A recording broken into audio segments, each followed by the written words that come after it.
Hello. Hello, hello, hello. Are you ready to shiny hunt? Because I sure am.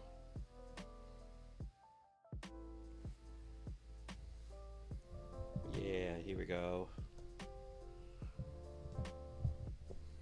Hi, Rodrun. How are you doing?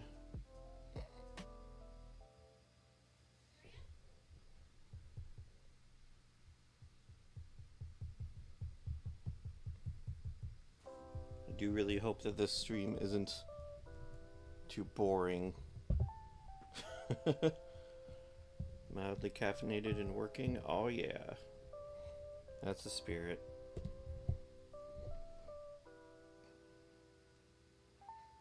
I have this stream beats playing in the background just so that is hopefully not too boring of a stream. I really should have gone and encountered an Eevee before I started stream. I didn't realize that it only had a 5% encounter rate. So I guess we're going to be spending the first part of stream just finding an Eevee. Yeah, this is, I have my camera pointed at my DS because running on the emulator makes it way too slow. And also I want to be able to put my DS to sleep if I don't find a stream tonight, so that I can just keep doing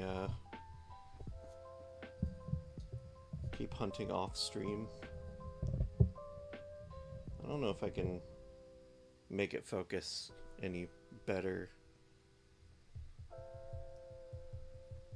It is a very low quality camera, but this is about the best that I got right now.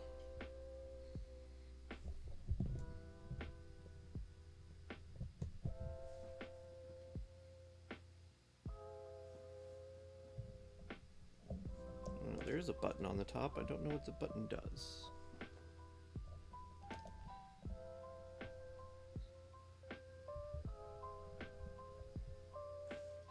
Nothing, apparently. Alright.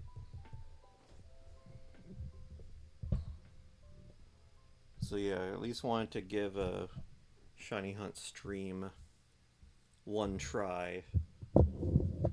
See if it was interesting at all, and see if I manage to get lucky on the first night. But if I don't, I'll probably keep hunting off stream.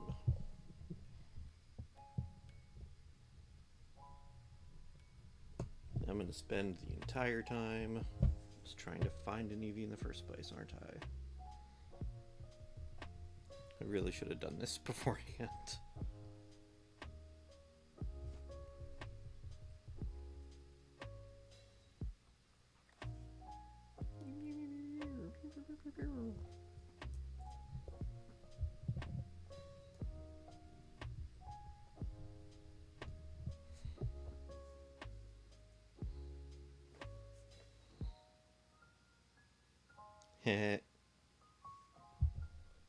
I like that. That's cute.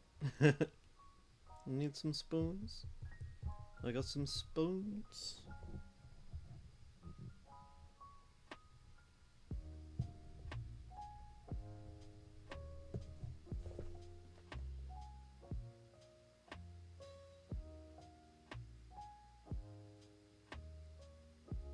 This is gonna be Lillipups over and over again.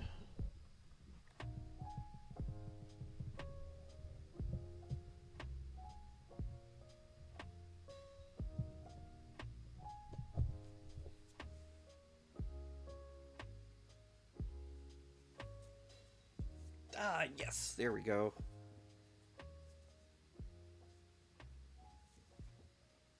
Alright, so first of all, I have an Alakazam out front because I want to try to get a good nature.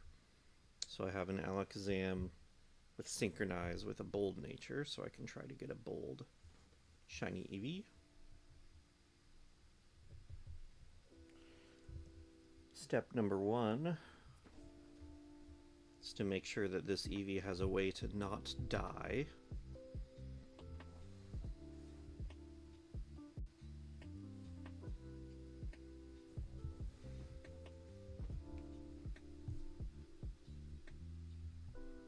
So, firstly, I give it a Lepa Berry to enable it to restore its PP.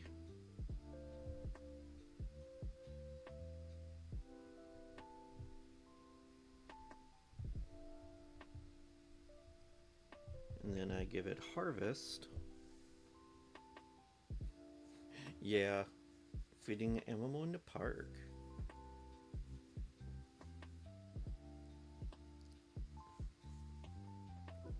Now it has Harvest so that it can get its Lepa Berry back if it needs to.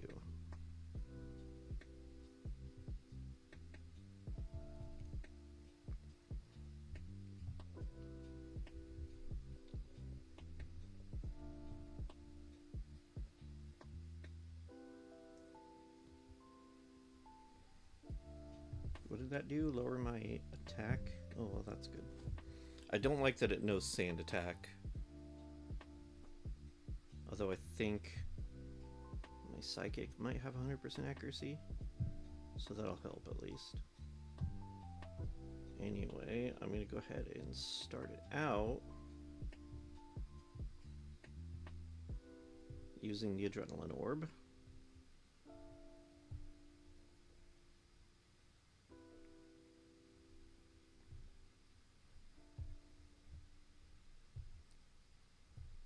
Let's switch to my Absol. So the Adrenaline Orb will make it call for help more often. The higher the SOS chain gets, the better chance of it being a shiny. So I'll hit it with a False Swipe to lower its HP. That'll make it even more likely to call for help.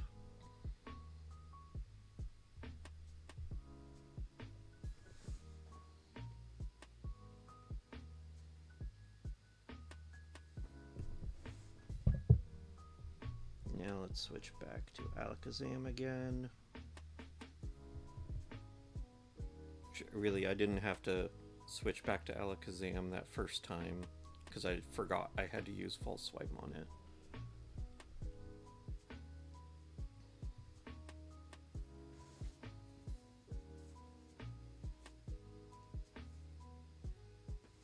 Yay! And now we start.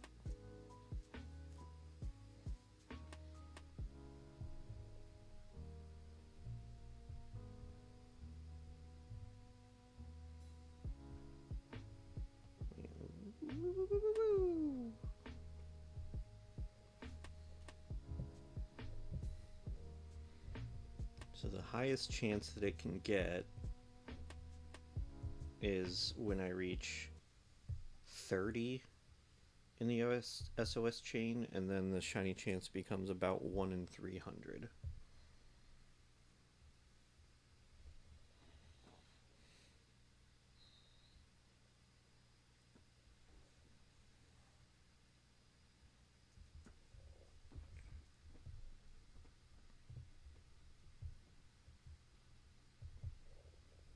Pew!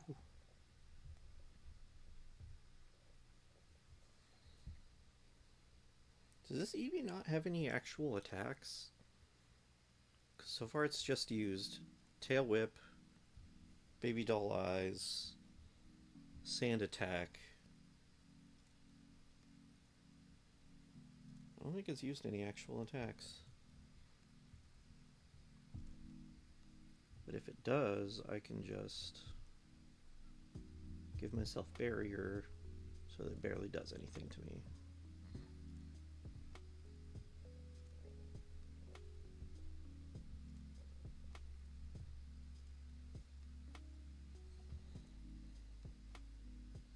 Non-violent Fox.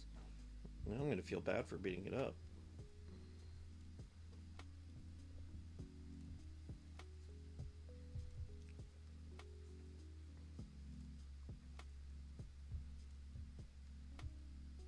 Oh no, the Sand Attack is taking its toll.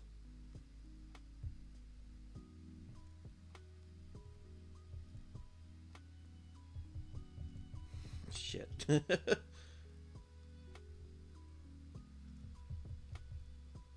Stop it! Fuck, I'm not gonna be able to hit anything.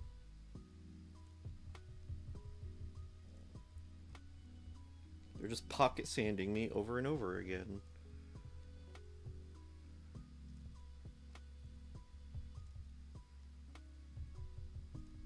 Oh, good lord. I may need to rethink this.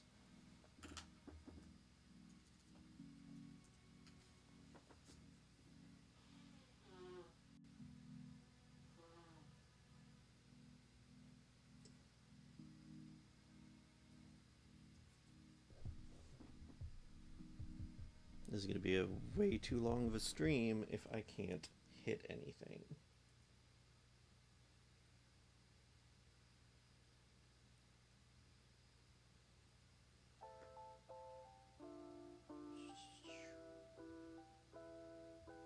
Can I teach Alakazam anything that is guaranteed to hit?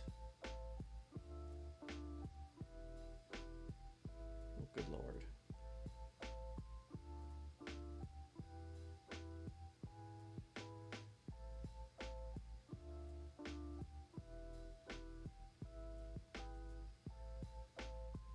Kinda doesn't look like it.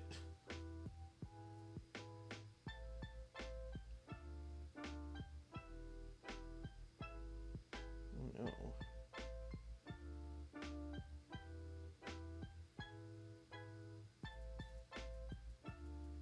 Alakazam cannot learn any moves.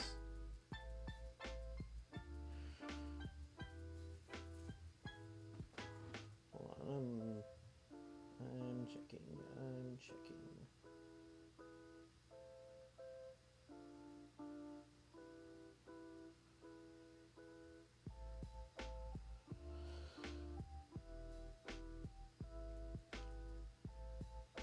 Wait.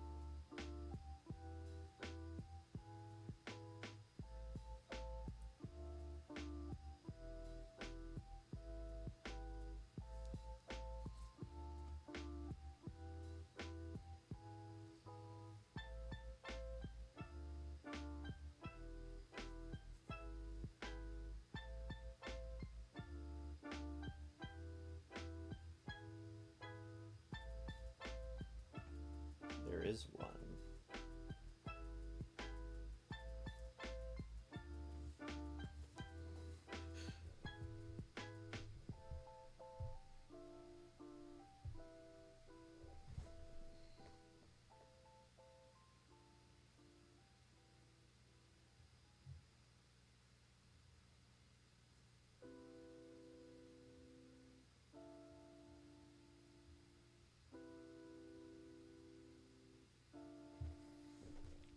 Alright. This feels bad. I hate to do this like right after we started, but I've got to go learn a move that is guaranteed to hit.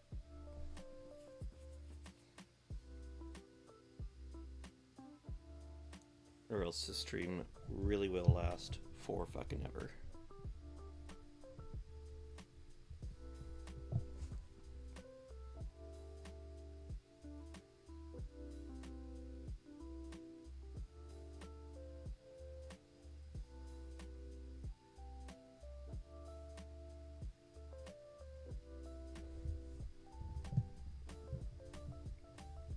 And the move that it can learn is Shockwave.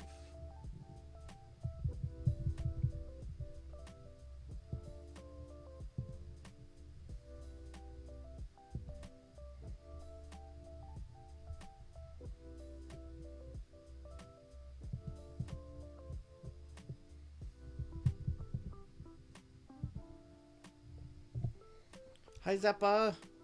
How you doing? Thanks for coming in.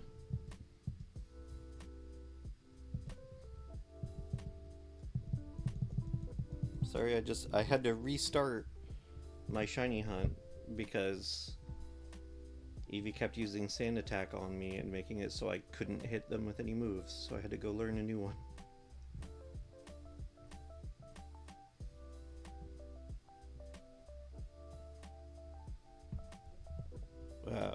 We are ready to restart though. I'm doing pretty good. I've had a very productive couple days on my days off, thankfully.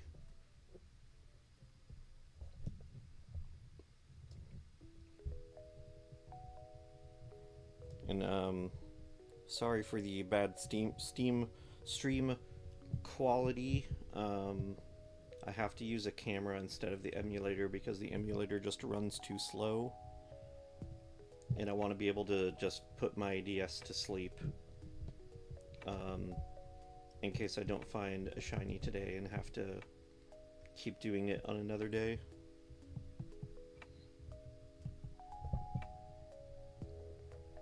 Hopefully this stream is not too boring. It's going to be a lot of just kind of a lot of repetition trying to get shiny.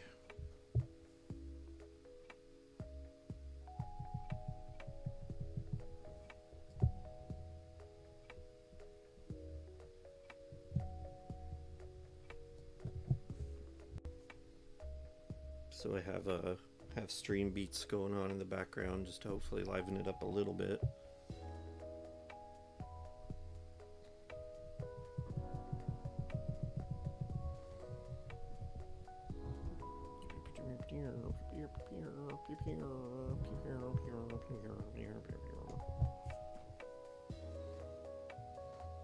I found the Eevee so quick the first time, I don't know if I'm going to get that lucky again.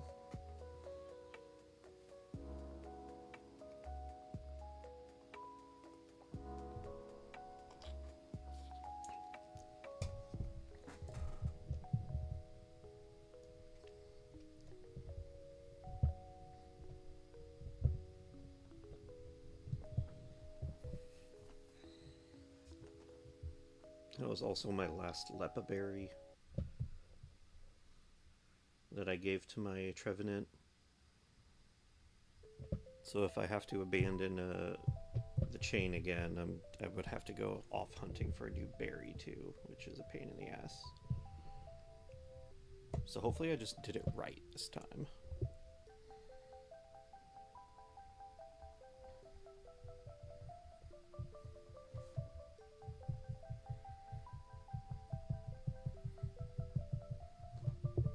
Should have everything that I need.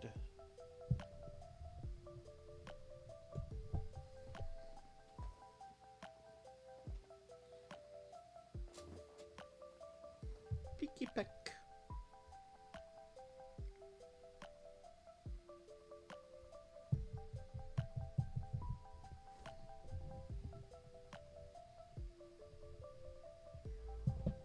Meow, meow.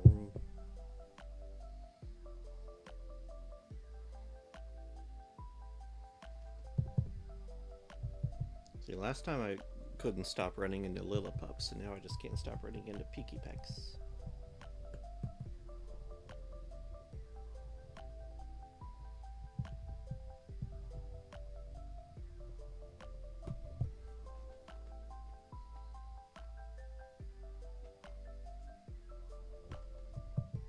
And Mudbraze.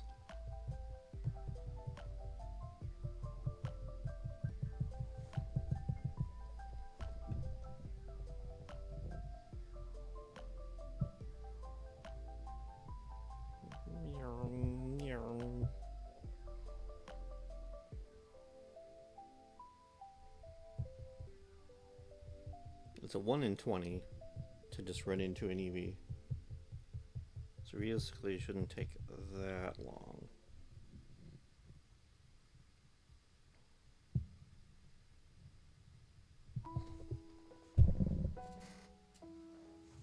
Do I still have a Dr. Pepper in here?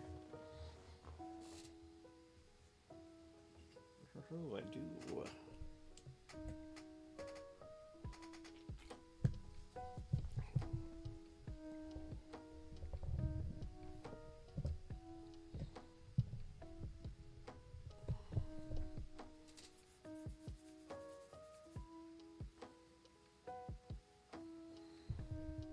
Grubbin.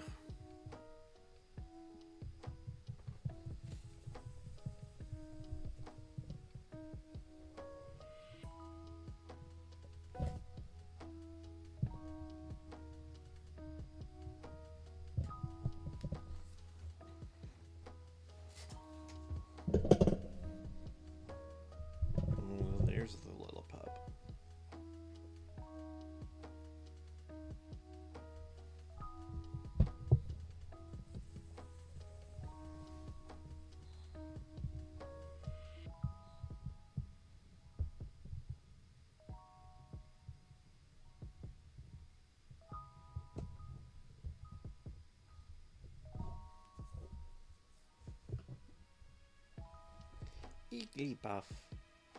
Have I caught an Igglybuff? Yes, I have.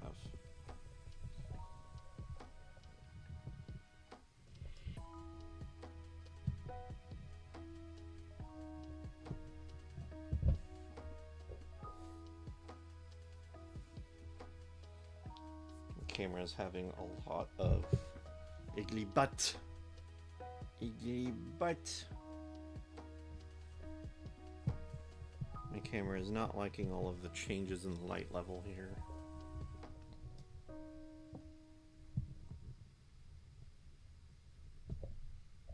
But once I actually stay in a battle, it should stop doing that.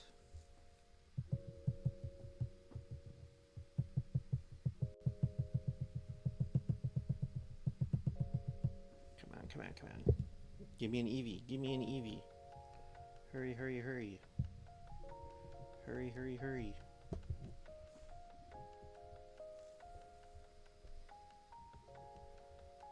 I do like that every generation has kind of its own very interesting, kind of unique mechanic for shiny hunting. I don't remember whether it was Gen 5 or 6 that did the swarm battles, where I think you had an increased chance. I suppose I could look it up. I'm not really doing much else outside of the repetitive Pokemon battles.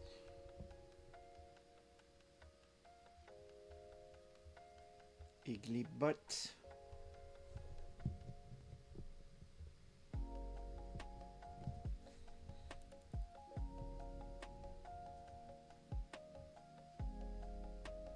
Grubbin.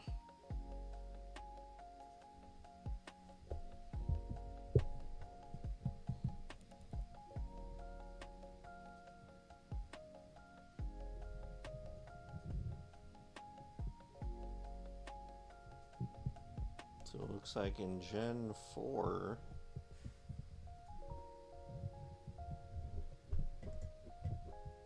Gen 4, 6, and 8, you could use the Pokeradar to chain. There's the shiny charm in every game since Black and White, but I don't have that. Gen 6 had the Friend Safari, the consecutive fishing method, and hidden Pokemon. Ooh.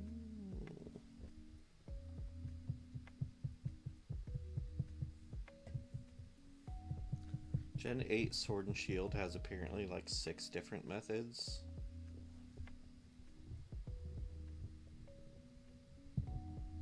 Says there's Dynamax Adventure, Grand Underground after something good happens, Mass Outbreak, Massive Mass Outbreak, Pokedex Research Level 10, and Pokedex Research Level Max. And then Scarlet Violet has Mass Outbreak and Sparkling Power. I do not even know what Sparkling Power is. Has to do with a sandwich? What?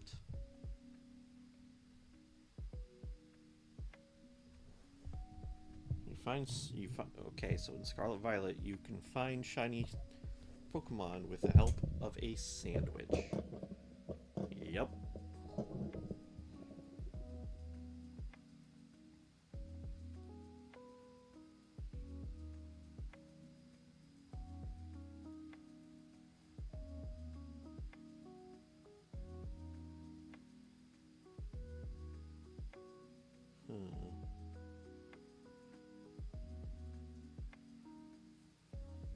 Okay, so basically you can make sandwiches that give you meal powers. And one of the powers you can get are shiny power or sparkling power.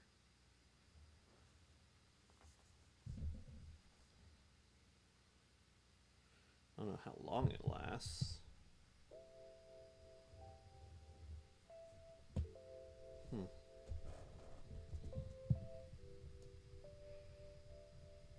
I also noticed something interesting here.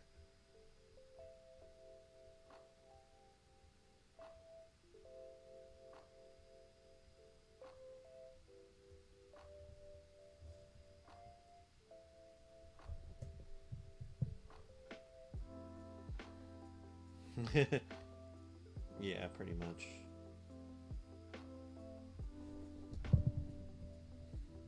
Something interesting apparently in Gen 4, and this may have been a mistake. If you force a wild Pokemon's gender through Cute Charm, it can't be shiny. Um, it can only be shiny if Cute Charm fails. So, if you're using Cute Charm against wild Pokemon, the chance of a shiny goes down from 1 in 8,000 to 1 in 24,000. That's just unfortunate.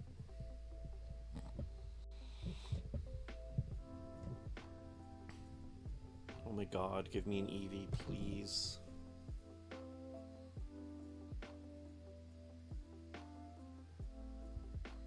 Yeah, so now that I'm actually ready, it's going to take for fucking ever.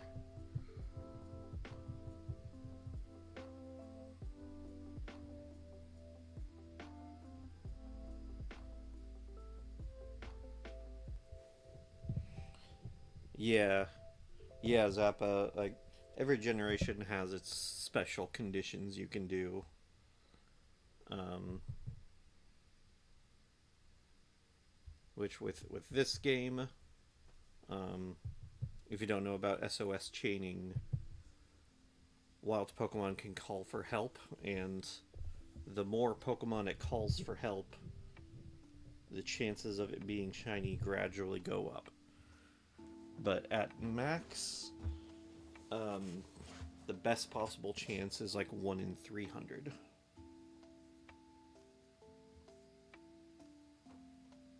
And technically, 1 in 315, which is still really good, but still could take a very, very long time. And now I'm just struggling to even find an Eevee to start with. Which I really should have done this before stream, so that I could just...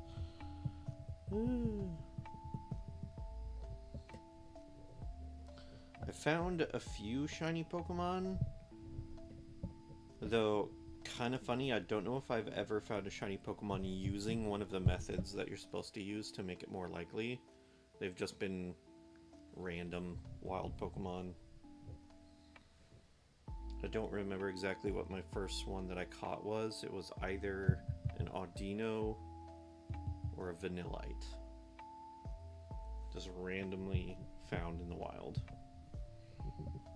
First Pokemon I ever encountered was an Onix, a shiny Onix in Platinum, but I was stuck in an area in the game where you're forced to have an NPC partner, and my NPC partner killed it. And I was so fucking mad.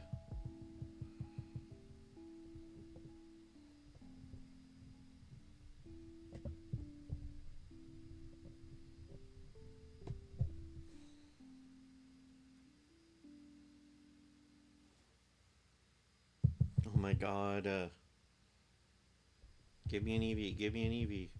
I don't want to spend my entire stream just trying to find an Eevee to start out with.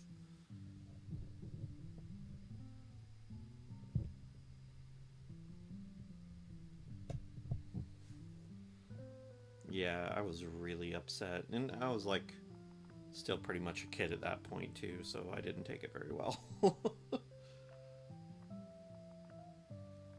At least I've gotten some other shinies since then.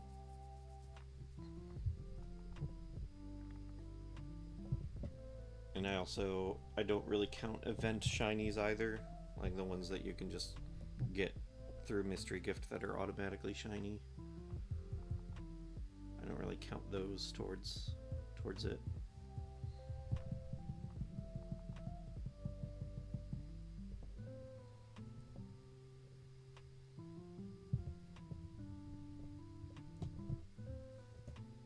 Good lord. Well, this stream is going well. I've been live for 45 minutes already, and I'm still trying to start an SOS chain.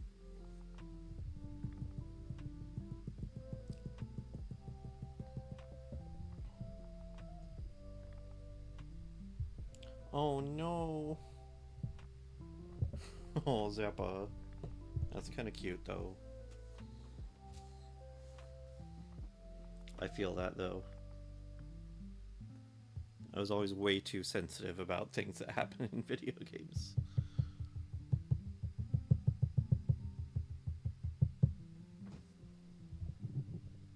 Swear to God, game, please. Please. Please. Please just give me an Eevee so I can actually start the hunt.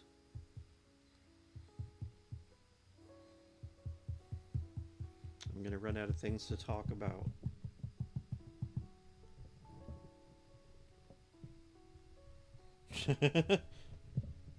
Yeah, pretty much. Pretty much, Zappa.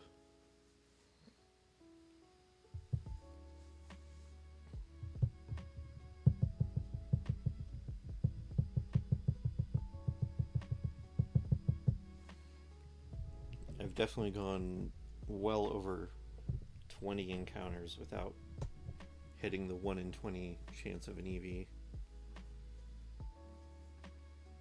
This is just what my luck is like usually. Like, I'm just never going to actually encounter the Pokemon I need to start shiny hunting. Uppers? Uppers? Never get that 20 back from him.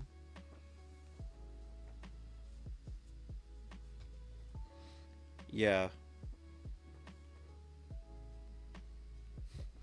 It's only when you stop caring that they're actually going to give it to you.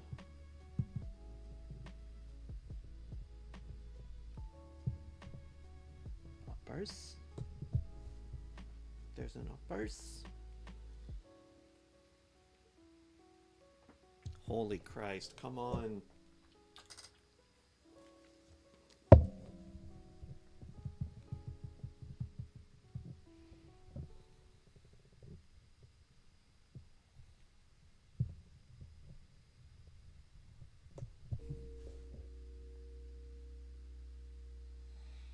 Let me roll on where this wallpaper comes from.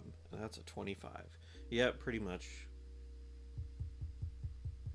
I think the last game I was doing with Snapjaw, where I think I rolled 4 or 5 nat 1s in a row. I almost...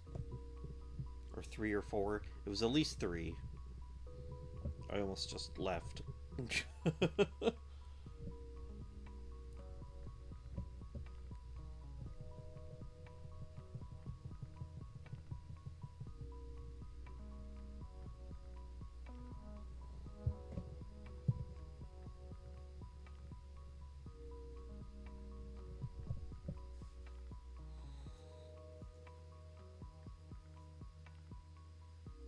Isn't this super exciting?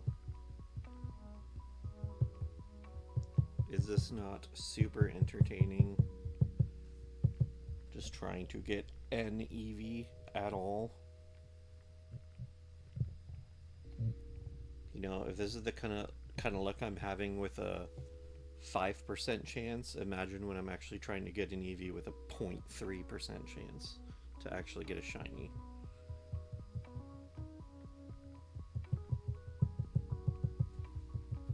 I'll end up with an SOS chain of like 5,000 and still not have an Eevee or have a shiny.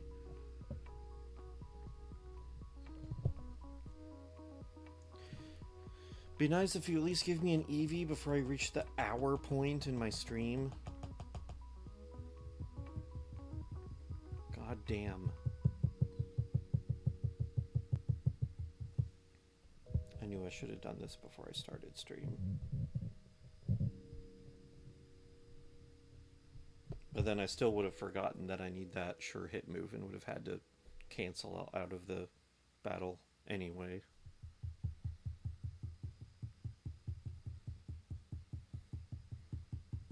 God damn, do I need to start reading the phone book or something to pass the time?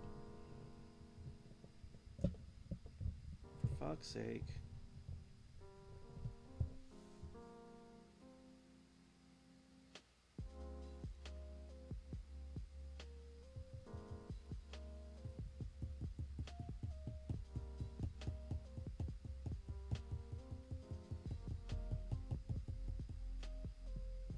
Oh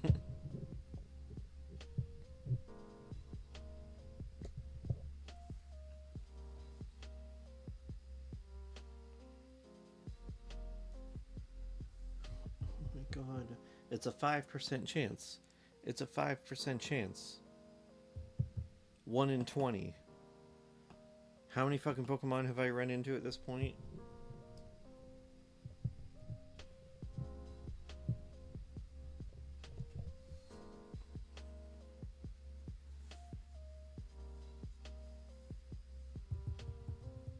This is ridiculous. This is so fucking ridiculous.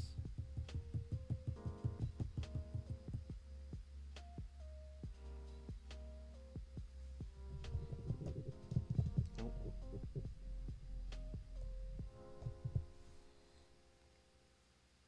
Yay! Congratulations. Oh, oops.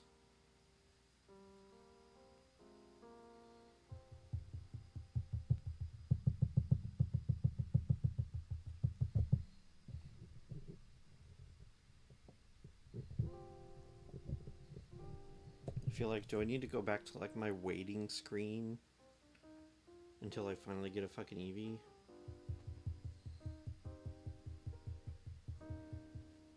Do I need to play a video to entertain everybody?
Tell you what I'm gonna do. I'm gonna put up a video and see how far into the video I get until I find a freaking Eevee.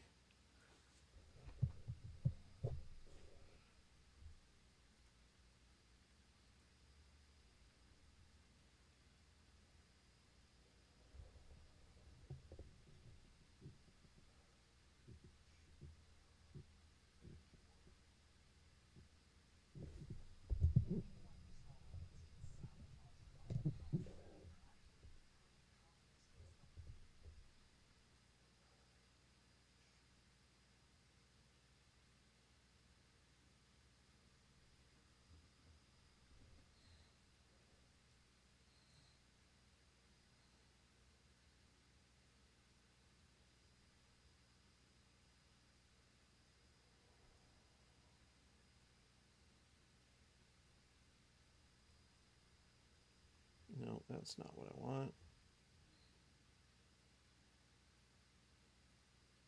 I want window capture. There we go.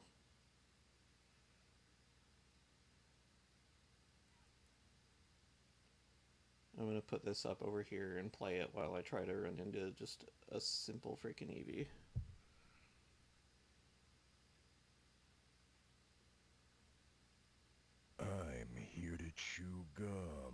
That's one doomed space marine. I need a saline enema for my hard shits. Time to squeeze my own balls. Time to drink a beer. I'm taking a bath. I'm the freaking Duke, baby. Hail to King Baby. They're out of Snapple at Walgreens. I found a gun. It's time to suck ass and drink cum. And I'm all out of cum. My wife wants a divorce. I'm Duke Nukem. Hooba stank. I won't wash my hands. 12 men with bats are gonna show up at my house and beat me to death.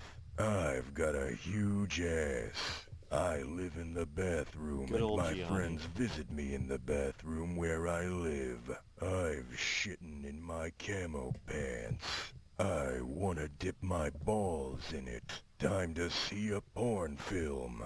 How do all those clowns fit into that little car? So no head. I'm shitting. I'm also pissing. I don't know if my Denny's waiter is going to get my check or if I need to take it to a cashier. I'm gonna piss in the toilet. I'm lost at Schlitterbahn in Dallas. How about a taste of my crotch? I'm getting evicted. The cookies at Subway are too big for me to finish in one sitting. I'm gonna suck my own dick. I'm King Baby. Gotta hail me. I'm going to...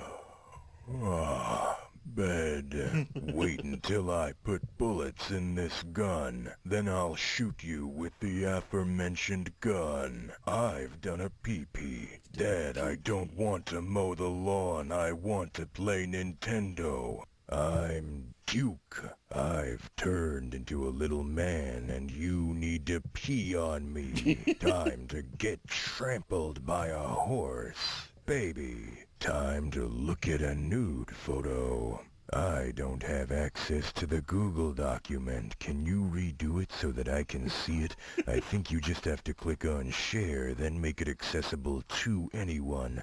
But if that doesn't work, just email the doc file to me. It's not that big a deal that we work on it simultaneously. Those damn alien bastards fucked my car. I'm the King Baby. Hail to me, the King Baby. I'm here to chew gum. I have doing the all this in proper amount chronological of order? gum for this situation. Yeah. I'm here to kick ass and chew gum, and I'm going to put the aforementioned gum on the underside of a table because I lost the little foil that comes with the gum.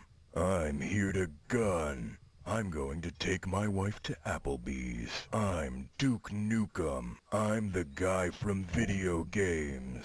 I'm gonna Google porno. The pants I bought at Old Navy don't accommodate my huge combat boots, and I'm going to have to return them this Saturday. I had a dream about kissing Master Halo from Halo. What I've just put in my gun are bullets. Somebody peed on the seat, so now I have to wipe off the seat before I sit down. Those damn alien bastards upper-deckered me. The vending machine at this establishment is not well insulated, and each candy bar I buy from it is melty. I'm not gonna brush my teeth, Mom. God, this is Halo taking so 2. long. There are girls in my video game, and I'm gonna have sex with them. I live in the computer. I'm here to eat gum. Duke Nukem. I'm the friggin' Duke, baby. No, it's not erectile dysfunction, I'm just tired. My doctor recommended I get a colonoscopy. Me forever.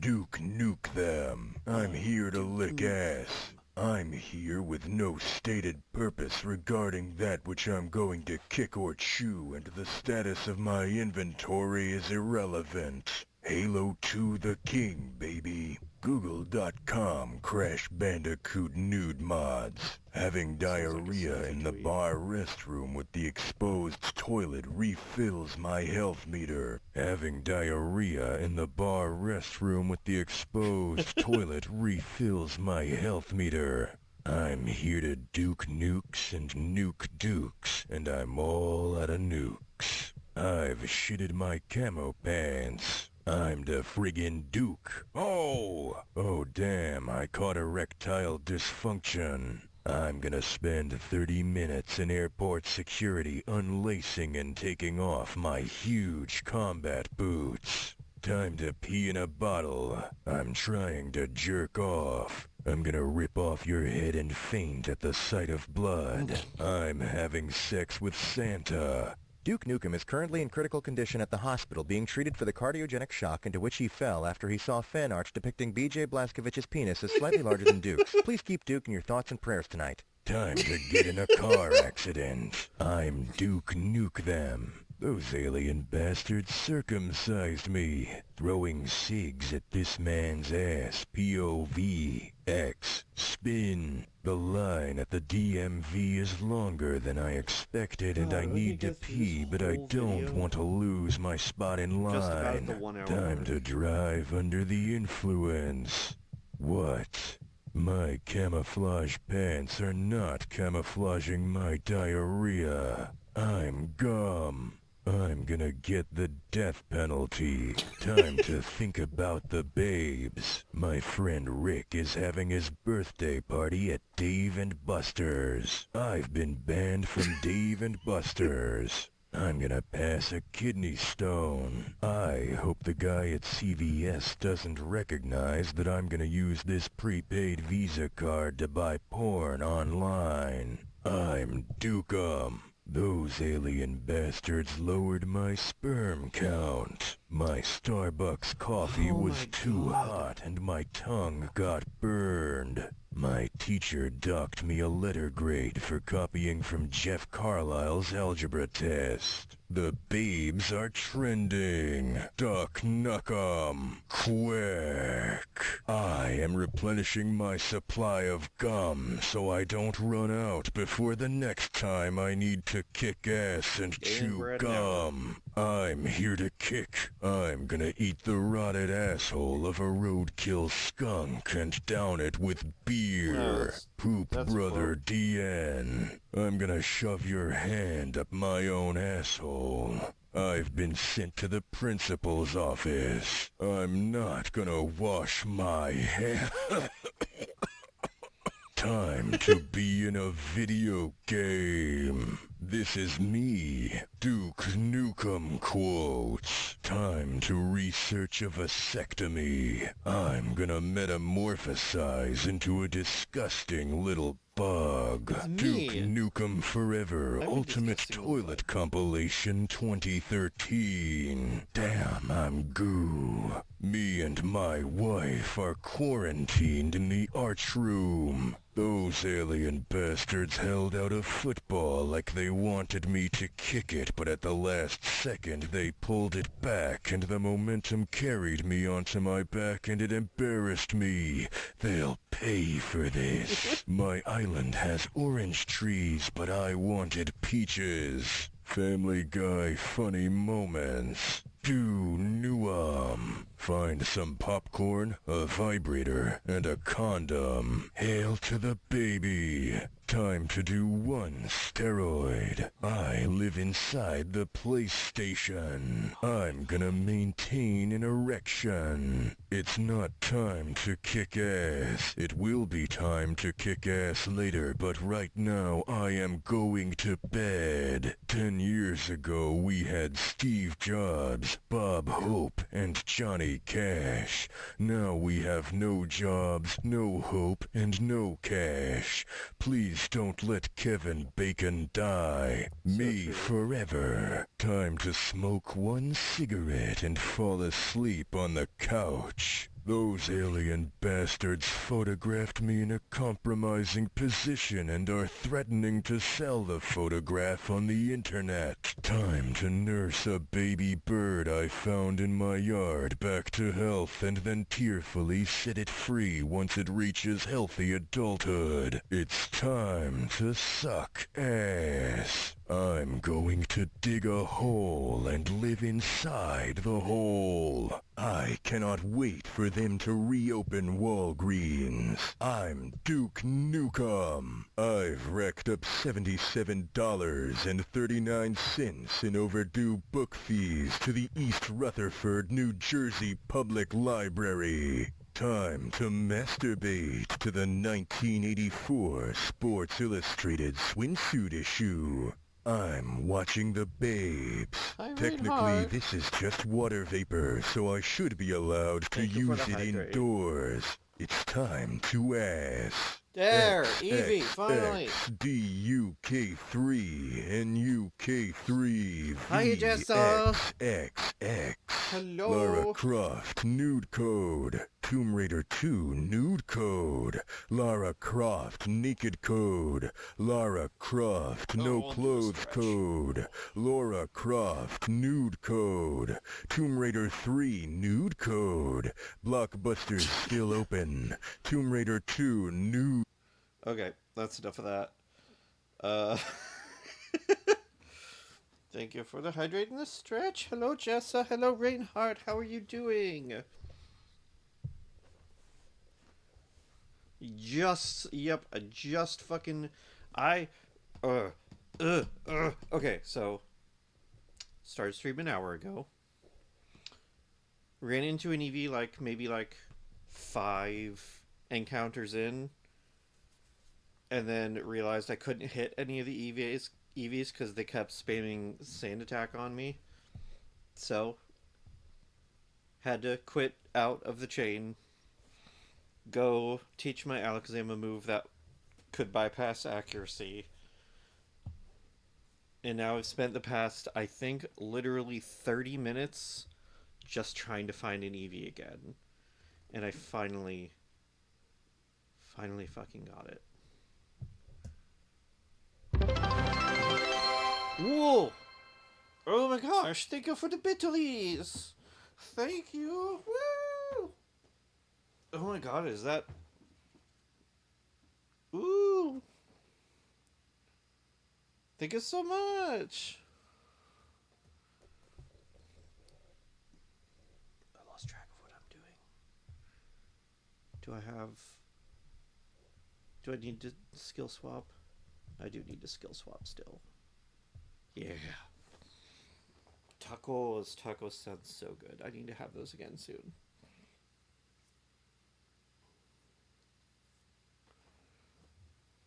Also, so true, Mubat. That still doesn't work, and I do need to fix that. But the sentiment is there, and that's what matters.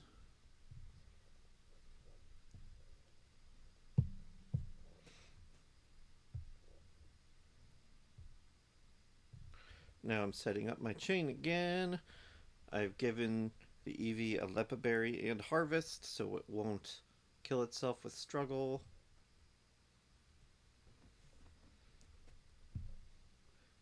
And let's reduce its HP to 1. And then we are really off to the races. Let's put that music back on.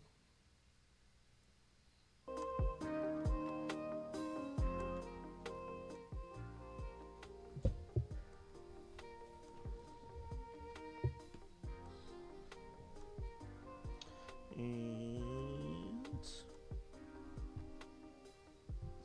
yeah, the reason I'm chaining with an Alakazam is because I want to try to get the bold nature that I want to make a Vaporeon.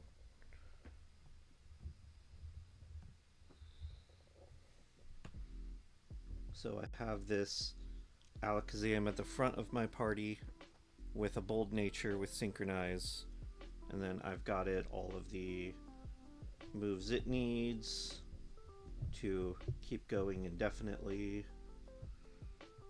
Let's get that Adrenaline Orb going.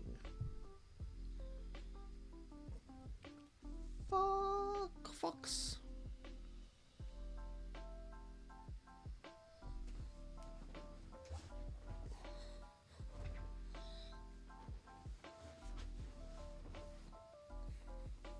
Alright, finally the chain has started.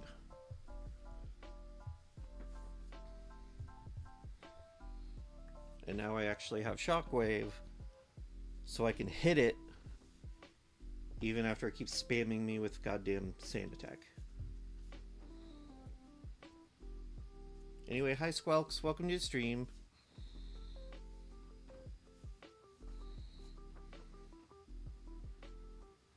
So the SOS chains, how are you doing tonight, Squelks? Hope you're doing well.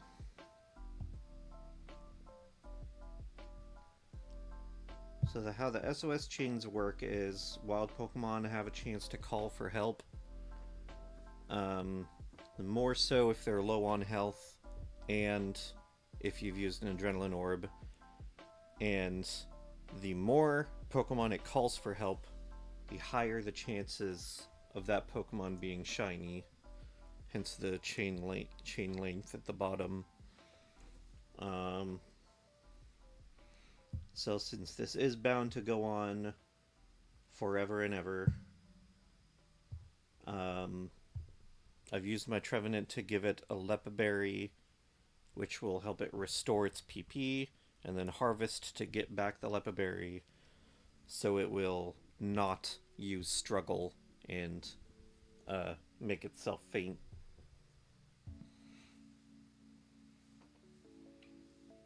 And my Alakazam is just basically the Battle Forever Pokemon.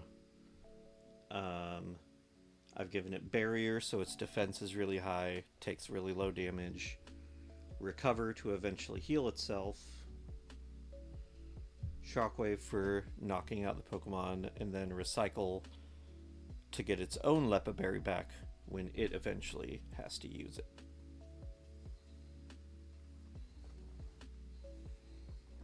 And the max chance, the best possible chance of a called Pokemon being shiny is 0.31%, I believe. So like about 1 in 300. And that is after it has called like 30 Pokemon.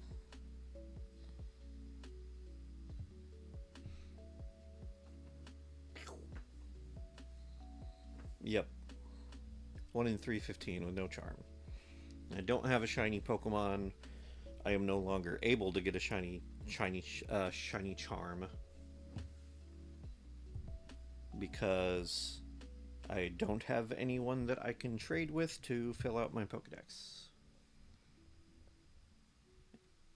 Because now that they have shut off online support for Sun and Moon, I cannot trade online anymore.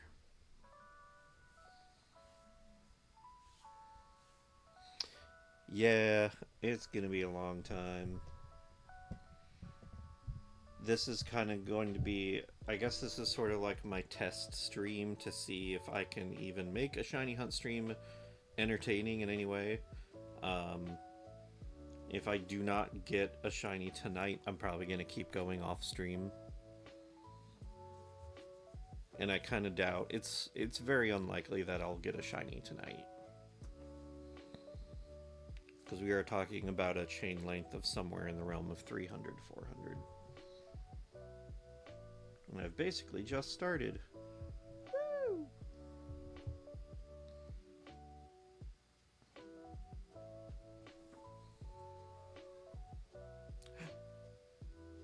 Beachy? Beachy, what was that? My cat is sleeping on my bed, and I think he's having a nightmare or something. Banshee.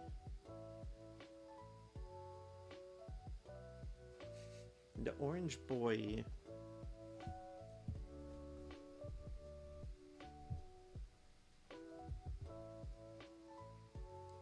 And I'm just going to kind of spam moves when there's not a Pokemon on the field to pass turns. I'm not worried about PP usage since I got that Leppa Berry. Because I know one thing I could do is just go into my inventory and use an item that will fail without using up the item itself. but I figure it's actually faster to just um, use a move that's not going to kill anything.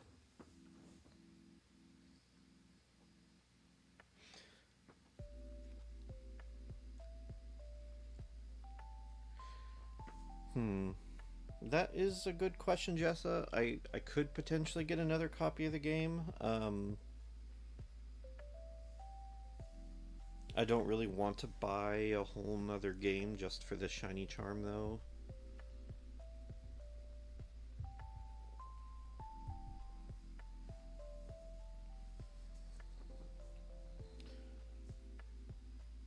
I mean, I sort of have modded my DS. I have Arctic Base on it now, so that I can broadcast to my computer for streaming. Only reason I'm not doing that now is because the program I use is very, very slow when it's broadcasting to my computer. And also,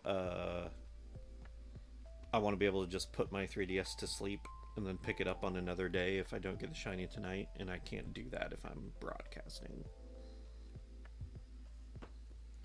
Just downloaded my Pokemon Ultra Sun copy from a QR code. Ooh. Or maybe.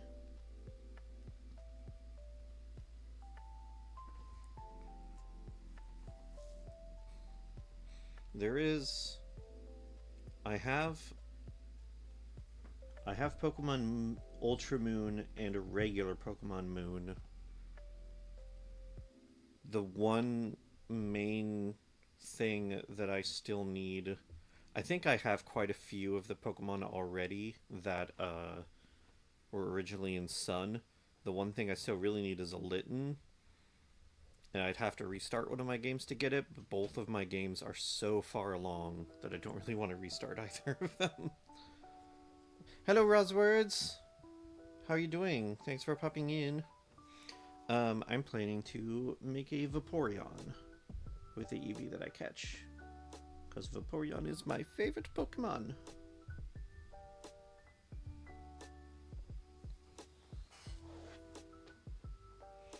Only sad thing is, since I'm catching it, I'm not going to be able to get Wish on that Vaporeon because it has to be chain bred into it.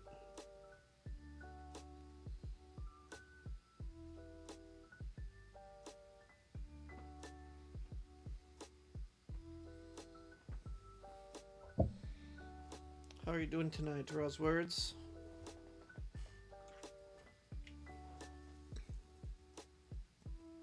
Whoa!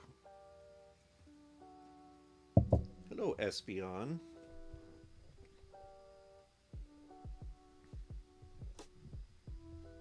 Goodbye, Espeon. Well, sleepy. Oh, I'm sorry. Just one of those days. I'm thankfully, like, not sleepy. I'm usually always sleepy, but I'm feeling fairly good today. I feel like I got plenty of sleep. Almost too much sleep.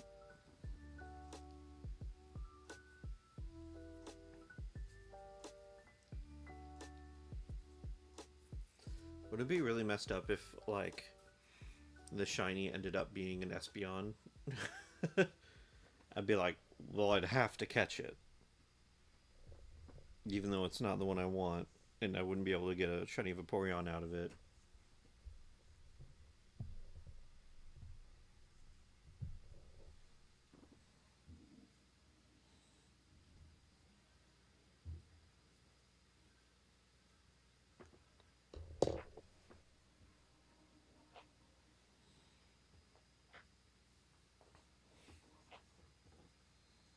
Outside of Pokemon Go, I've never encountered a shiny. Yeah, I definitely hear that from a lot of people. Understandably, it's so rare. I think.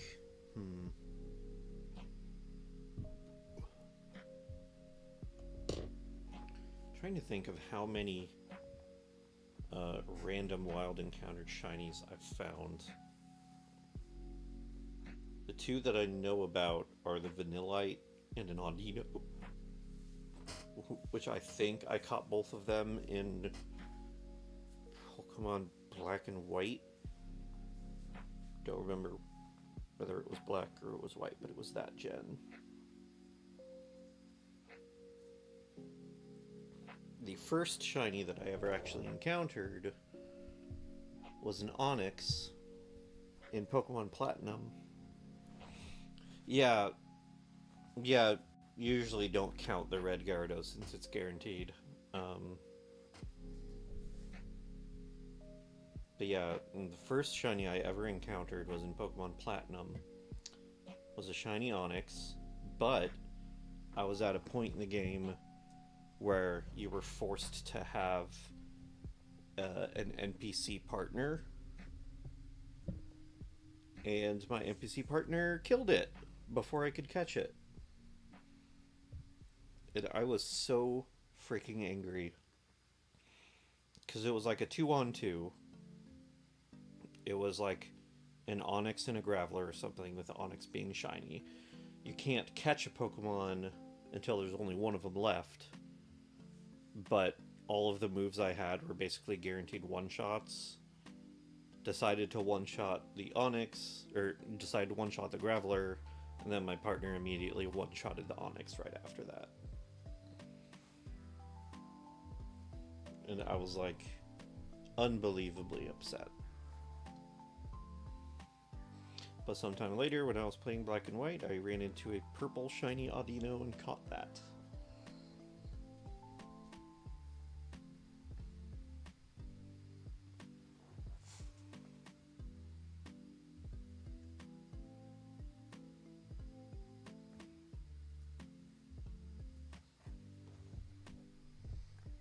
Woo, shock!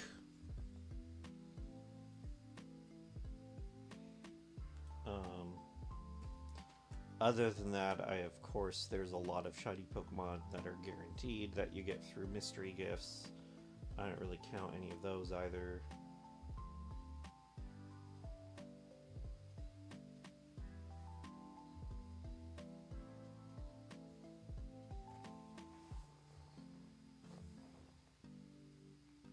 Let's see, where are we at now? 13.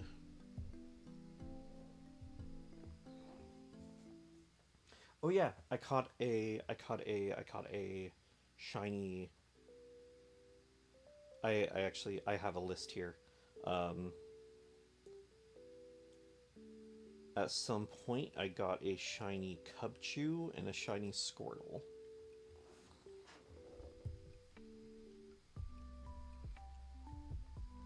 I don't remember where I got those. I have a shiny Snivy, but I think I actually got that from a global trade. There is a weird point where when you went into the global trade, there were a lot of shiny Pokemon being put up for trade with like very meager asks. Like, I'm guessing that they were probably hacked or something. But I was just like, screw it, and I just went and grabbed a shiny Snivy that I saw in the global trade one time.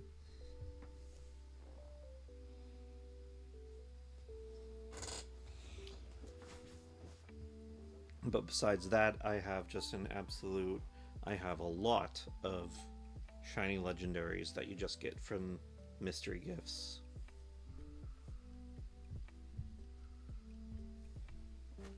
And I don't really count those, because they're guaranteed and everything.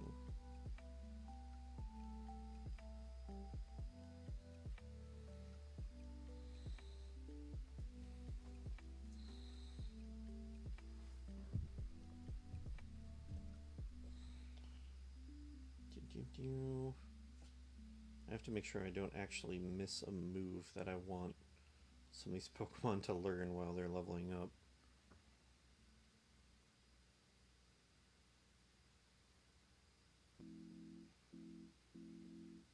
Uh-oh. You know what I just realized?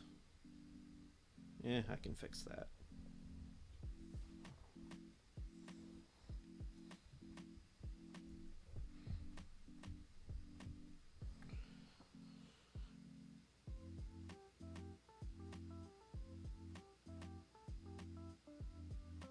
have a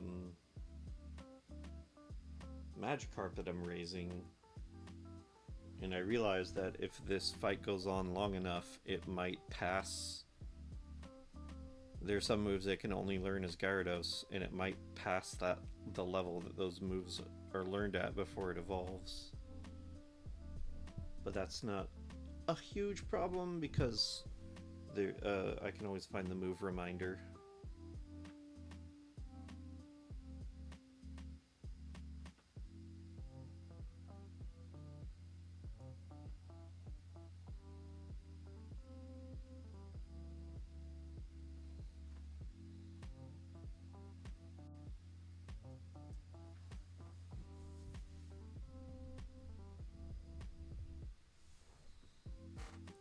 We're at a 0.12 chance, which is right now about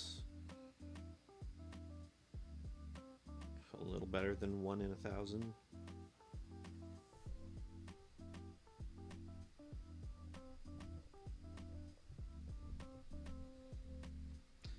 Yeah, I think it still requires heart scales. Ooh, another Espeon. Hello. Goodbye.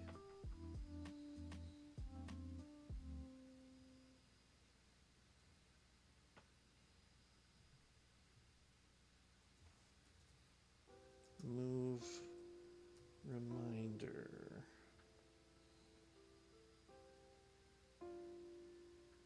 Mount Lanakila in Alola does require heart scale. And I can get heart scales from basically like fishing anywhere. So that's not, yeah, that's not too big of a problem. Well, I think we're at chain length 19 now. Yeah.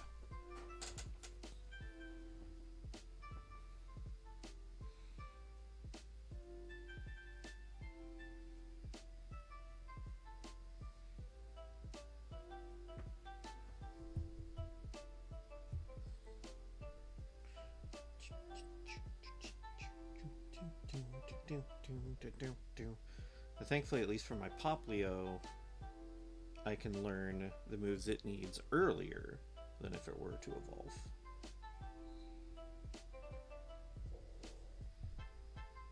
I basically just got the back end of my team filled out with Pokemon that I just finished EV training, so I'm just going to let them level up while I'm doing this.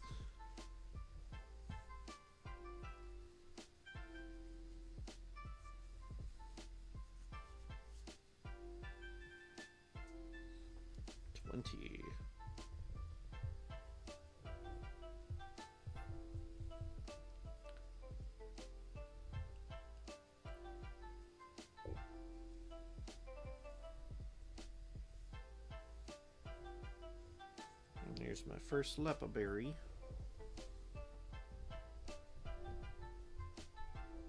I'm surprised that the enemy Eevee hasn't used its yet, unless I completely missed it.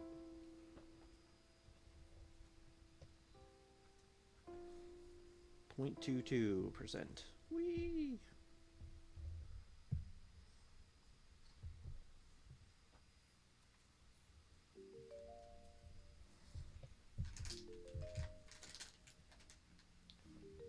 Hey, stop that. Here goes my precious Banshee, chewing on plastic.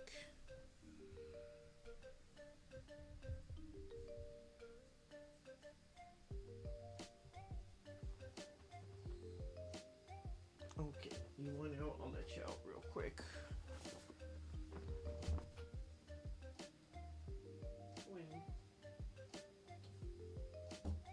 Such a man. Such a man.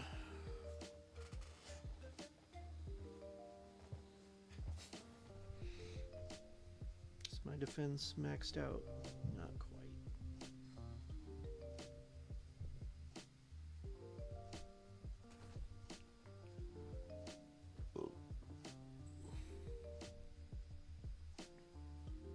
Oh, there we go.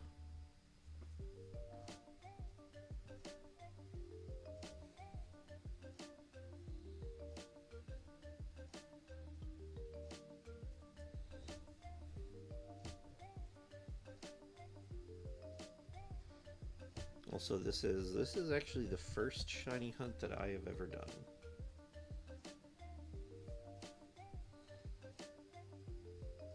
So there's still a little part of me that's kind of excited.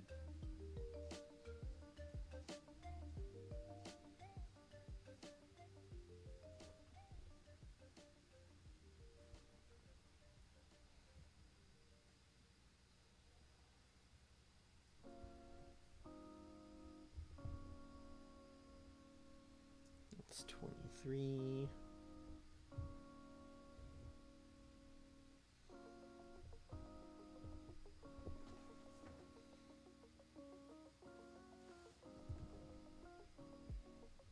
Come on, use harvest.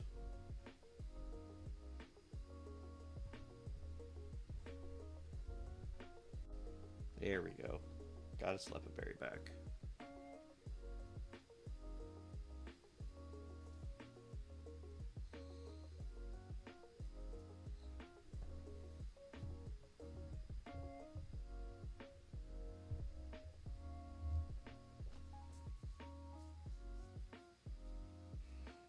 And after I get a shiny Eevee, which hopefully I do get a shiny Eevee at some point, I want to shiny hunt an Absol and a Salandit off stream.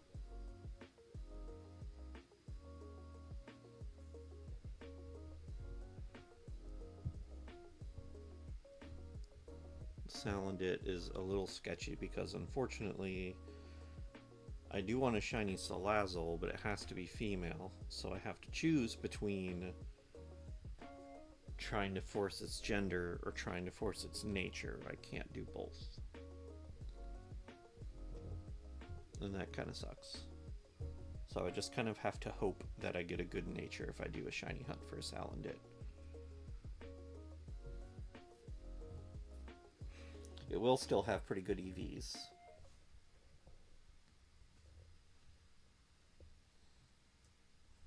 To 25.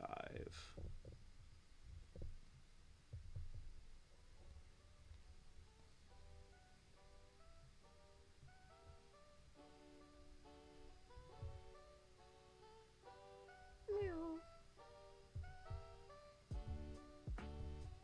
almost getting to the point of max shiny chance.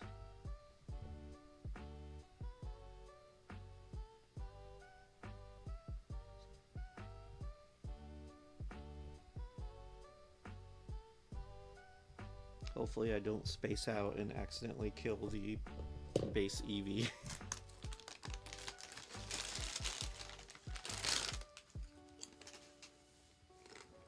I've done that before when I'm just farming for hidden abilities. Just kind of space out a little bit, spam the attack button without realizing that it had not called an ally.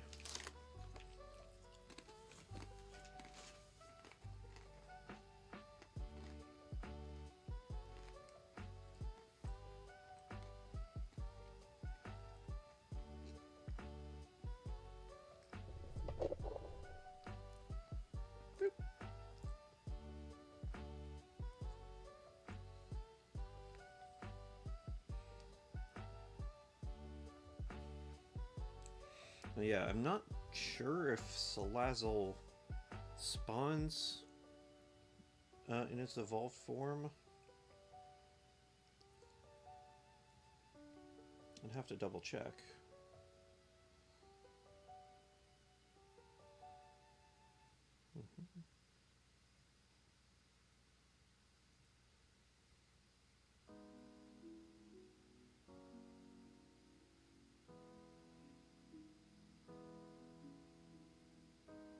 Yeah, only Salandit appear naturally in the wild.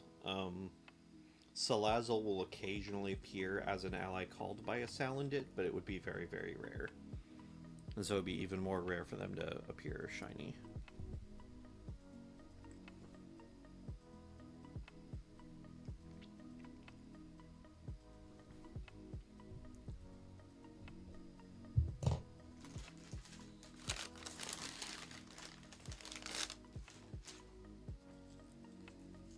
So I definitely have more luck just hunting for the Salandit.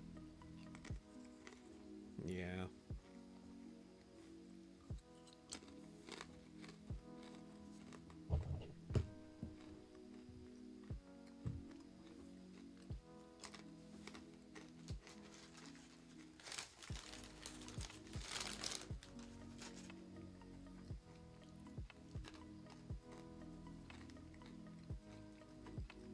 Oh, come on.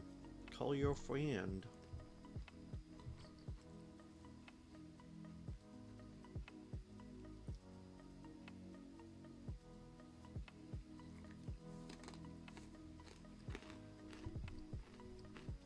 What are you waiting for?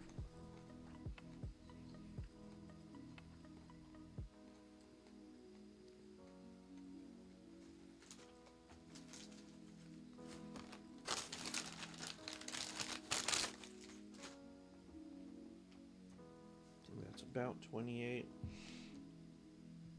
Doesn't really matter if I miscount after this point, because the shiny chance is going to be set.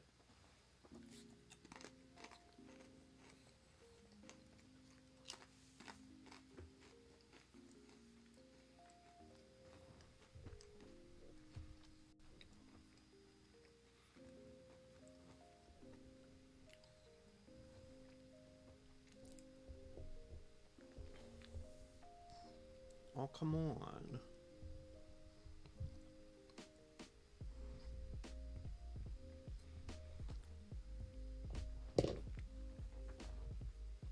Oh, these crackers are getting stuck in my teeth. BRB, I'm gonna go get a toothpick. Let me count that up real quick.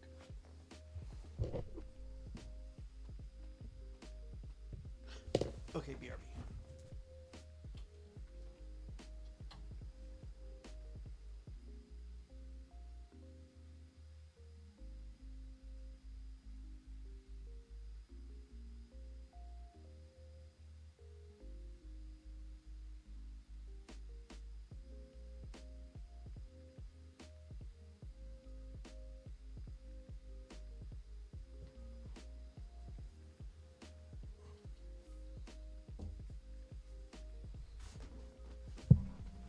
Pumply wants to learn Encore. No, it doesn't.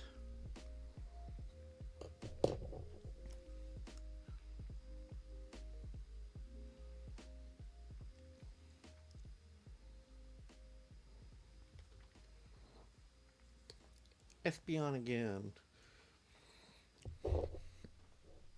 I'll admit, I keep getting a little jump scared when the Espeon appears, just because, like, at a glance, its coloration is slightly different than an Eevee, so I was like,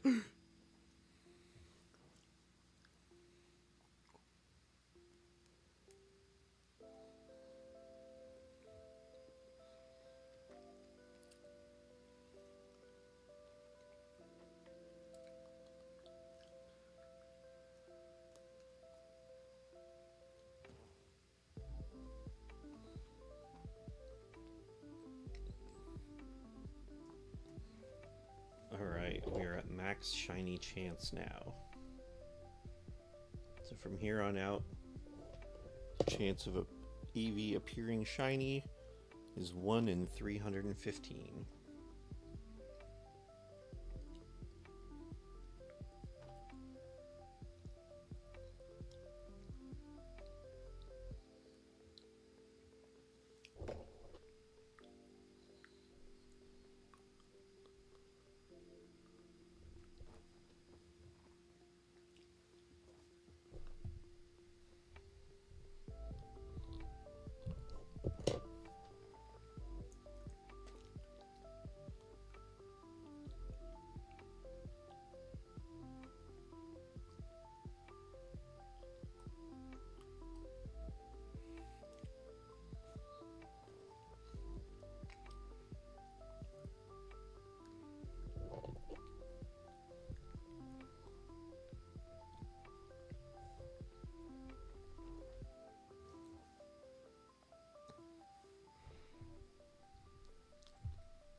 Bzzz.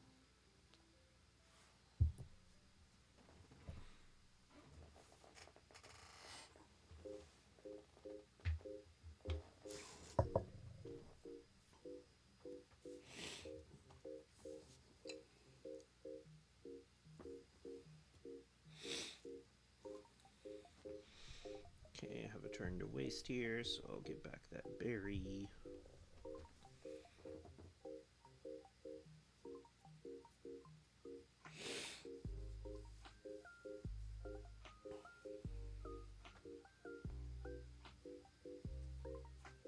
Speaking of which, I noticed the Eevee used its Slipberry berry again recently. Did it get it back yet?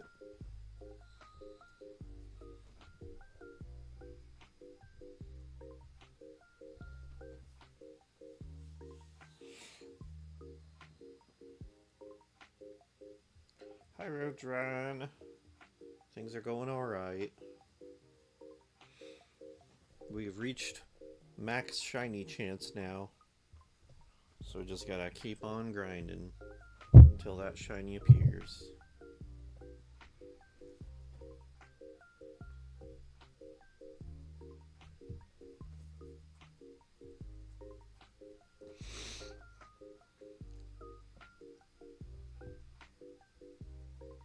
Yep. Maximum overshine.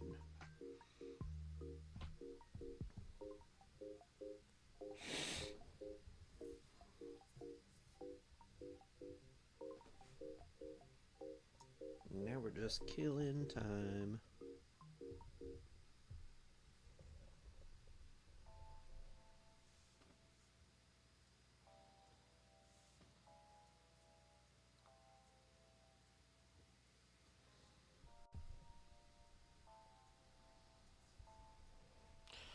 I kind of want to put the Duke Nukem quotes back on and finish them while we're waiting. Oh, there. I got Leppaberry back. Used its Leppaberry. Bleppaberry. Bleppaberry.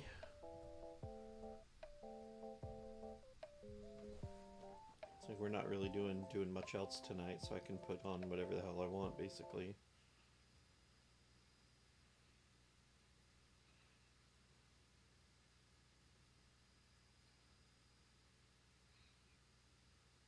Yeah.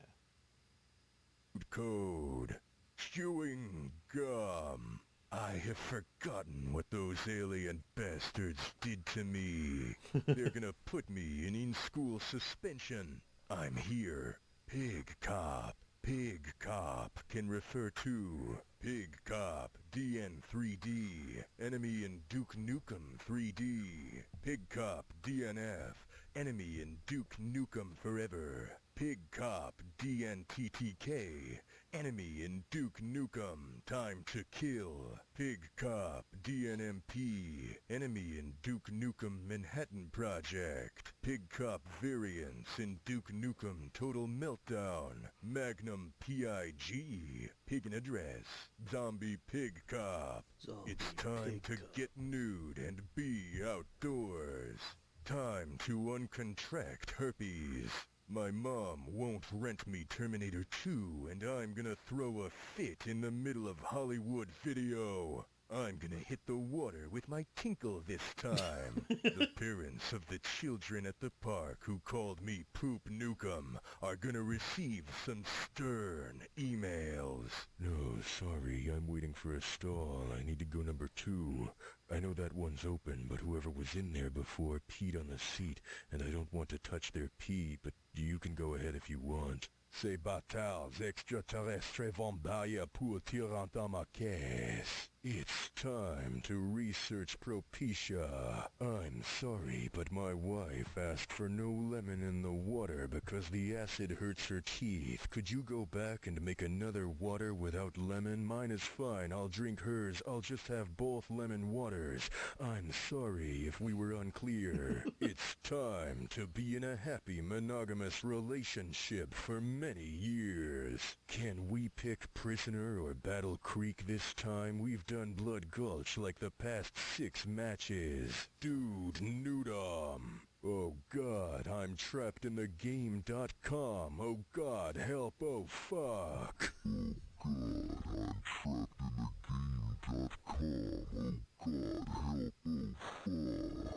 My nephew looked up porn on my computer. Good stuff.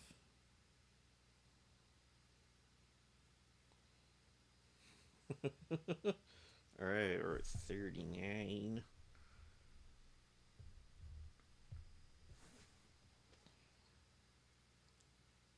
Do I have any other good, fun videos? I could do falling into a wormhole simulation.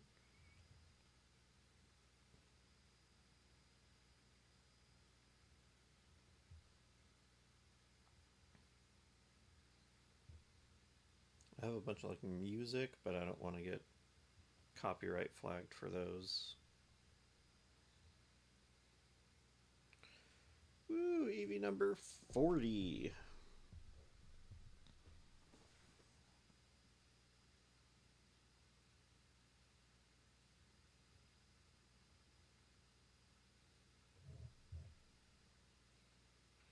But to the tune of spinning cat music? What is spinning cat music?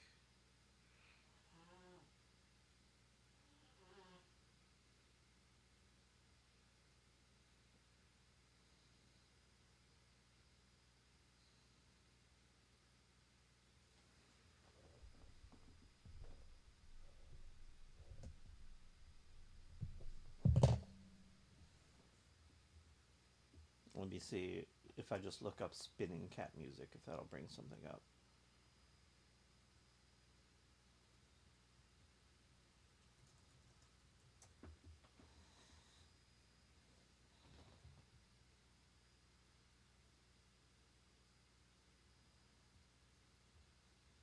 I see a couple different spinning cat musics.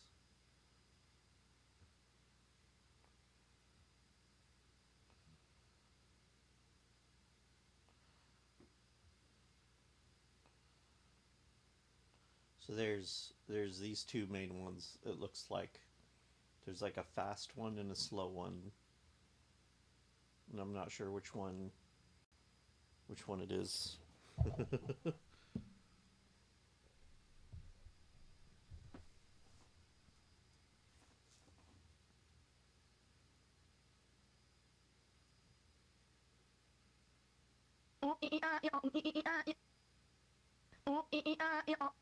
I have a feeling that's not it.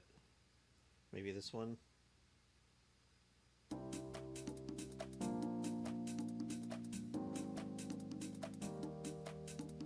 Yeah, there we go.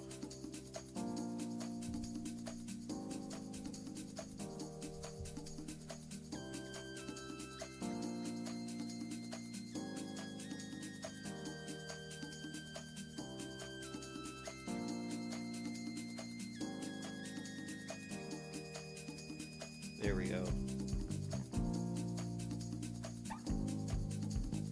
Falling into a wormhole while listening to spinning cat music.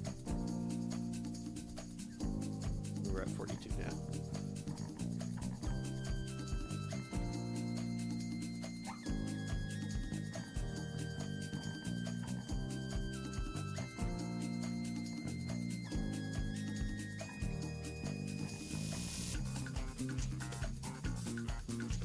I have been watching a lot of these videos lately because they're a little hypnotizing.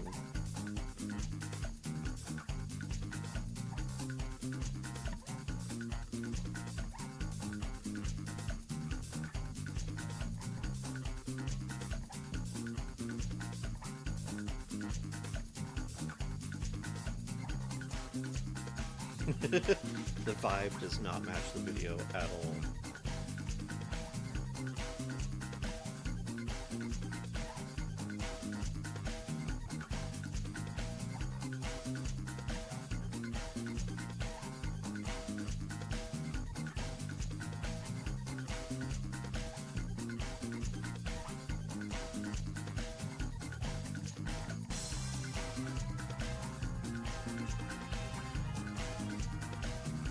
Just a little bit bigger.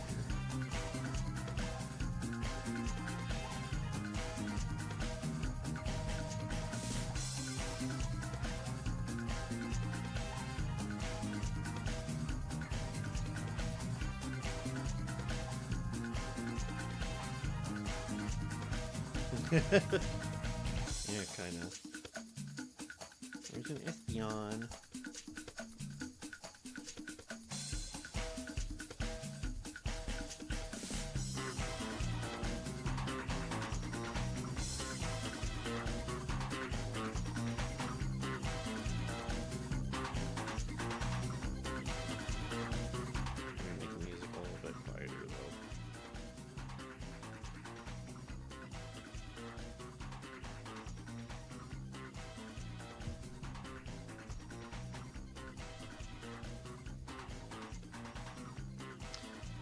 Okay, thank you, Zappa. Thanks you for stopping in. I hope you have a great rest tonight. Bye bye. Thanks for coming.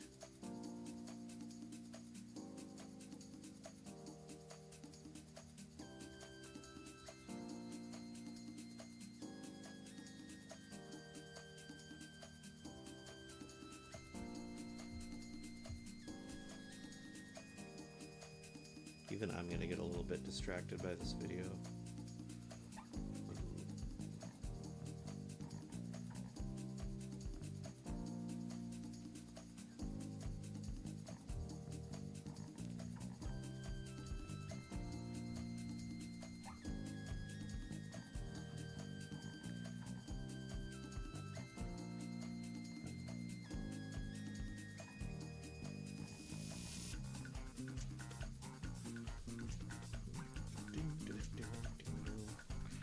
We're approaching EV number 50.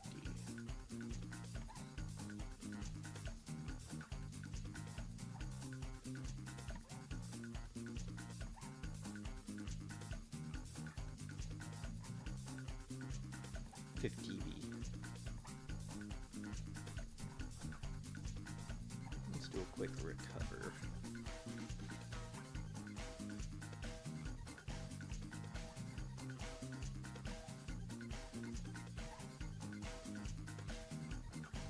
Yeah, I forgot something like kind of weird happens in this video at this point. I don't know if it's intentional or not.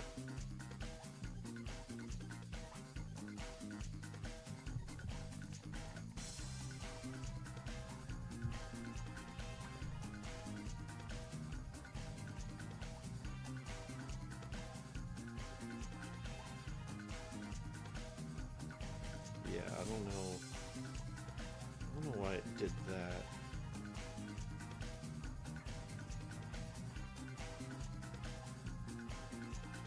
I think he just wanted it to look spooky. But that's basically it.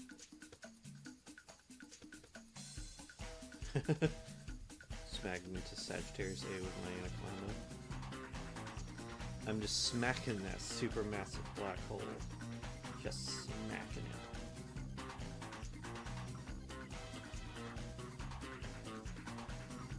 Here, what do you want to watch first? We've got a bunch of different falling into videos.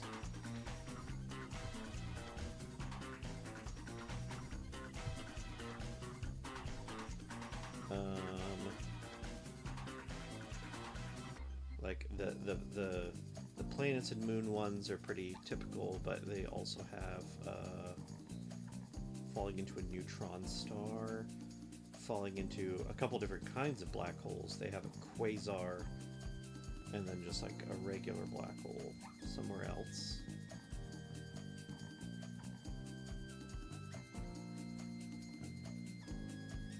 Falling into Uranus, falling into Earth, the sun.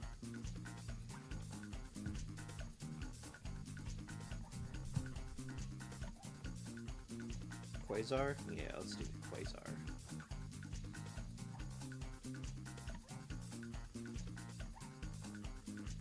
Quasar 1 is pretty cool.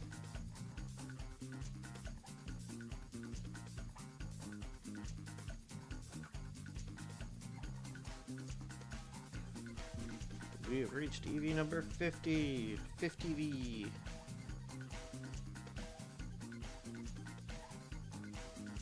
Yeah, falling. Yeah, I totally agree. Cool as hell and hot as hell.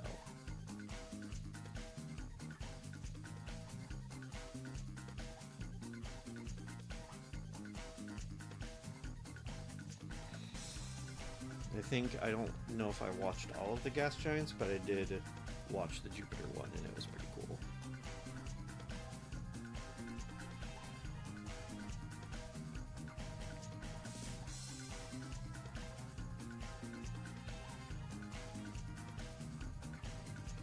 Remember some TV special, Exploring the Universe, where the narrator was really scared when the show encountered a quasar. We weren't supposed to be here. Ooh. If you remember what TV show that was, let me know.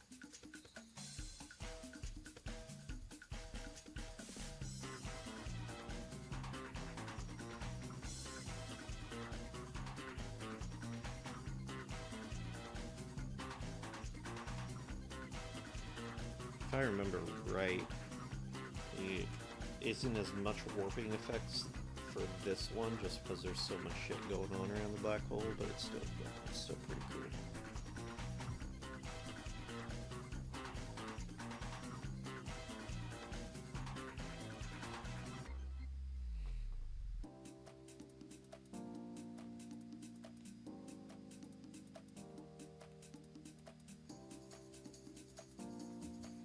Yay, my Poplio's level 20.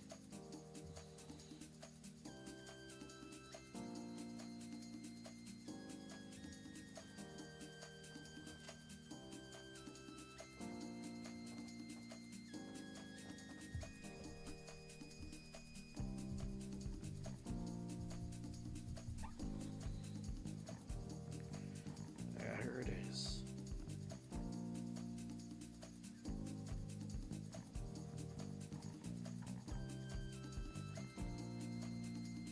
Area by Mike Rowe, which is awesome. Ooh.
Whee!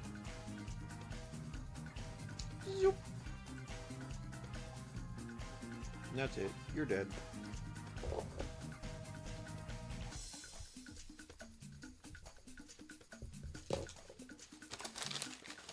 Alright, what's next?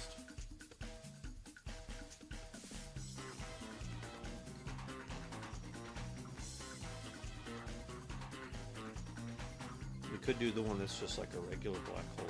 It's still pretty trippy. Yeah, there it is.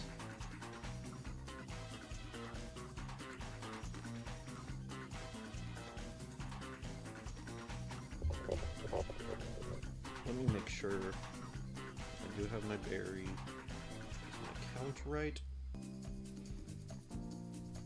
54, yeah.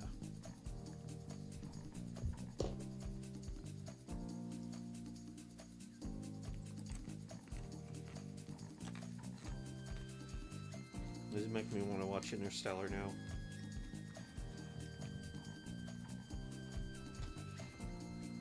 When Kat visits in February, I'm definitely going to have her watch Interstellar with me. It is my favorite movie, and she's never seen it.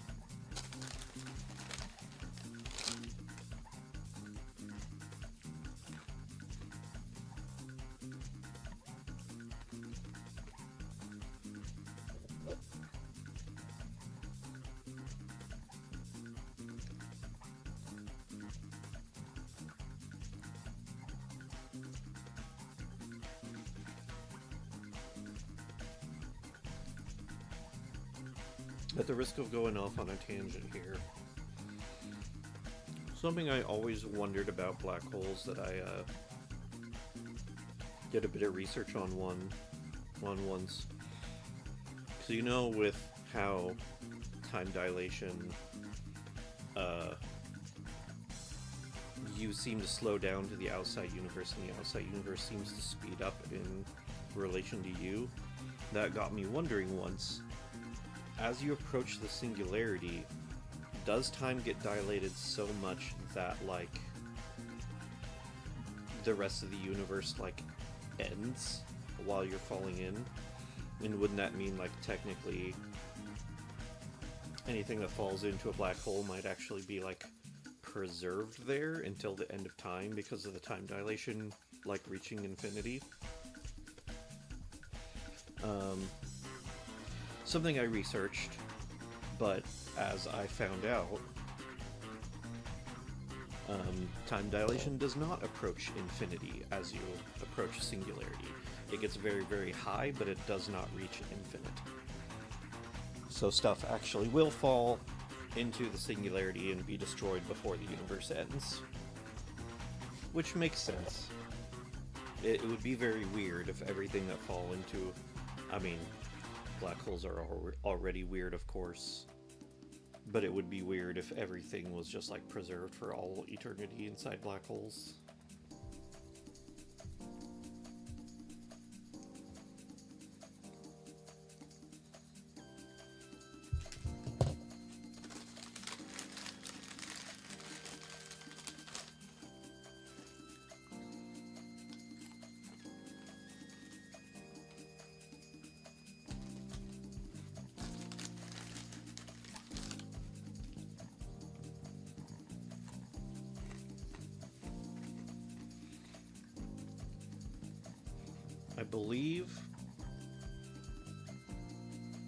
I believe things only get emitted when they cross the event horizon.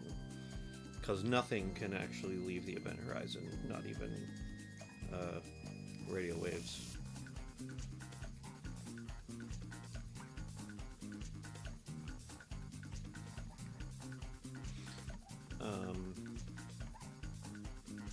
That reminds me though, something else I watched. Something else I've been getting kind of into recently.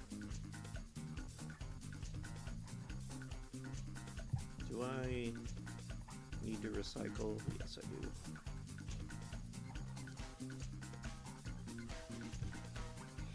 I've been watching these like astrophobia videos, and some of them show the sun becoming like a black hole.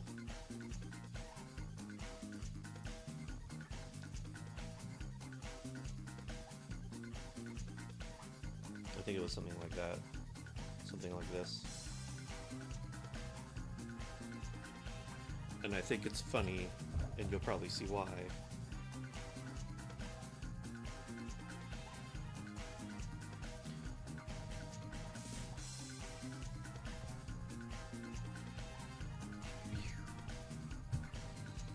So like you see the size of the sun as it is before it explodes.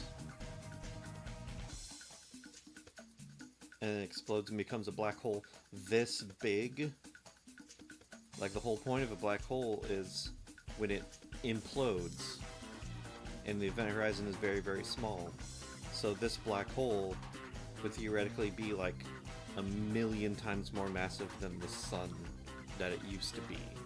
So I don't know. Kind of being pedantic with it, but I just think it's funny. Okay, good night, Reinhardt. Thanks for coming in. Thanks for stopping by and saying hi.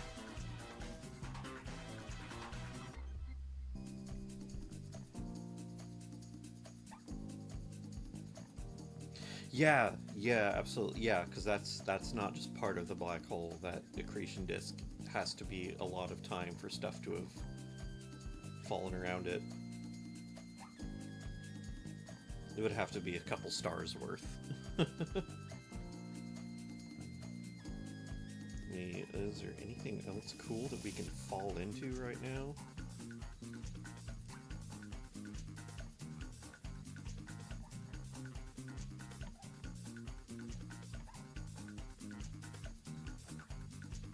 Do you want to fall into a neutron star?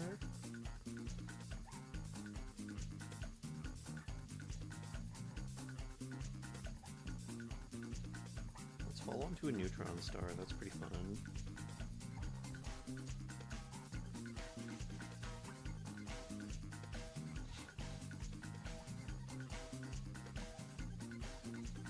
Darn exclusion zone. Yeah.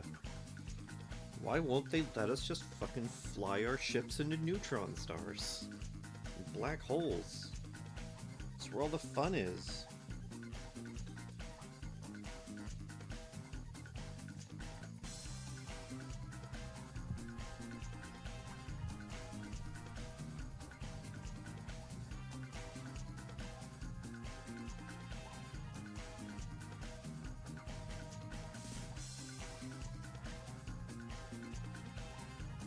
I don't remember if this is the fast spinning neutron star. I think it is.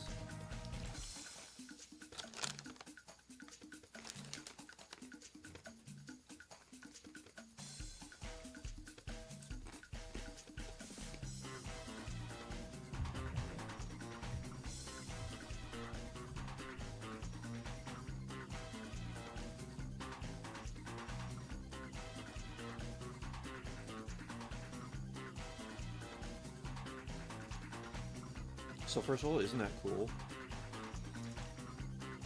Because of the gravitational lensing, which is similar to a black hole, but you can still see its surface, that means you can see 100% of the star's surface, even behind it, because of the light being lensed around it. So it results in this really trippy looking effect of it rotating.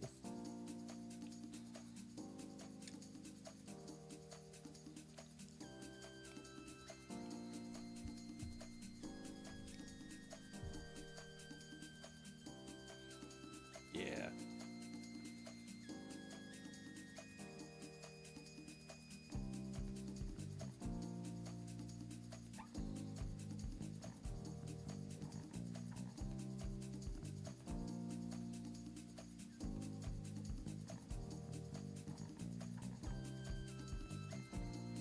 But watch, it gets even trippier.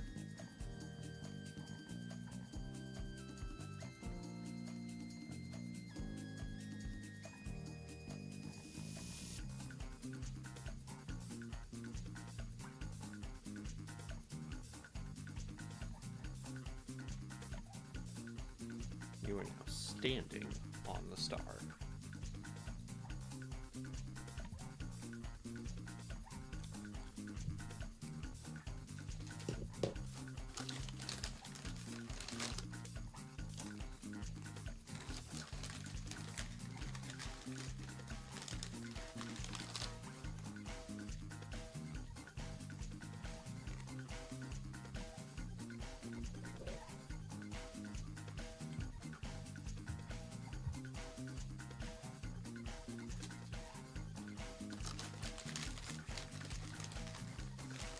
You would, of course, normally be disintegrated.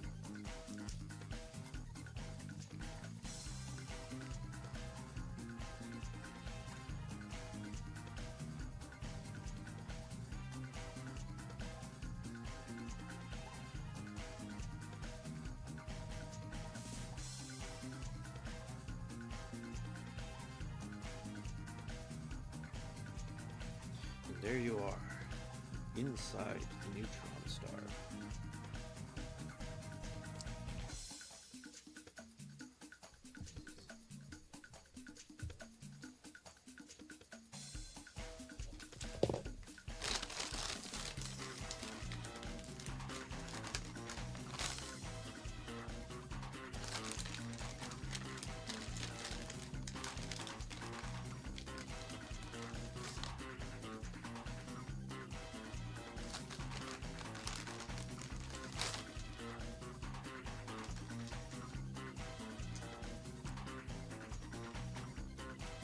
Alright, next.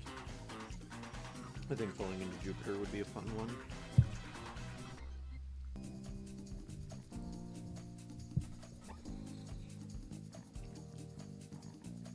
Actually, I'm a little curious about falling into Earth too. Even though, like, we know exactly what that looks like. I wonder, like, if there's a certain twist that he put on it.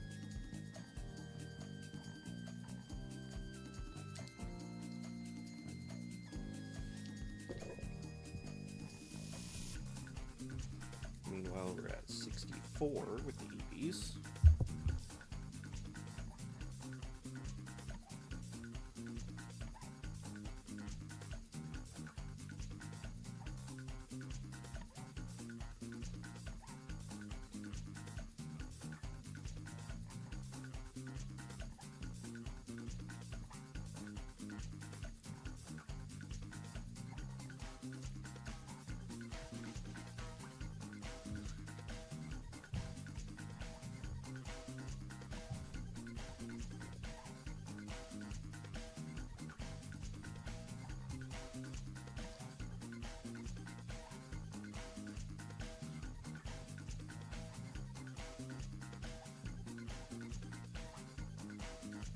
See, that I didn't know.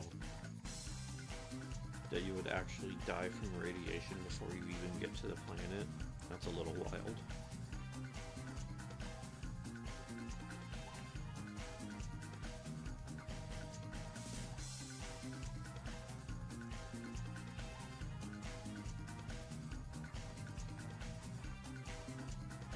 What is that red thing out there? Is that the nebula?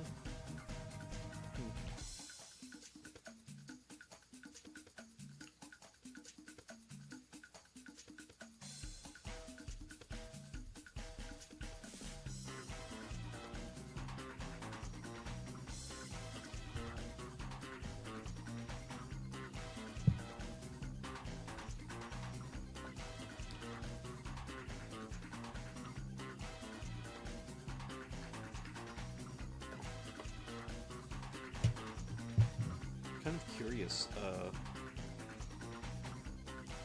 what this person uses to create their simulations.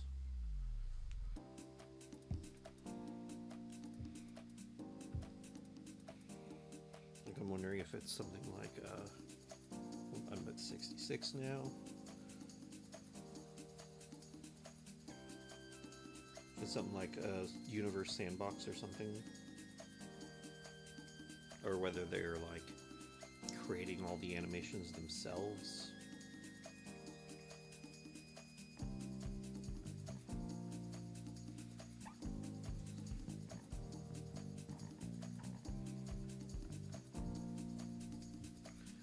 When we do a recover.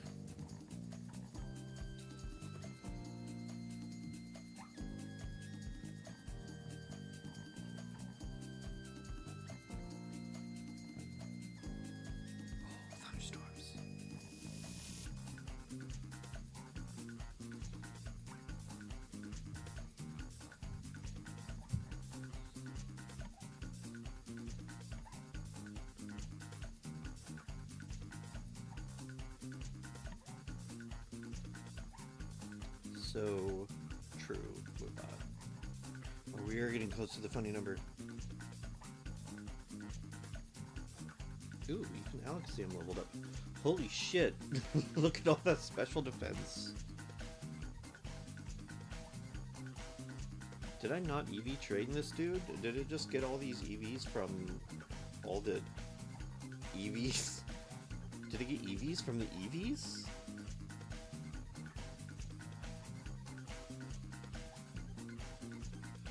If I look at EV, does it give special defense EVs? It does. Okay. I did not know that my Alakazam still had this many EVs left to get. Because you see it's already like level 42. So I did like quite a lot of battling to level it up. Oh, thank you for the stretch.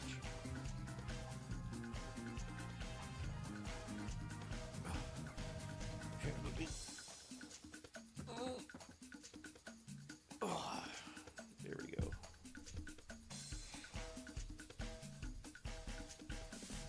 Yeah, I guess I just hadn't been doing as much EV training as I hadn't been getting as many EVs as I thought I would. You ready to jump into Liquid Hydrogen Mantle?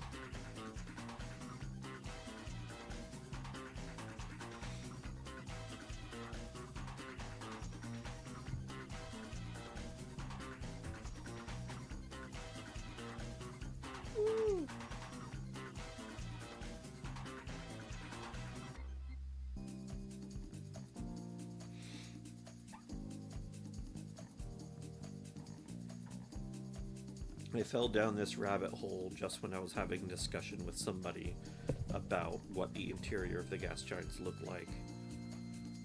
So then I just went searching online and found these videos, and I was pretty much screwed. And there's the core. Oh.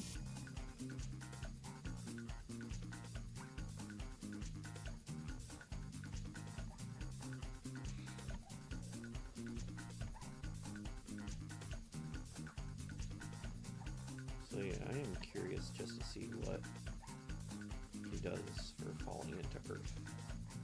He or she. I guess I don't know.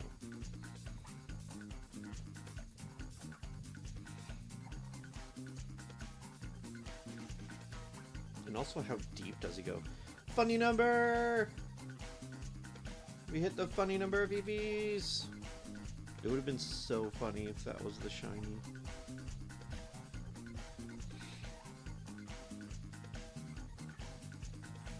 Into the Mariana Trench. Okay. So he's not going to go beneath the crust.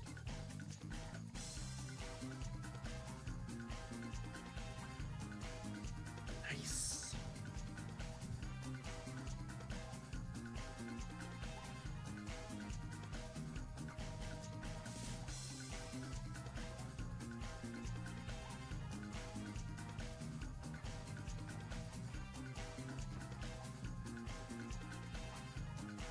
After exploring various plants, you return home for a visit.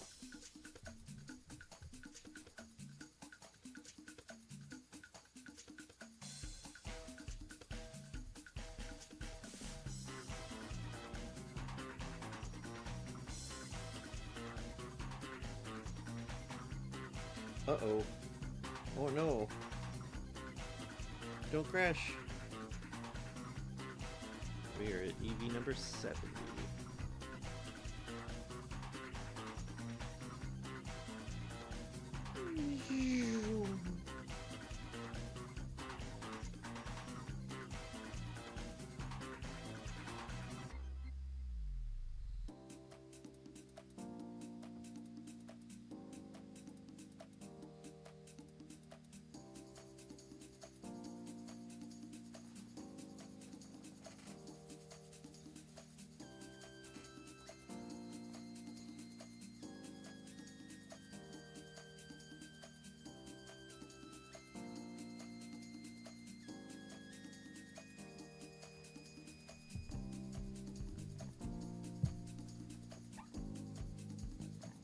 Woo, re-entry heating. Woo!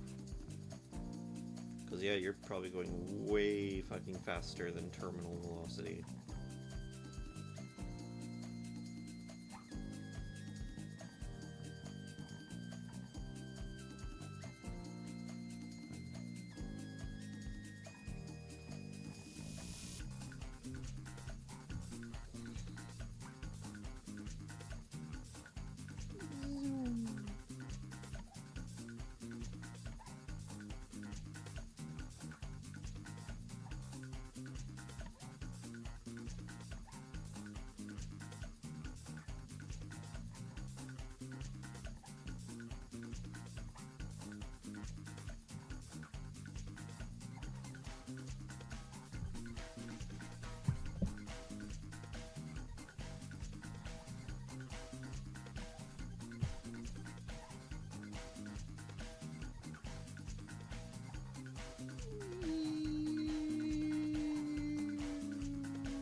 Sloosh.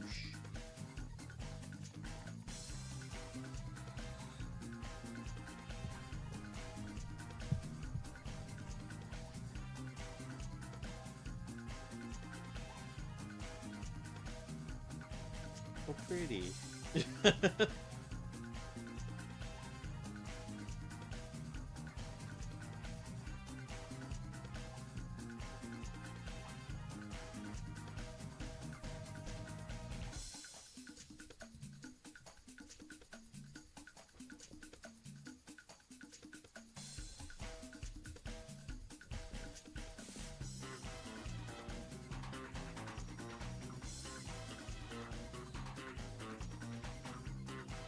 Jellyfish.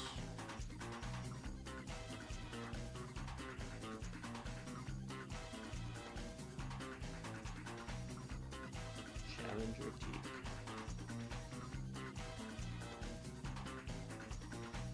And that's where it's stopping. Come on, why don't you go a bit deeper? Why don't you go down into the mantle?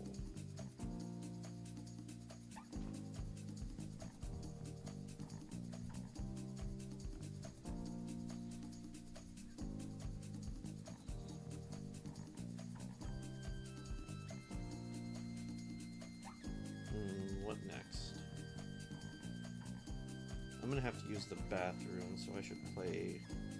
I might play, like, Falling into the Sun while I use the bathroom. That's one I've already seen, so I don't mind, like, skipping that one.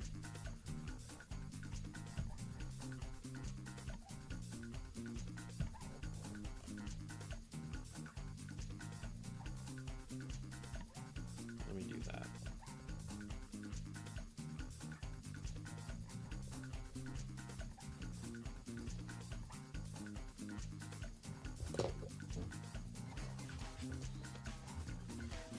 Back.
Okay, I'm back.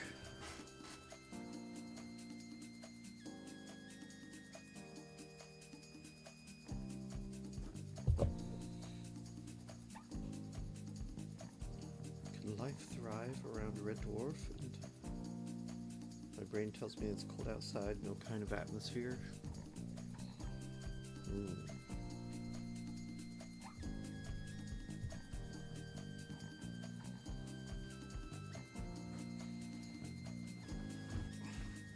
Oh, I was wondering. Haven't really watched Red Dwarf.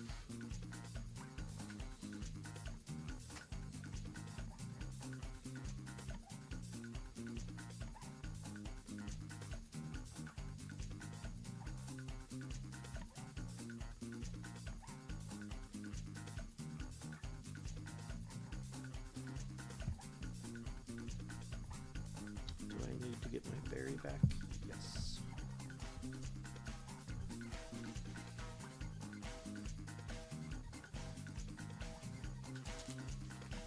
I'm out of crackers and I still want something to snack on.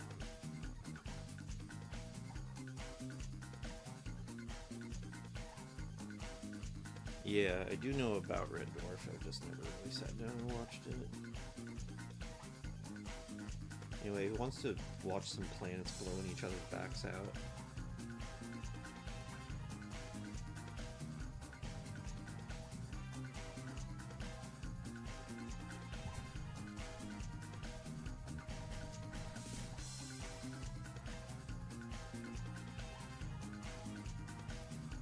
This looks like Universe Sandbox. Software Space Sim. Okay. Ooh, we got some good ones here. Kind of just like going gradually up. Yeah, you heard me, Jessa. Who's ready to blow Earth's back out?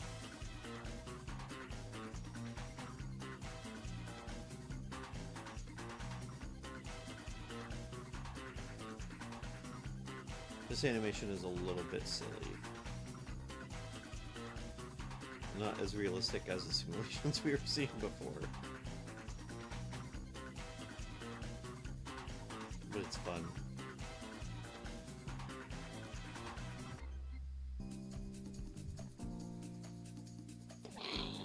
Ooh, shit.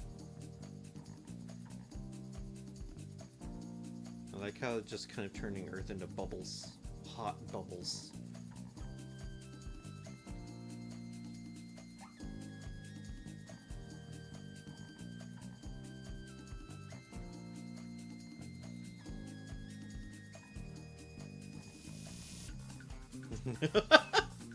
Earth-chan, you're so tight. Yeah.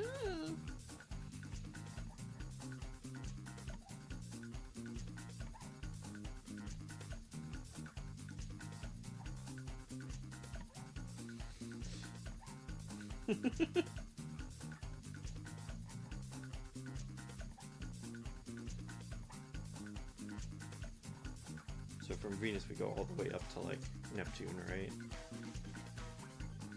What if Neptune just fucking blasted us? Oh, I got distracted. Sorry.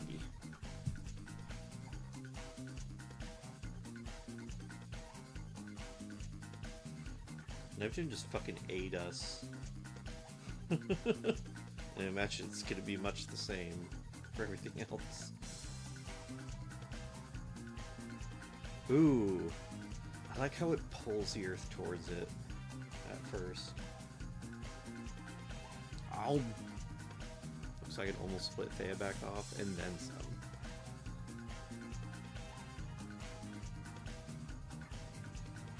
Me hungry.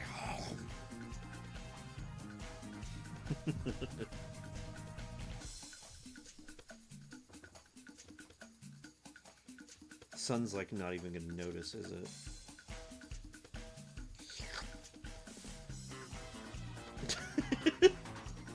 Just swallowed us up and just... That was a burp. That was a burp right there. Oh gosh, Earth-chan.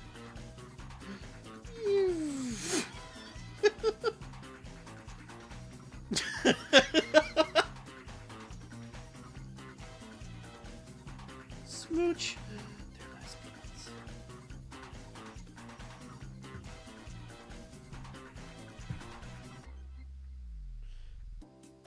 Shit, that actually just makes a star, doesn't it?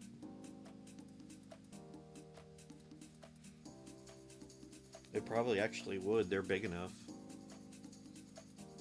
It's so hot. This, too, is Yuri.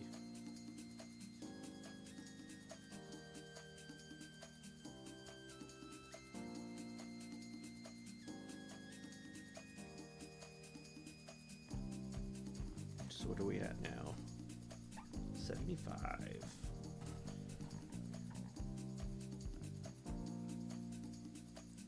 Let's see, what else do they have here? It could be Yaoi.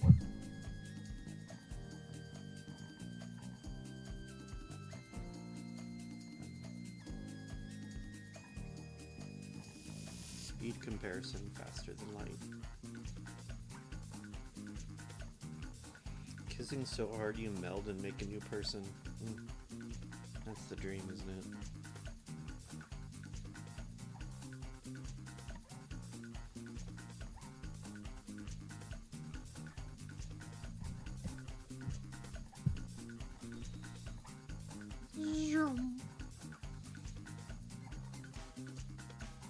Like, I wonder, is this video going to simulate the relativistic effects of super high speed?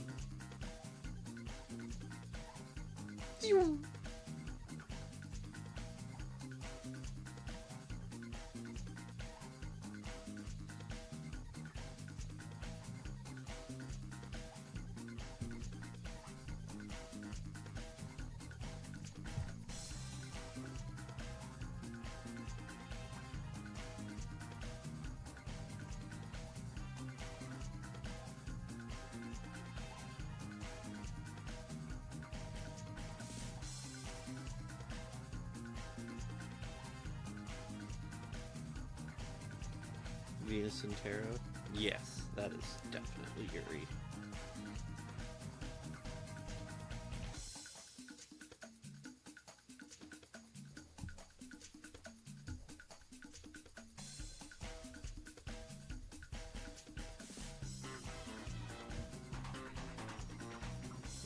say? Escape velocity, speed, and brake free. Yeah. 1,000 miles an hour.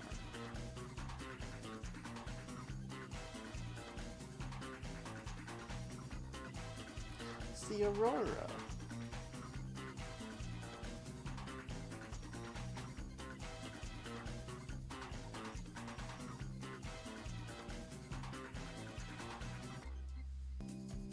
Speed of asteroid that killed the dinosaurs. Wow. A friend of mine once calculated the escape velocity of a kernel of sweet corn. Speed the Andromeda Galaxy moving towards us, 250,000 miles per hour. Actually, it's a lot slower than I thought. I mean, it is going to still take another billion years to get to us.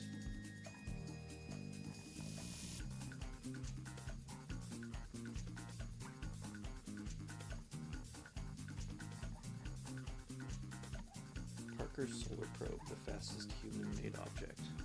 Huh. Where are we at now? 78.06% the speed of light. Wow. Speed of a fast neutron, 31 million miles per hour.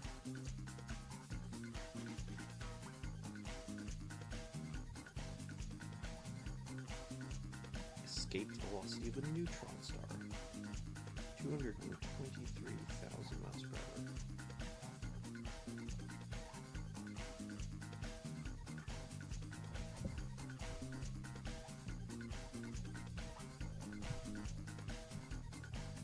Speed of light. Or is that just the sun?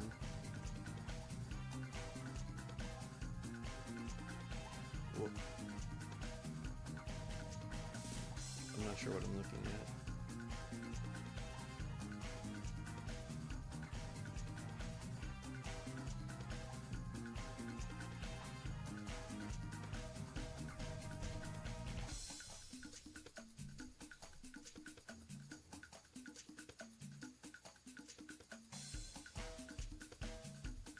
By our current understanding of the laws and physics, nothing can be faster than light. Anything above the speed of light is hypothetical. But let's take a look at it.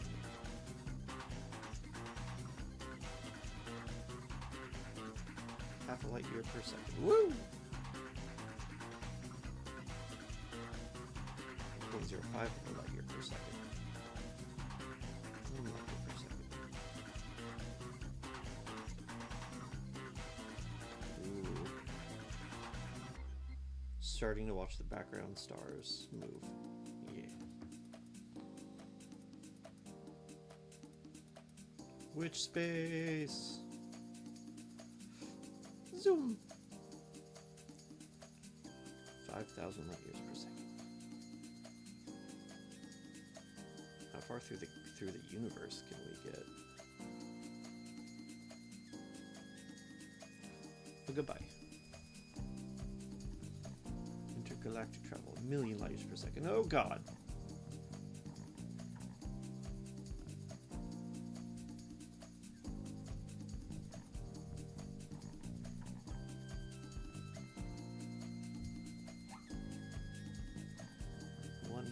Million light years per second, or 3.2 septillion kilometers per hour.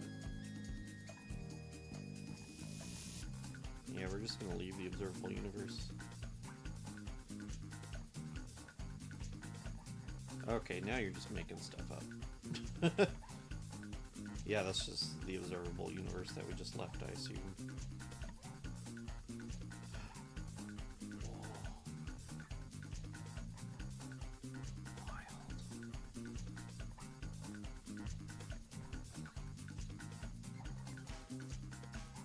Did look pretty cool. What other kind of cool videos do they have on here?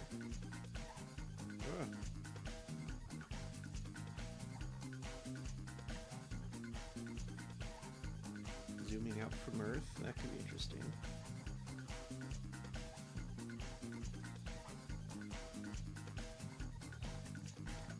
Seeing the theoretical fingerprint of other Big Bangs is such a concept. That'd be interesting.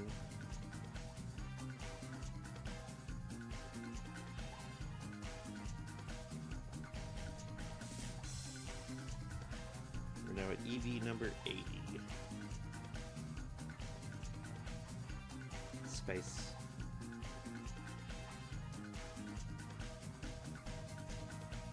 ADV. ADV.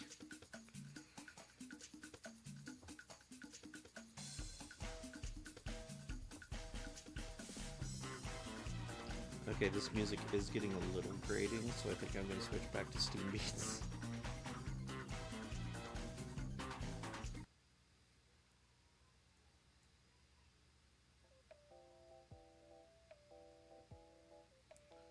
Solar system.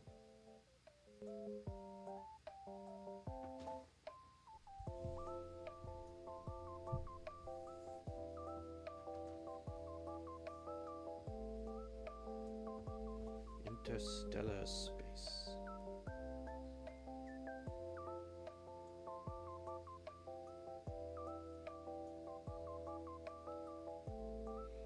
Space as narrated by Duke Nukem Tweets. Those alien bastards launched me out of the observable universe. And then they upper deckered me.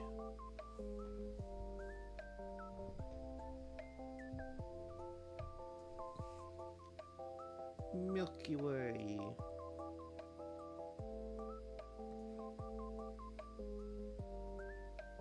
I'm here to kick ass and appreciate the beauty of the universe.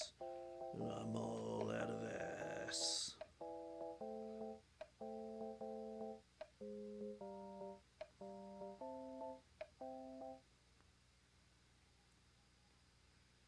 Whee! We're gonna get to see filaments, galactic filaments and stuff. And who knows? Other universes.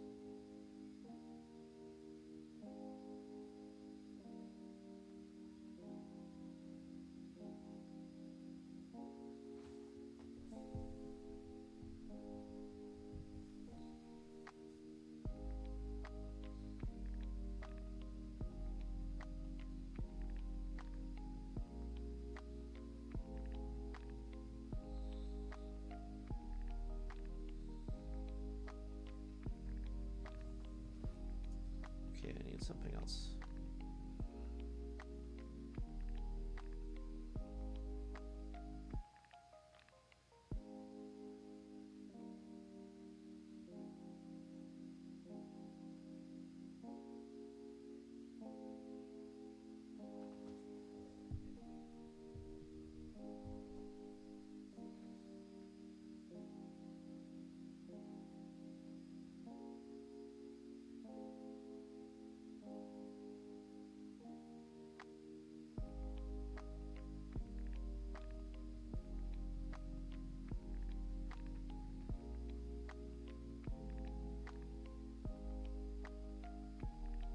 Kind of run out of things.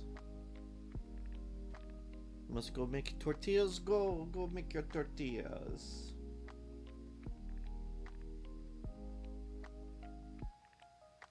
I'm gonna turn off the internet browser while I look for something new to watch.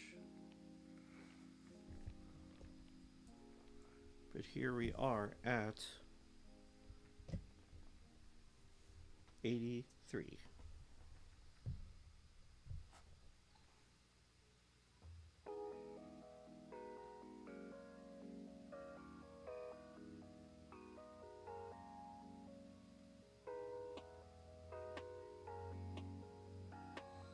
Thank you.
There, I found a good one.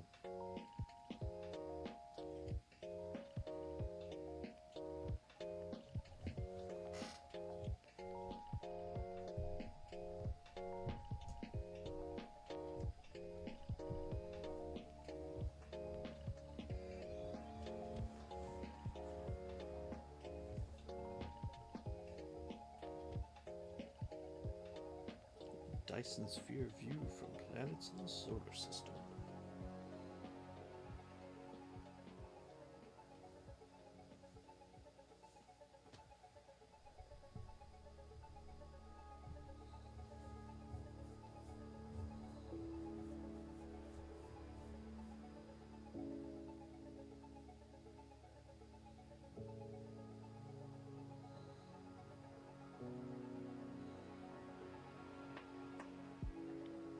And sort of just assumes whatever the size is.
Oh, that's cool looking.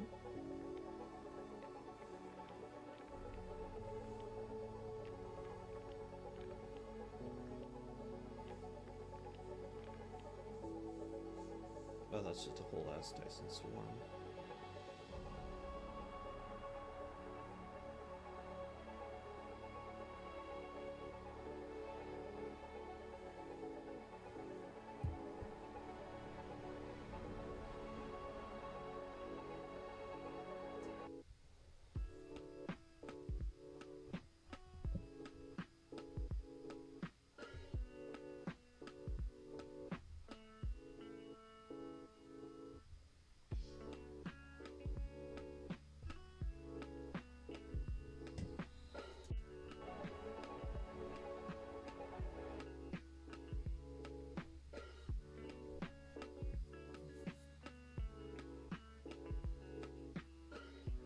Alright, what else is there to watch?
think I am going to...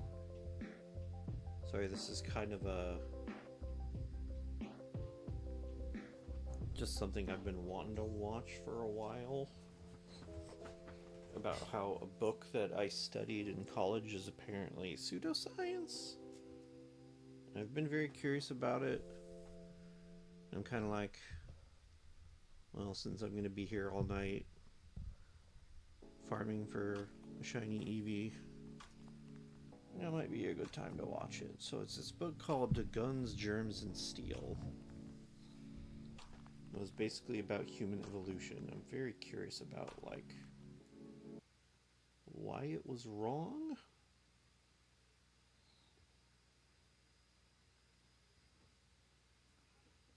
So why don't we find out?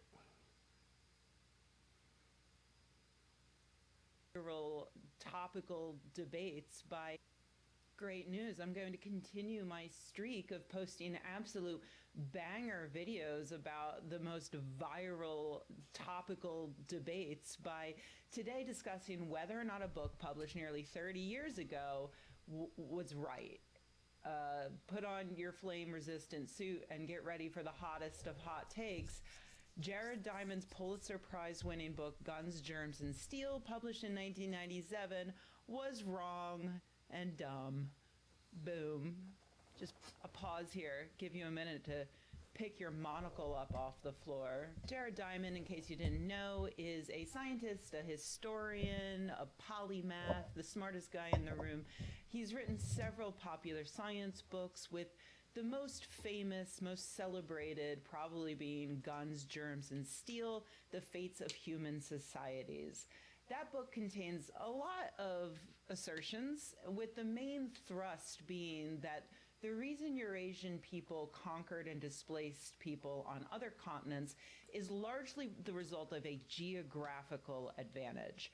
Eurasia is oriented primarily on an east-west axis, which allowed a cultural exchange to happen along a line that was more homogeneous in terms of climate and day-night cycle and wildlife, plants and animals that could be easily domesticated.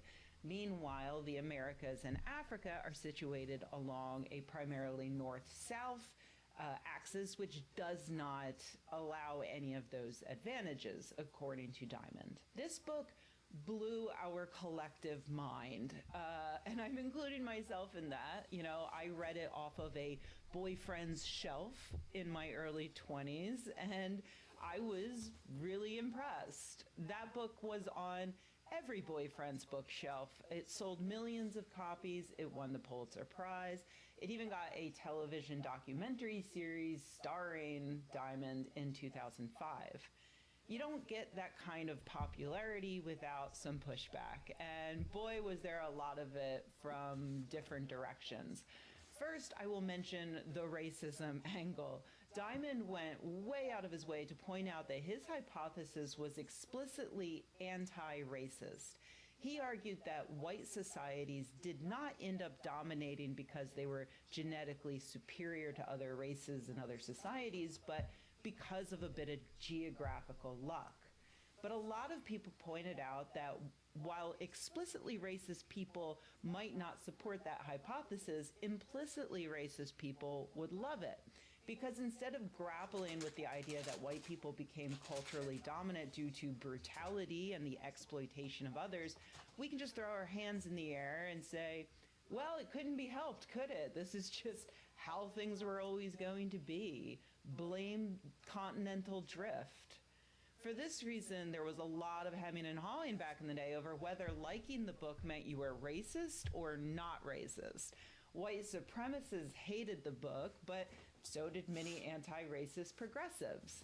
Moderates loved it though, so, you know, that's why it was extremely popular. I'm not going to spend a lot of time discussing this argument because while it is worth interrogating how certain nefarious groups will use and abuse certain hypotheses, today I just want to talk about whether or not that hypothesis is correct, if it is based in reality.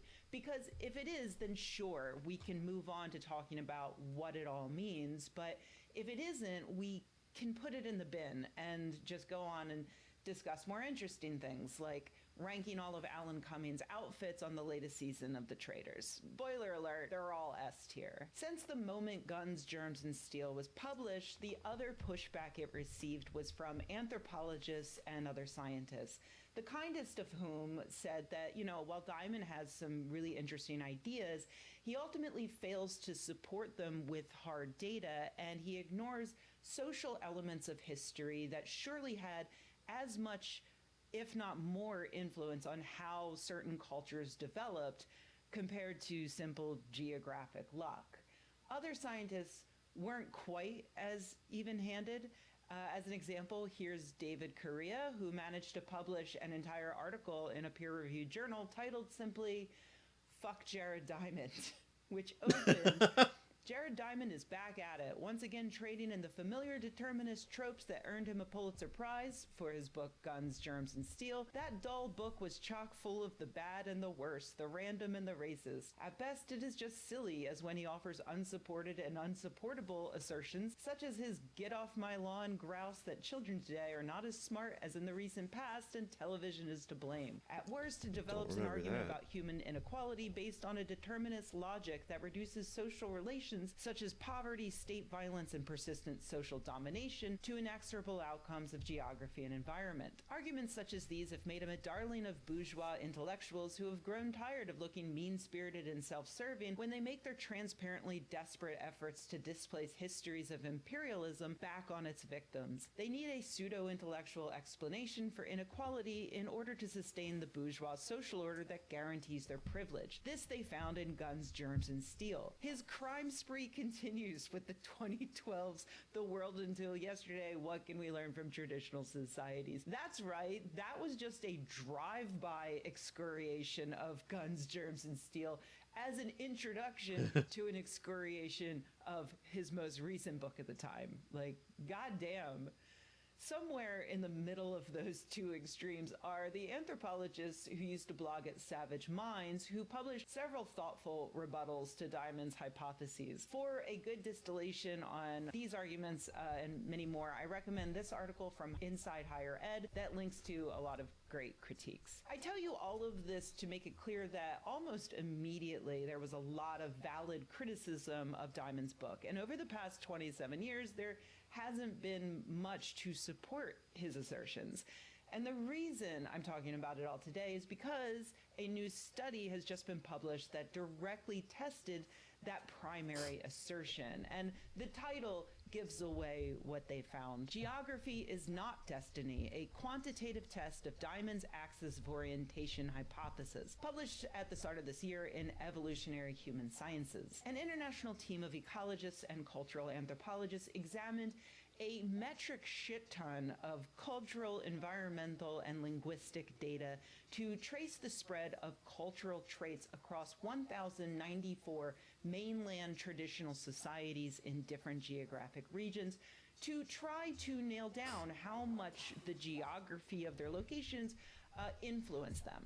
And they actually found that geography really did impact the spread of certain traits like domesticated animals and subsistence types, agricultural intensity, and major crop type. Geography did not significantly matter when it came to many other cultural traits like sexual segregation of labor, games, and rituals. And the biggest takeaway was that despite geography impacting the spread of some cultural traits, the researchers found that the geography of Eurasia did not give the inhabitants any overall advantage compared to that found on other continents. Yeah, we just hit 100. We've shown that although Diamond's intuition that ecological similarity facilitates cultural transmission is probably correct, these ecological effects are unlikely to be as influential as Diamond intuited. More so, we found no support for his argument that key areas of Eurasia are more ecologically homogeneous than comparable sites in other regions of the world. Our findings point out that latitude, like genetics and ecology, hasn't become is too not boring destiny. of a stream. We echo earlier concerns about the perils of single-factor explanations and suggest that chance Kinda and figure this perhaps is where we'd end factors up, that though, just promoted kinda watching colonial random videos empires while I- need to be more seriously on the grind. considered as potentially important drivers of human inequality. In other words, beware the extremely popular science bestseller. It's frustrating that it seems like in order to publish a massive hit, Scientists and science writers need to flush nuance down the toilet. No one wants to read Yeah. about how geography has a very minor role in how cultures evolve. We want to read a mind blowing fact that we can drop at a dinner party. Did you know that the only reason why the average American is better off than the average Nicaraguan is because of the plants that grew at 53 degrees latitude 10,000 years ago? Wow, fascinating. So, nothing to do with Reagan secretly and illegally funding right wing terrorist groups to overthrow a socialist government there? That is really cool. Excuse me, I need to go find the restroom to get away from you and throw up. Anyway, kudos to these researchers for performing a massive amount of data crunching to verify something that the experts have been saying for nearly 3 decades. You know, it's not a shocking result, but it is good science, and that beats a Pulitzer Prize winning bestseller any day.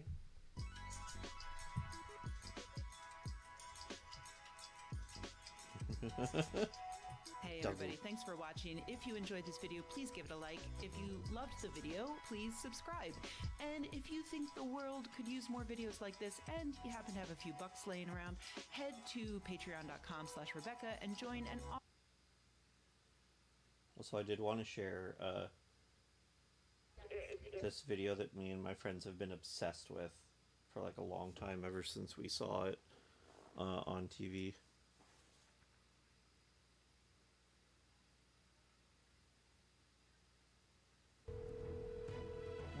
What's the address and city of your emergency? My son's phone exploded. His what exploded? His cell phone. I mean, his cell phone. His cell phone? Okay. Is he injured at all? No, but it burned holes in the floor. Is it still on fire? No, it's out now, but I mean, it was burning. Where's your son at right now? Jason? Jason! Jason? Jason! Yes, sir. Yes, ma'am. Who am I talking to? So this is 911. We're not in any harm's way. We're okay. Jason? Hey, it's not that big of a thing. Jason, there is smoke all over in the room. Jason! The smoke has been cleared. It burned holes in some papers. Jason! Jason! No, I put it up very quickly. Okay, we're gonna send the fire department out just to make sure. I said, there's like burns in the carpet. Jason! My mom's 81 years Okay. old, and Jason! I'm 54, and Jason? I do live Jason? with my mother. Where was your phone? You didn't have it in your pocket, did you? Jason? Jason? Jason? Jason? We're not in any harm's way. We're okay. No, I just wanted to You make can sure hear you him weren't walking injured. out of the room while she's yelling at him. Just so you know, they're gonna come and check it out, make sure there's no. No, actually, you don't need to do that. You really don't. Jason! Jason, you're not listening! Okay, I understand. So we should have him on scene now. Do you see him out front or? Yes, sir, we got him. Okay, I'll go ahead and disconnect with you then. Okay. Okay, all right, thank you. All right. Bye. Bye bye. Jason! Why couldn't you get that one? It's so good.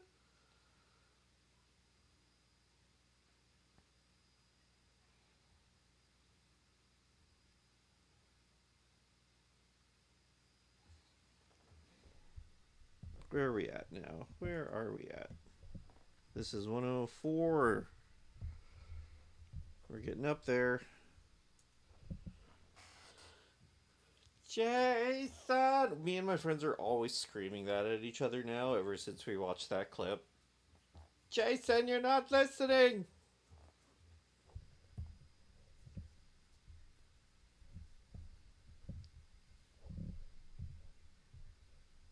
Now, in order to kill more time, I'm just kind of going through my watch later list, and there's this always... At the risk of looking like I'm sponsored or advertising something, I'm not. I've just been wanting to watch the Star Rail thing for a while. I've been very curious about it.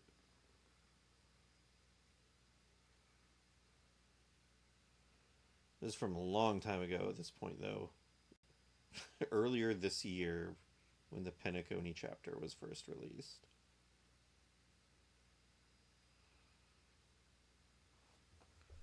Yeah, let's go. It's a 1 in 315 chance, so hopefully we get it before we hit 300, but we'll see.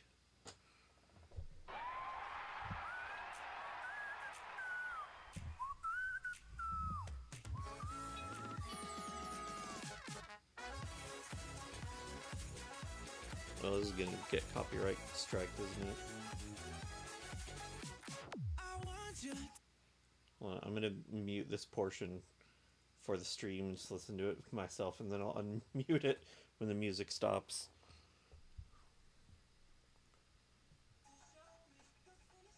You might still hear it through my microphone a little bit.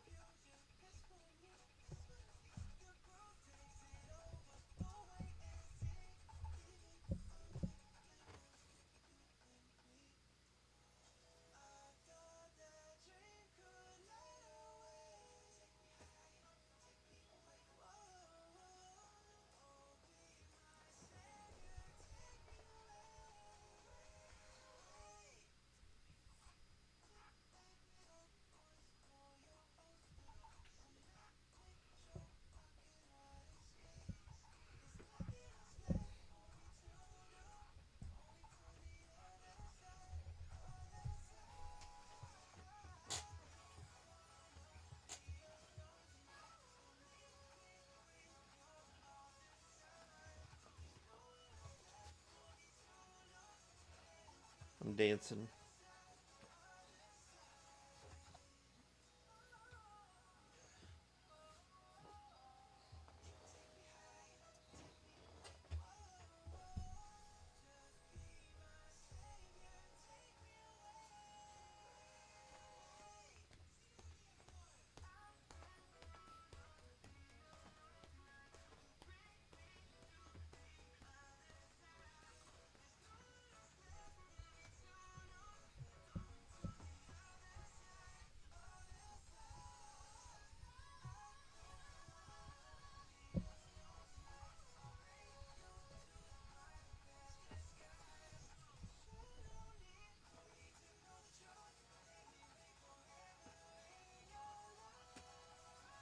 Woo!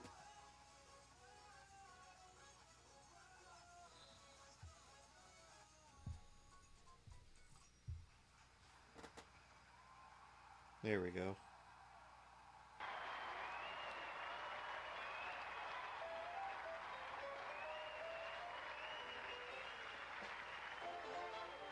It's midnight again, folks, just like it always is. And now, Jimmy Oak. live from Penacony Grand Theater, it's time for the It's Always Night at Penacony show. And here's your host. Make some big and dark noise for the inimitable Tony Alfalfa. What the fuck does big and dark noise mean?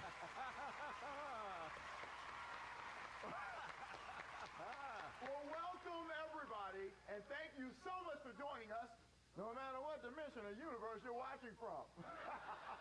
Well, as always, we're coming to you live from the beautiful Penacony, where you can leave your real life behind and make your dreams come true. Well, I can't start the show without first introducing our beloved announcer. Thanks, Tony. Actually, scratch that. I can't start the show without first introducing our beloved sponsor, Honkai Star Rail.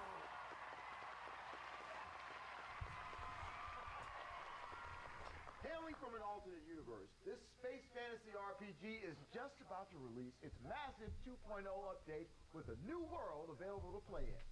That new world is called, get this folks, Penacony! And with that, let's start the show. Hello? I knew I was forgetting something. You are a good sport, my friend. Ladies and gentlemen, please join me in welcoming the uber talented, the uber handsome, a prominent member of the O family, the one and only Jimmy Oak.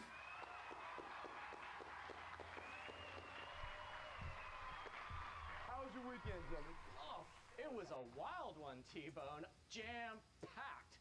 I saw the moment of soul, the moment of dust, and the moment of scorched sand. Wow.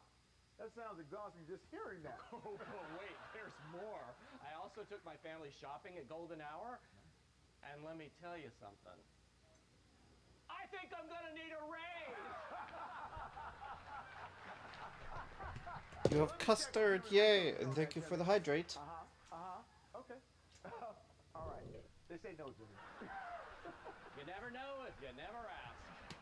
I hope you at least got a chance to stop by the giant Soul Lad bottle in Allen Park.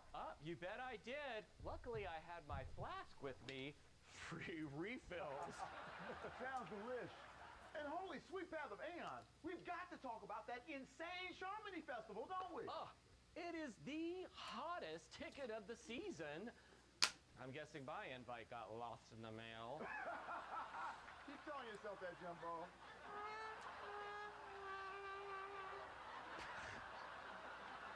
Well, not to rub it in. But did you hear Robin is going to play? There I was thinking I couldn't be any more jealous. She is the biggest singer in the universe. Scalpers must be having a field day. Oh, that's for sure. Well, we'll talk more about the festival in a bit, along with some breaking news out of the almighty IPC Corporation, where things are getting a little tense. As always, I'll be accompanied by our very own Dickie Brombato and the Sweet Dreams Crew! Did you hear that, folks? That was the sound of my stomach growling. Did anybody else use a snack right now? My sweet tooth is acting up.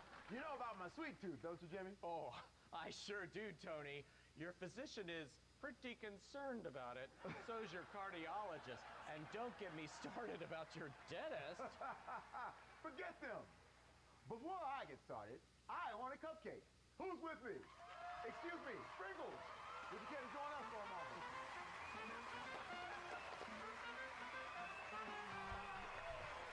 There she is. Delicious. Who else wants one? Hey, Jimmy, here's that raise you were asking for.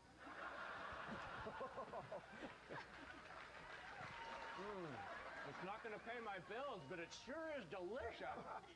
Oh, no, I couldn't. I'm on the job. You suddenly care about being good at your job? Okay, Sprinkles, if you insist.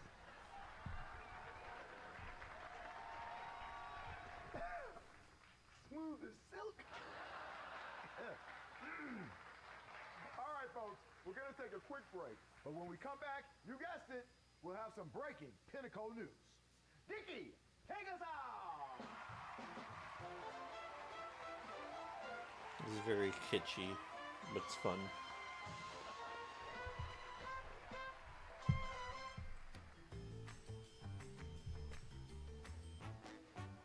Hey everybody, Tawanto here. And I'm Dash. Here at PSN, The Penacony Shopping Network. we chat all about the latest items and gadgets like this. The hottest new device on planet Earth. Oh, it is hot and not all. This is like a little special program for when Honkai Star Rail was releasing the Penacony chapter. So this is kind of like an in-universe Penacony late night show or something. Where are we at now? 113. Woo! Only is it a mobile phone, it's also a paperweight. Actually, I'm really excited to try out my favorite game, Honkai Star Rail, with its glorious high-definition 8-bit graphics. Okay, what? I don't see that in the script. Honkai Star Rail, voted Best Mobile Game of the Year at the Game Awards, as well as Best Game on Google Play and the App Store in 2023. I don't understand a word you just said. So why don't we just get back on topic? Starship Also Trooper downloaded over vibes? 80 Maybe. million times in 6 months. Can you believe that? Are we not gonna cut? Really? Come on, Dish, get into this. This semi-open world experience, more than 30 playable characters, each with their own unique personality and backstory. I feel like I'm being baited. What's going on here? Speaking of bait, they will be doing a special collab with Honkai Star Rail in the near future. So be on the lookout. The whole thing I'm with gonna take Penacony is that it's kind of based on like 1920s flapper era of, I don't know if I was supposed to say America or Vegas or something, but that's kind of the general vibe. Our top story tonight, the Charmony Festival is fast approaching, and guests from all over the universe have descended upon Penacony, the planet of festivities, to partake in the magic. Well, the guest list is truly incredible. The Astral Express crew, Adventure In, Black Swan, and too many other A-listers to count. Some B-listers and other sort of has-beens have managed to sneak in there, you can see. But all in all, the fashion has been next level with too many killer looks to count. Ooh, look at Aventurine. Tony, you think I could pull off an exposed chest like that? I think you can pull off anything you do, my brother. Oh, and there's the great Dr. Ratio working. No, I think I know what you mean. That's me. He is Kind of had a little retro feel to it. I mean, a very pleasing look for the fashion eye. I bet he'd tell you you're gonna get gout if you don't stop with all those cupcakes. Okay, first of all, I don't think he's that kind of doctor, my friend. Sure he is. He's a proud UPenn grad. Yeah, online classes at the University of Penacony don't count. Oh, and look at that purple cape on Black Swan. She must be moonlighting as the lead singer of a Prince cover band. Was that an Earth pop culture reference? Sure was, James. I contain multitudes. Oh, and here comes the Astral Express crew. There's Himiko and Mark 7. Ooh, they better be careful. The Doomsday Beast was at the open bar asking about them. He looked pretty hammered. I think his marriage is in trouble. Heard he's crashing on a friend's couch. I wish him the best. Hopefully he and the missus can finally learn the dialogue. We've all been there. Mm-hmm. But those aren't the only headlines making news in Penacony right now. That's right, Tony. Despite an invite from the Oak family, Duke Inferno still hasn't arrived at the festival. Really? He got his invitation in the mail, but it must have burned up before he had a chance to read it. Well, if he shows up, he'll have the Bloodhound family all over him. That's one fire he hasn't stoked yet. And as we all know, the Bloodhound family loves to cause a scene. But hey, they better not come between me and my chicken parm. Well, look, in other news, the Oak family reports that they have received a mysterious telewave signal from another universe. Apparently, Hawkeye Star Rail is holding a special celebration in the city of Los Angeles on planet Earth. I mean, what better place to celebrate a railway system than in the one city where nobody uses the train? Speaking One of city? planet Earth, the Charmony Festival's influence is so huge, it's caused a quantum physical change between our universes. I mean, look at what happened in our sister city, Las Vegas, earlier this week. Oh, wowza! Look at that. Quite the video production. I'd hate to face the Nook on that thing. Well, that thing's barely big enough to cover Nanook's toe, my friend.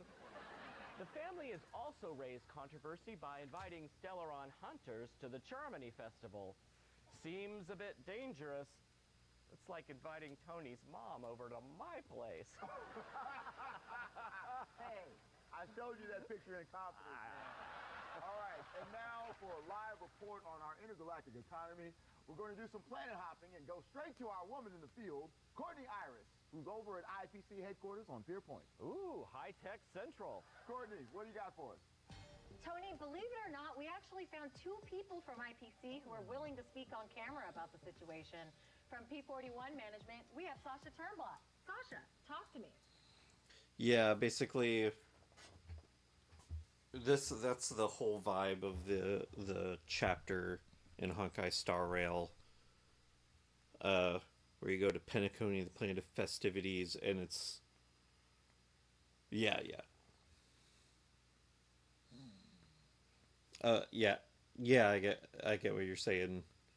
Like, it's such an old-fashioned feel, and then they're like, mobile game from the internet. First off, it's P42.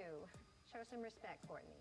My apologies, Miss Turnblad. Second of all, with all I've done busting my chops for the IPC, you'd think I'd get an invite to the Charmony Festival, but no.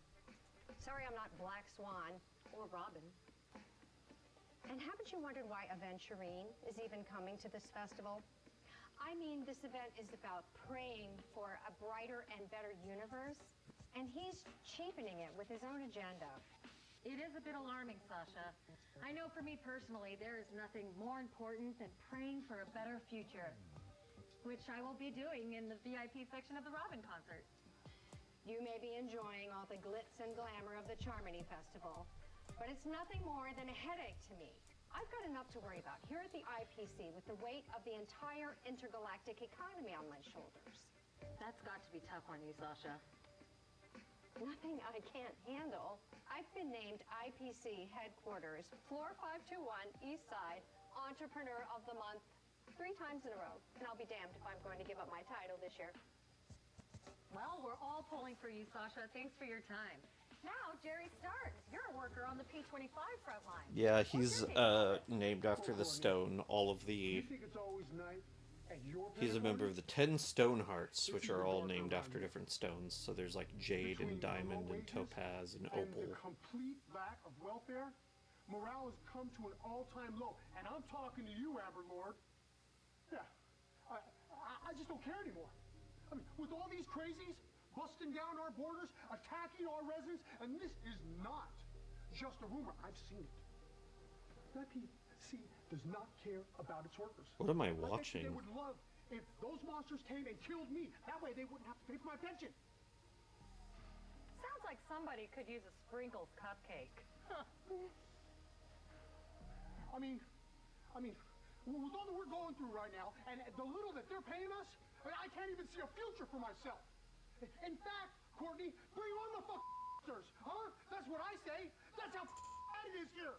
I welcome death. Put me out of my What the goddamn? That cupcake sure did look delicious, didn't it, Jimmy? Wasn't I think now's really expecting it to go like that. Now, when we return, it's a special live music performance, so hang tight and we'll be right back with more. It's always night in Pentaconi.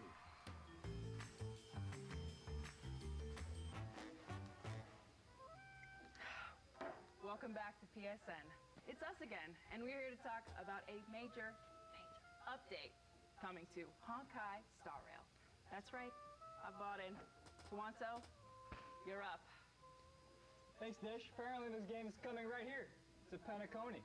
And one of our operatives has intercepted a very important document called a magazine that spills all the details about the game's impending arrival. This magazine includes incredible graphics, maps, pictures of all of your favorite characters, developer interviews. Don't forget that special behind I was the kind of scenes hoping that at too. Anime Shorts, and even snapshots of locations right here in P-Town. Well, this magazine should hit shelves around spring of this year. Who would Stay have tuned for more guessed? details. Yeah, and that's pretty much how the chapter goes too. Well, yeah, it's just gonna be a fun vacation. Everybody's gonna have fun, and then, oh god, horrors beyond your comprehension. I have another surprise for you. Today and today only, our very own Dickie Brumbato will be playing with the Street Dreams troupe. That's right. The troupe has agreed to collaborate with real human beings for one night only. How lucky are we, Tony? Oh, lucky is Jimbo. Take it away, Dickie.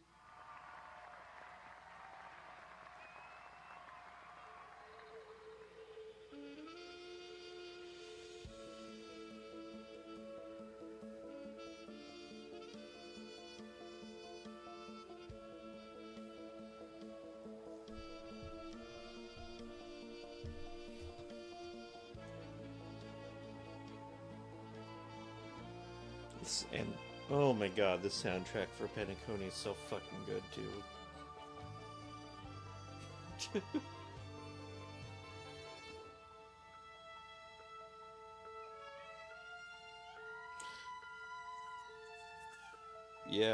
Yeah, pretty much.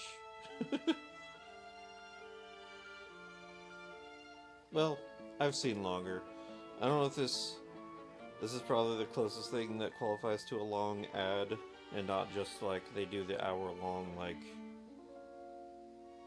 presentations. This is closer to like an actual ad. Easy.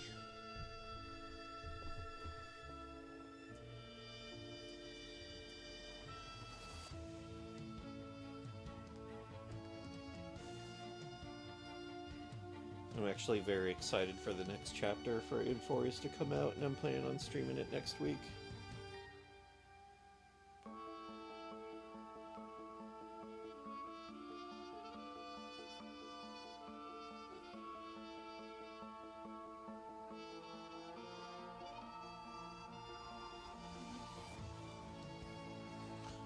Honestly, Rudrin, that's probably for the best.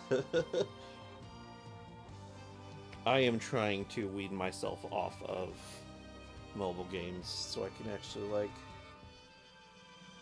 maybe get back into art again instead of all these games that demand my attention all day, every day.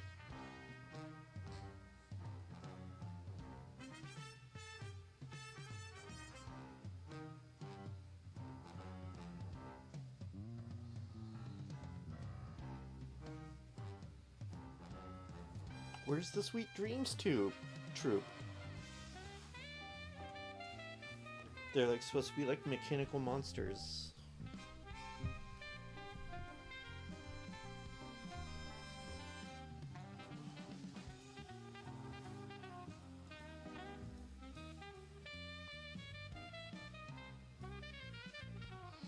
Yeah, at least with Honkai Star Rail, I have to play it on my PC.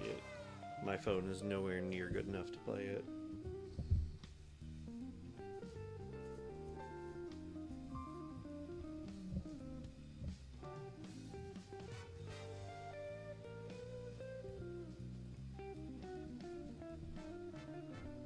I can finally, now that it hasn't called for help, I can recycle the Lepa berry I used.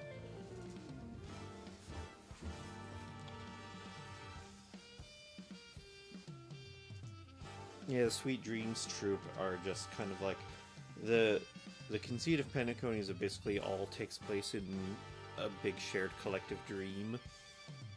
And so you've just got these monsters that are kind of made up of like clocks and televisions. There's even one that's a dog made out of soda bottles, pretty much.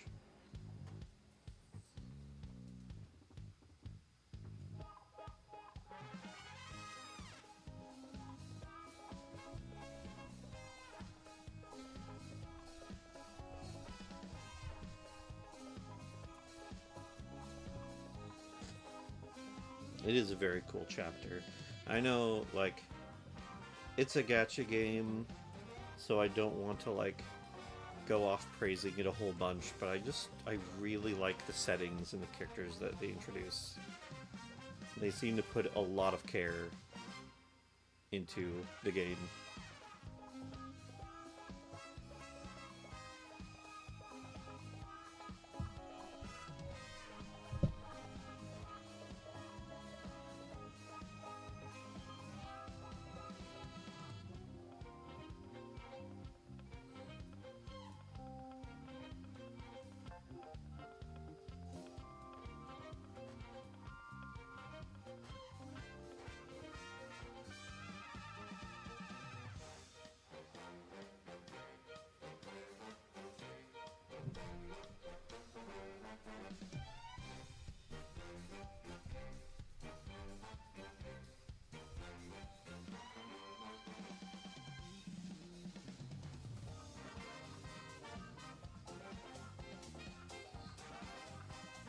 And the next chapter in Inforius is going to be a world based on a lot of Greek mythology, which definitely feels like less unique than Penacony is with its like Flappa era vibe to it, but it still looks like they took a lot of unique liberties that are going to make Inforius look really, really cool.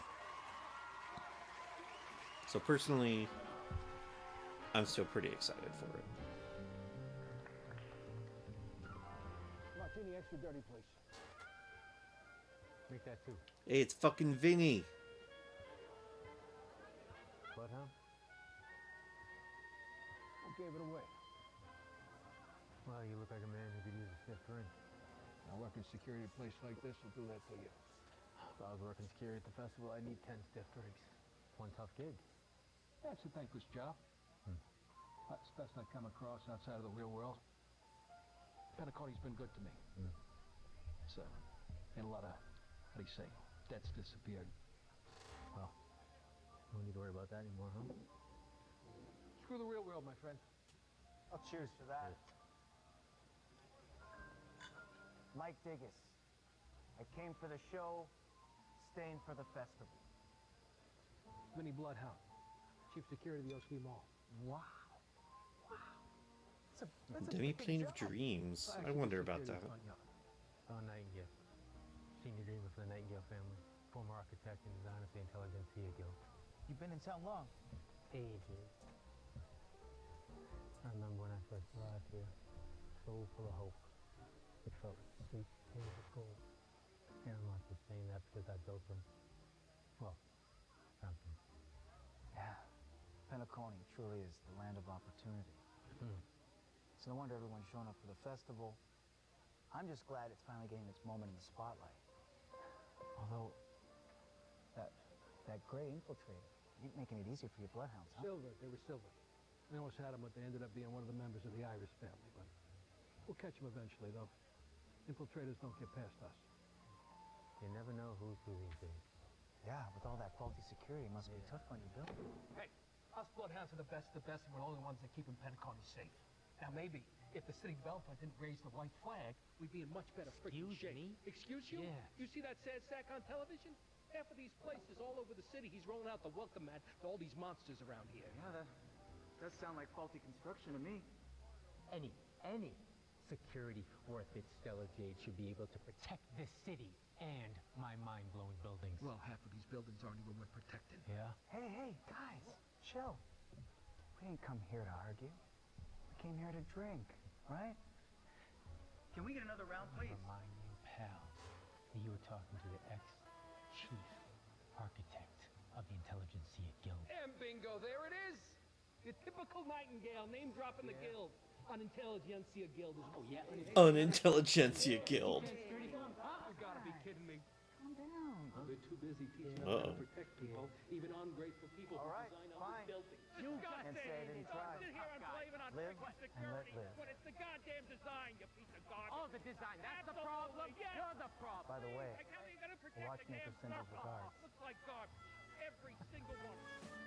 Shut up. Don't you ever touch it again. I swear to God. Huh.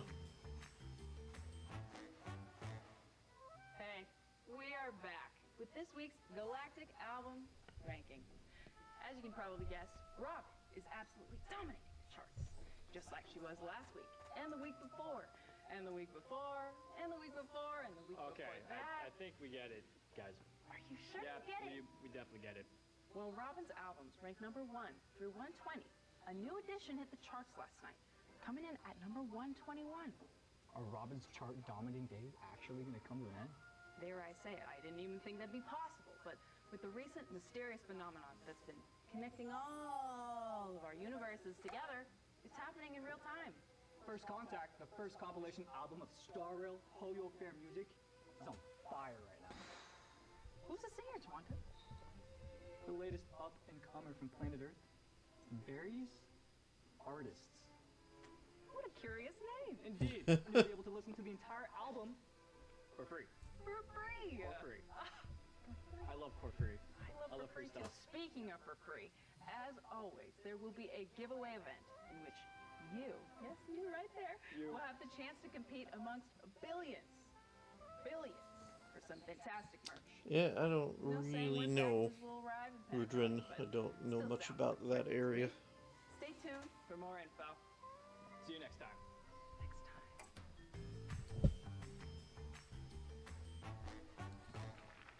Oh, welcome back, folks.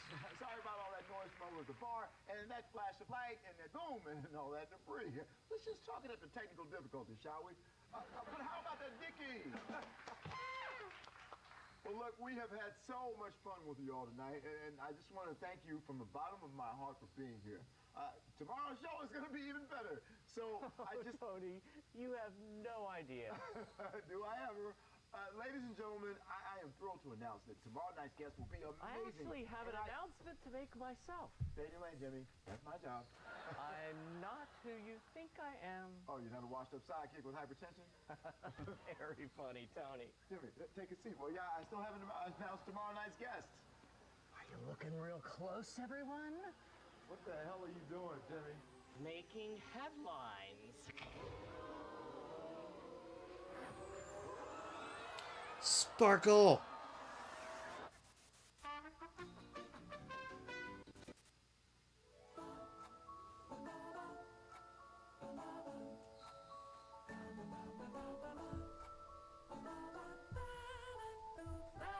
You little devil.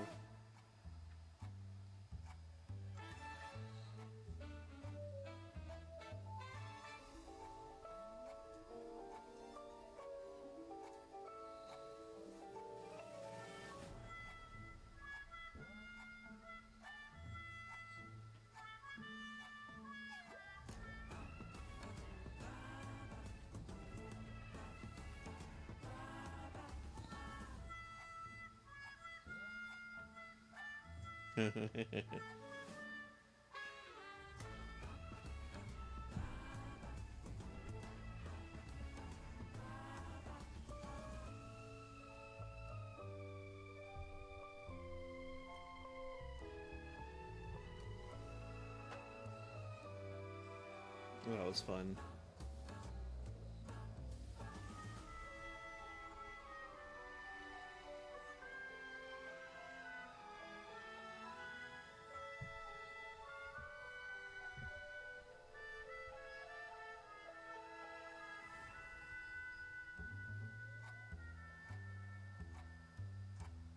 Oh. Interesting.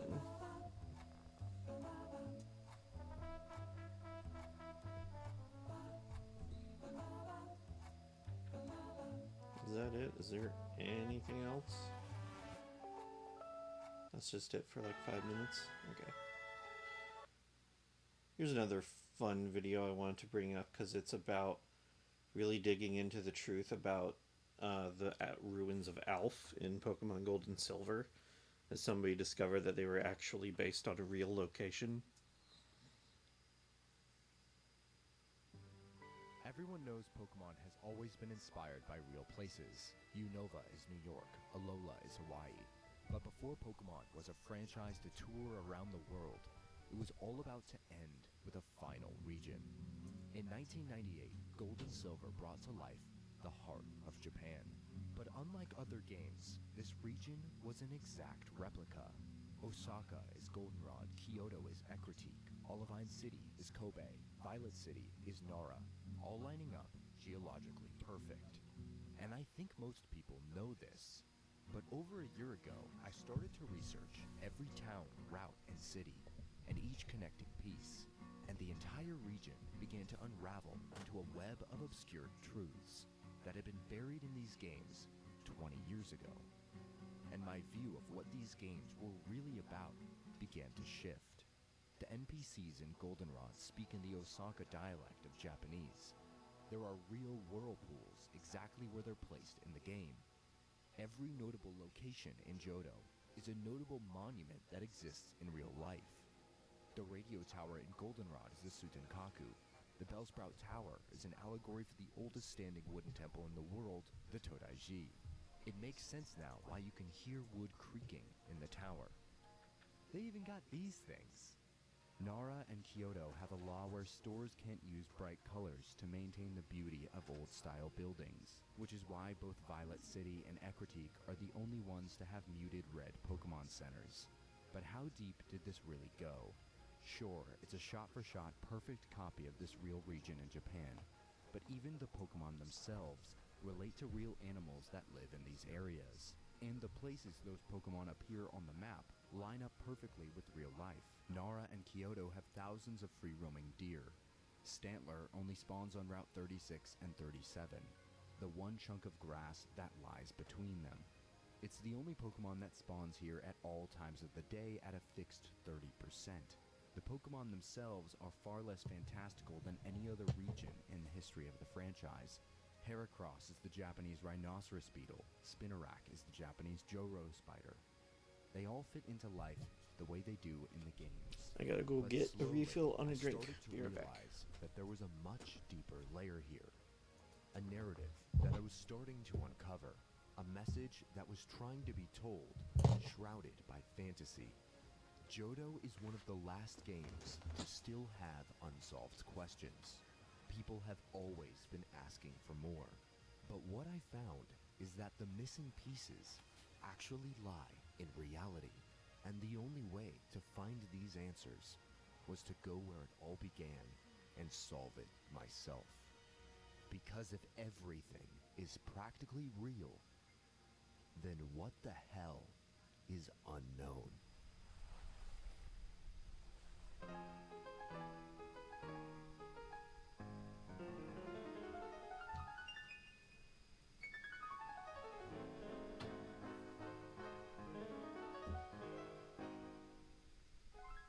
I've been playing Pokemon since I was a little kid. I've walked the ruins of Alph over and over, slid old stone puzzles together, caught unknown, and that's about it. It's easy for this place to seem like nothing but a dead end. Just an endless mystery. Nothing but old cryptic writings that give more questions than answers. Ruins of the past. Puzzles, secret rooms, and strange Pokemon. It almost doesn't make sense. What if this place was real? What if there really were more questions than answers? What if the puzzle pieces aren't all put together? What if it really was unknown? The place we know as the ruins of Alph was inspired by Asuka, a tiny village 40 minutes south of Nara, or Violet City. It's a place where the mystery of the past is living in tandem with the present. Throughout Asuka, hundreds of ancient tombs are hidden underground, in between gardens. Signal of houses, Screams. That lie stone is structures terrifying. that look identical to the ones in the ruins of Alph, that are to this day not understood. The tombs are over 1,500 years old, yet still standing, and no one on Earth knows anything, who is buried here, or why. Their very existence is truly unknown. Throughout Asuka, there are stone monoliths that have been standing still for so long, no one knows what they were ever for. All they know is that some of them fit together, like a puzzle. Though they will likely never move again, moss grows over, and kids climb on top. And the only way for these ancient puzzle pieces to come together is through story and imagination. These pieces are stuck in time, built before Japan's own known history, more than 1,500 years ago. They've been forgotten many times over, stuck still for so long that legends came of them and left. They remind me of sliding the stone puzzle squares into place, unlocking some secret fantasy stone chamber where you fall into a hole in a mysterious room. Pokemon is just another iteration of these legends, a story built from something mysterious that will never be answered otherwise. Was what a missing nose a regular Most encounter? of the tombs, like the game, are empty now. But there have been discoveries here that have influenced these games in far more ways than you might think. Of these legends, a mysterious room fall into a walking some secret fantasy stone chamber. Back here? Where you fall into a hole in a mysterious room. Pokemon is just another iteration of these legends. A story built from something mysterious that Keep will going never back. be answered otherwise. Most of the tombs, like the game, are empty puzzle pieces to come together. Is through story and imagination. You mean that one? These pieces are stuck in time. Through story and imagination. That's just a question mark unknown. These pieces are stuck in time. Yeah. Built before Japan's Not a own Messino. known history, more than 1,500 years ago. They've been forgotten many times over, stuck still for so long that legends came of them and left. They remind me of sliding the stone puzzle squares into place, unlocking some secret fantasy stone chamber. Reading about Johto, though, is really making me want to design like a Pokemon region based around the Midwest. Iteration of these legends, a story built from something mysterious. I would just do one about Iowa, but I don't think Iowa has enough interesting things about it to warrant its own region. But there have been discoveries here that have influenced these games in far more ways than you So would I'd probably just do like the Midwest. There are two that are regarded as national treasures by Japan. This is the Takamasuzaka. This tomb was first discovered in 1972, and it was the first tomb with vividly colored paintings to ever be discovered in the history of Japan. When it was found, it was all over the news as the people of Asuka gathered around and climbed in to see origins of the past. On the walls were paintings of multiple figures, Genbu, the black tortoise, and 3 other animals that were shrouded due to its age: a tiger, a dragon, and the resemblance of a bird. Shortly after it was laid eyes on, it was sealed off to the public.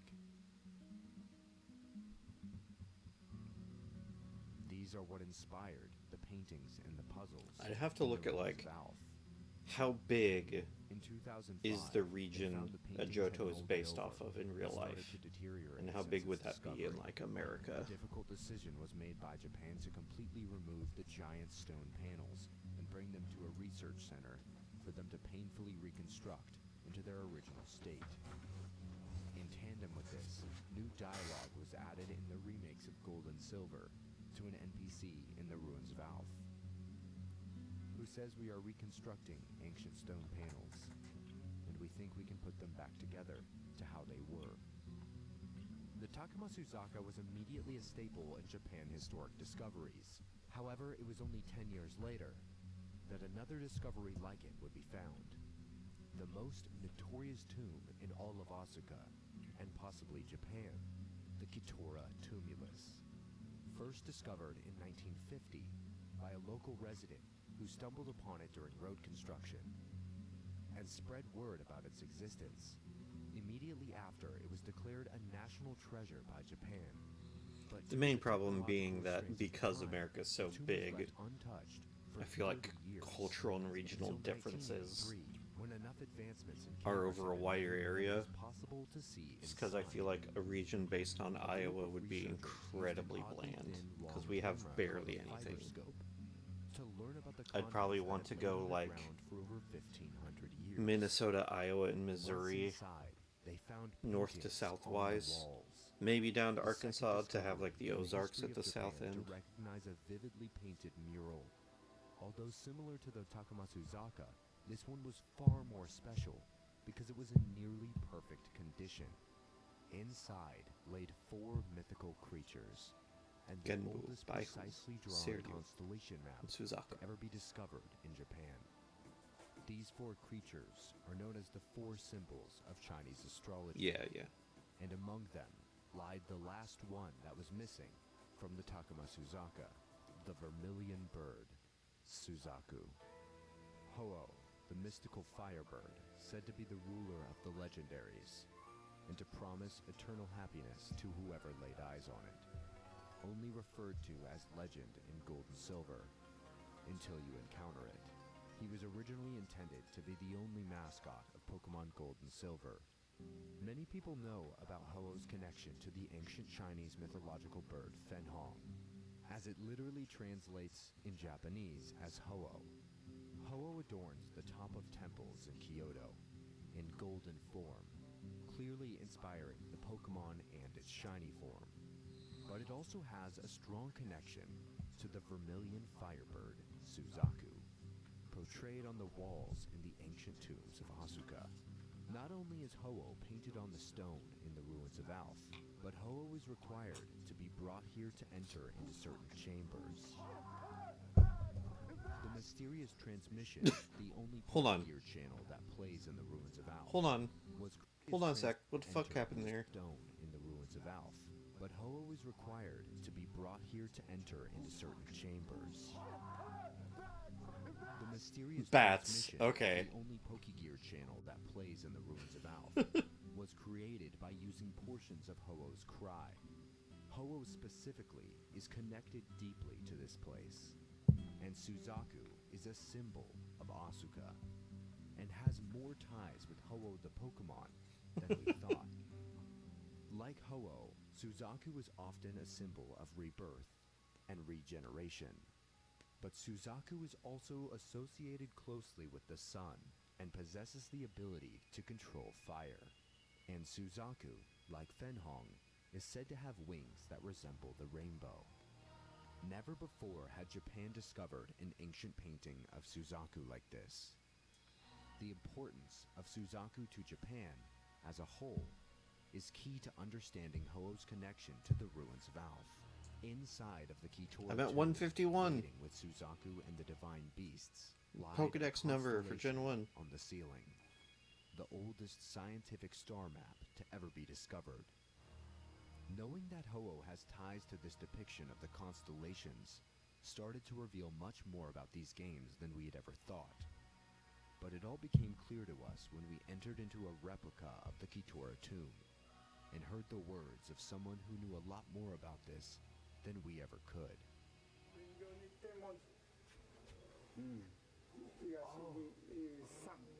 The sun.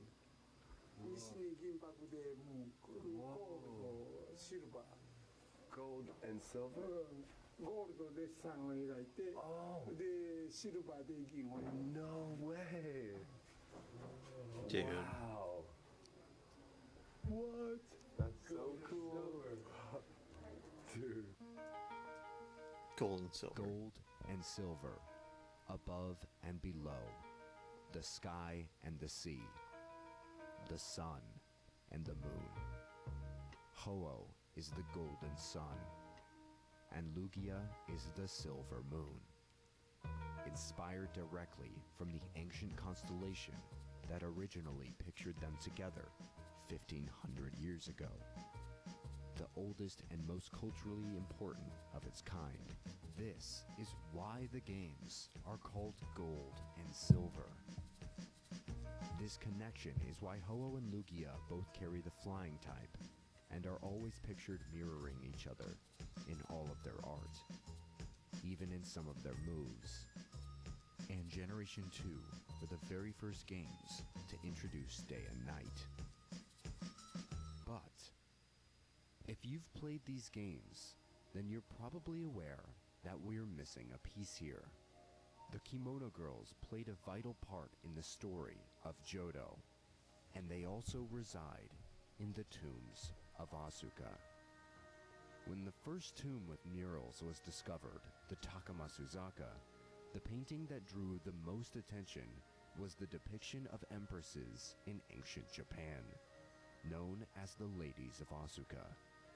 The Ladies of Asuka were 5 people who played critical roles in this time period of Japan's history and the spread of Buddhism, and they were portrayed in gold and silver through the Kimono Girls.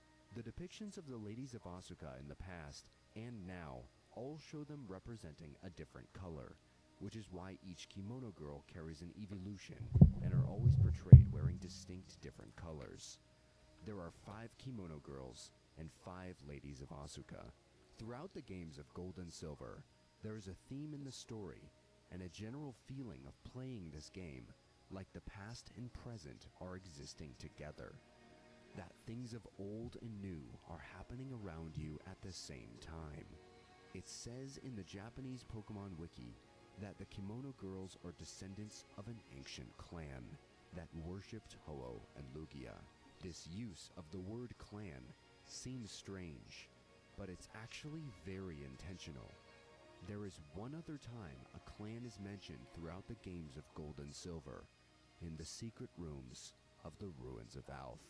There are words written in unknown on the floor that mention that they are the clan that erected Pokemon statues outside. 1,500 years ago, in Asuka, there were two real clans in an intense conflict with each other. The Soga clan, pushing for Buddhism, eventually won. During this time period, the ladies of Asuka had a vital impact on the creation of Japan as a nation. The clans referred to on the Ruins of Alph floor and the clan that the Kimono Girls descended from are the same. If this is true, the time periods would line up perfect with real life. The 5 Kimono Girls are the descendants of the 5 ladies of Asuka.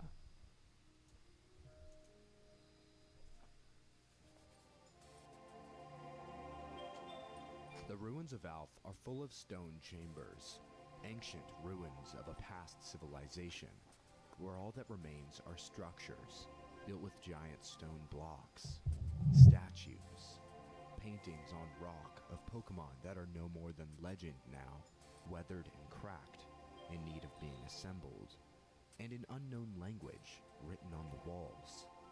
Messages from a long-forgotten clan. The scientists tell us the ruins are 1,500 years old, and that there simply isn't much to know about them, aside from the feeling you get when you're inside. The only other Pokemon that spawns in the Ruins of Alph, aside from Unknown, is Natu and Smeargle.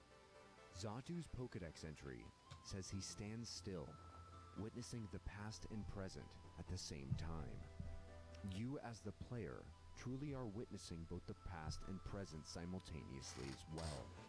It makes perfect sense why they placed Natu here, and nowhere else on the entire map. Smeargle is the painter Pokemon. The paintbrush on its tail. He's the artist, and a metaphor to the ancient paintings that the place that inspired the Ruins of Alph is most prolific for.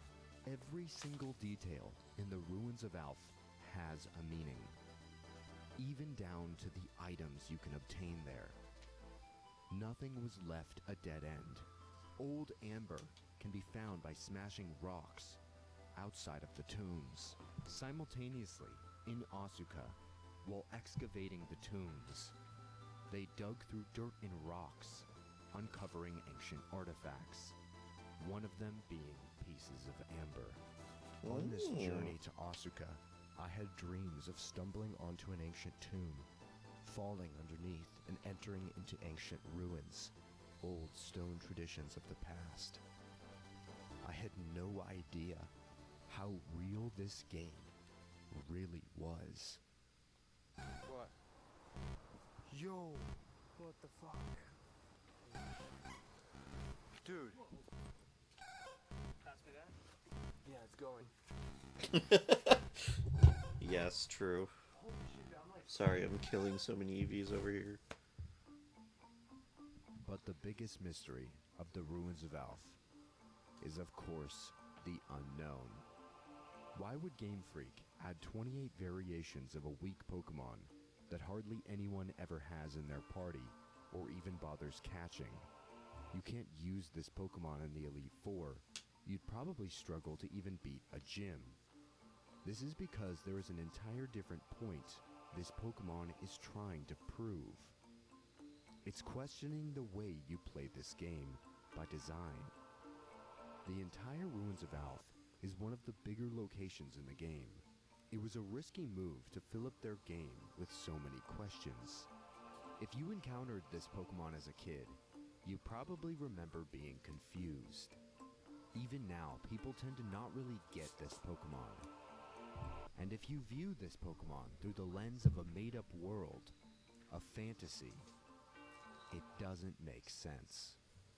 But if you view it through the lens of a grounded world, no different to ours, the meaning and overwhelming importance of this Pokemon becomes clear.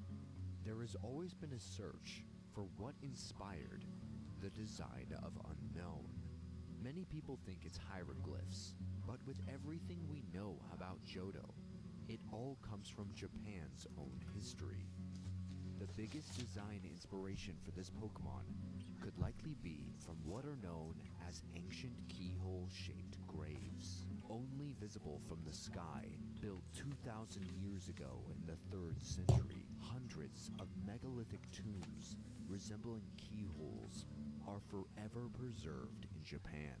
They are some of the largest tombs to ever be discovered, and their design is still not fully understood. And it's hard to deny they visually resemble Unknown, but after weeks of searching for Unknown's real meaning, we have come to an entirely different conclusion. It's hard to deny, and their design is still not fully understood. And it's hard to deny they visually resemble Unknown, but That's after so fucking weeks weird. of searching for Unknown's real But meaning, it's so cool. we have come to an entirely different conclusion of what the point of this Pokemon really was. 5 minutes from the train station, through a neighborhood, lies a hill that overlooks Asuka. Underneath this hill is the secret that inspired this strange Pokemon. A tomb built in the 7th century. You can tell from the outside that this is one of the leading designs of the ruins of Alph. We know this from Heart Gold and Soul Silver, and if you walk inside with your back to the wall and a camera pointed straight forward, you can see the exact frame for the entrance screen to the ruins of Alph. That This would be is the really Iwayama fucking cool, tomb Rudrin, terrace. actually. Out of all the tombs, the Iwayama bears the most resemblance to the games. Built with large rectangle stone blocks, you can feel the energy around you as you enter. Something is here. Something here lives on from the past. Marked on these stones is what can only be described as unknown markings. Each block is touched with a character of some sort. When you first see it, it seems random, but it's almost moving. Some people believe it's naturally occurring, but other people believe the markings mean something. Wyatt and I spent hours here in the dark, looking at every single block, attempting to decipher an unsolvable code, as people had probably done here for hundreds of years. When you look closer, you can see characters that stand out and strike a strong shape, and likely were the idea for Unknown themselves. Each one different, each one with or without meaning, all bearing energy that gives you that feeling as a human that there really are things in life that are a mystery. The most fascinating part of this place is that it truly is unknown. No one on Earth knows what these mean, or why this place was built. This language, these markings, this place, this art, whatever it is lost so far in the past, so far into obscurity, that its purpose, story, and creator are completely and utterly unknown. A person I met wandering through Asuka, training to become a tour guide, took me here and described these markings as energy markings. And that stood out to me, because what's left with us is the energy. Whatever someone made over 1,000 years ago still radiates a feeling when you are inside. And when you step out and the sun hits your face, it becomes clear why the Pokemon Unknown had to exist. The story of this place needs to be told. Art takes from life as it has for so long. That feeling of exploration and wonder is alive around you just as it was when you were a child playing these games. Chasing that feeling, chasing the mystery. There's a reason why this game resonated with so many people. It's because it's real. When you're a kid and you play this game, it's just a fantasy where you catch monsters. But eventually we all grow up. This game has been around for 20 years.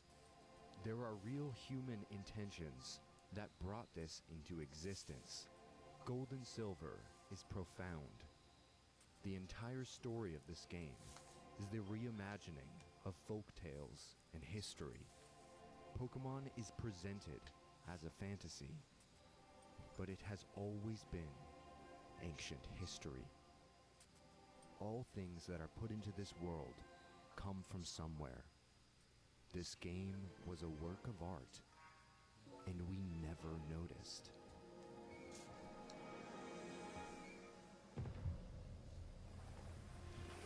As we marched through the woods, hunting for a tomb in the middle of nowhere, covered in bug bites and thorns, I felt a sense of freedom I hadn't felt since I was a kid. And I had a realization that maybe the people who made this game wanted this. They wanted somebody to find this. They wanted someone to come to these places and feel what they felt here. Why else would someone work so hard to eternalize a place and its feeling? They wanted people to dig up the history and the meaning, and they wanted someone to find all of it was just as they were told as a child, and all of it was as interesting and magical as the fantasy game they love. So the next time you walk through the ruins of Alf, you can breathe a sigh of relief that this mystery will never be solved, because that is the point. Life itself is a mystery, and you don't have to stare it dead in the face to know that it always has been. It's been right in front of us. It's been there the whole time. Unknown is simply the unknown. Pokemon is real!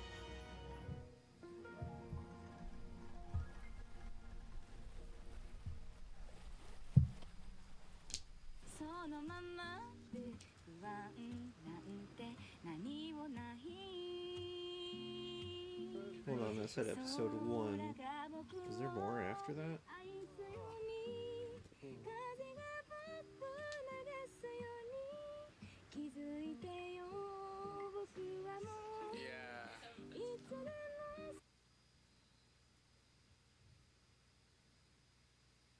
Oh, I didn't realize that was the same guy who did this video.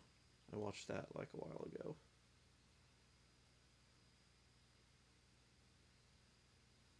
I think I actually watched it yesterday.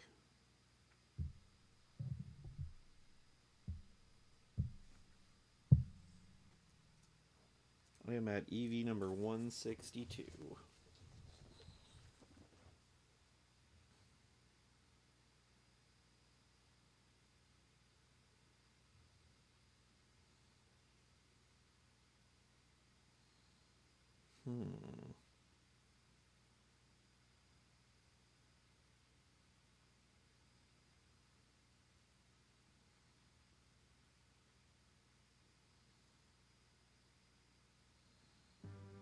Everyone knows Pokemon has always been Only one electron in existence energy.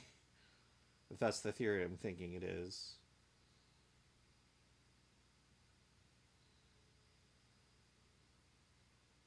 Well, I knew I recognized Mystery Dungeon songs.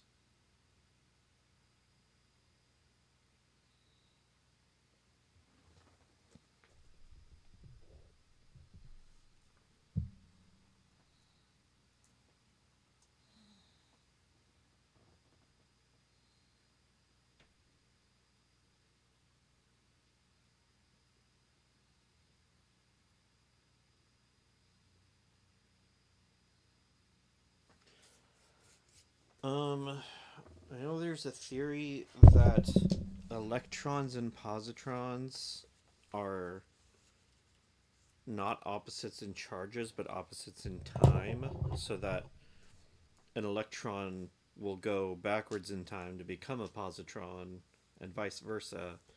So, like, when you think you see a positron and electron annihilating each other, it's actually just one turning into the other. And it's just doing that all over the universe, and is actually just the same particle going backwards and forwards through time. Should be very interesting. I don't think it's true, but it would be very interesting.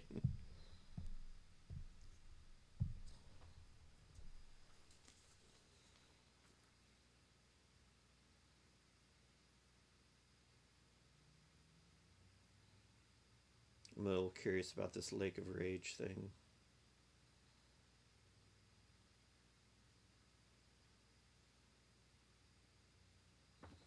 This is the story you've known your entire life through the lens of a game.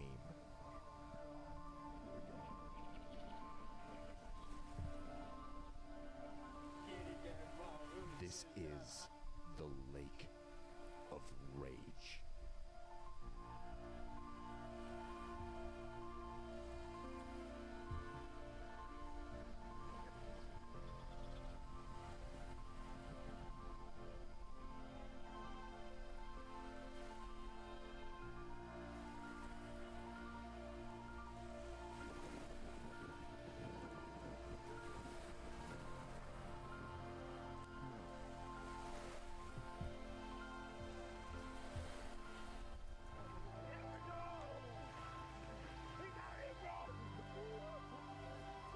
I don't think that is from true. Ever been to a club where people wee on each other?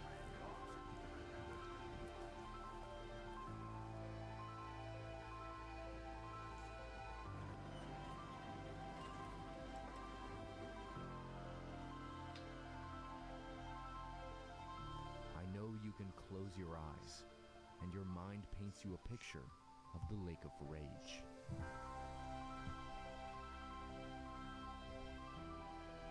I know you can see the sparkles that dance off of Gyarados as he appears on your screen.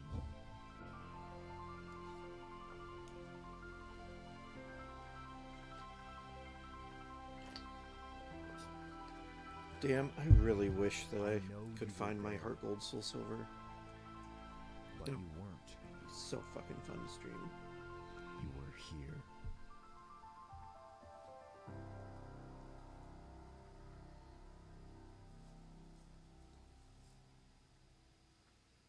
Coming soon.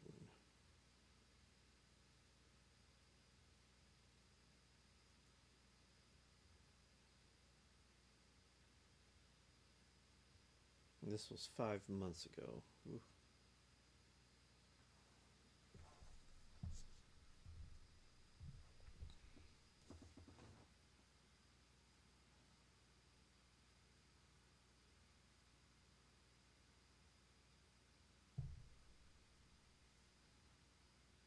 Well, this is something I Hello, saw in and my welcome recommends. to even more impossible to reach places on Google Earth.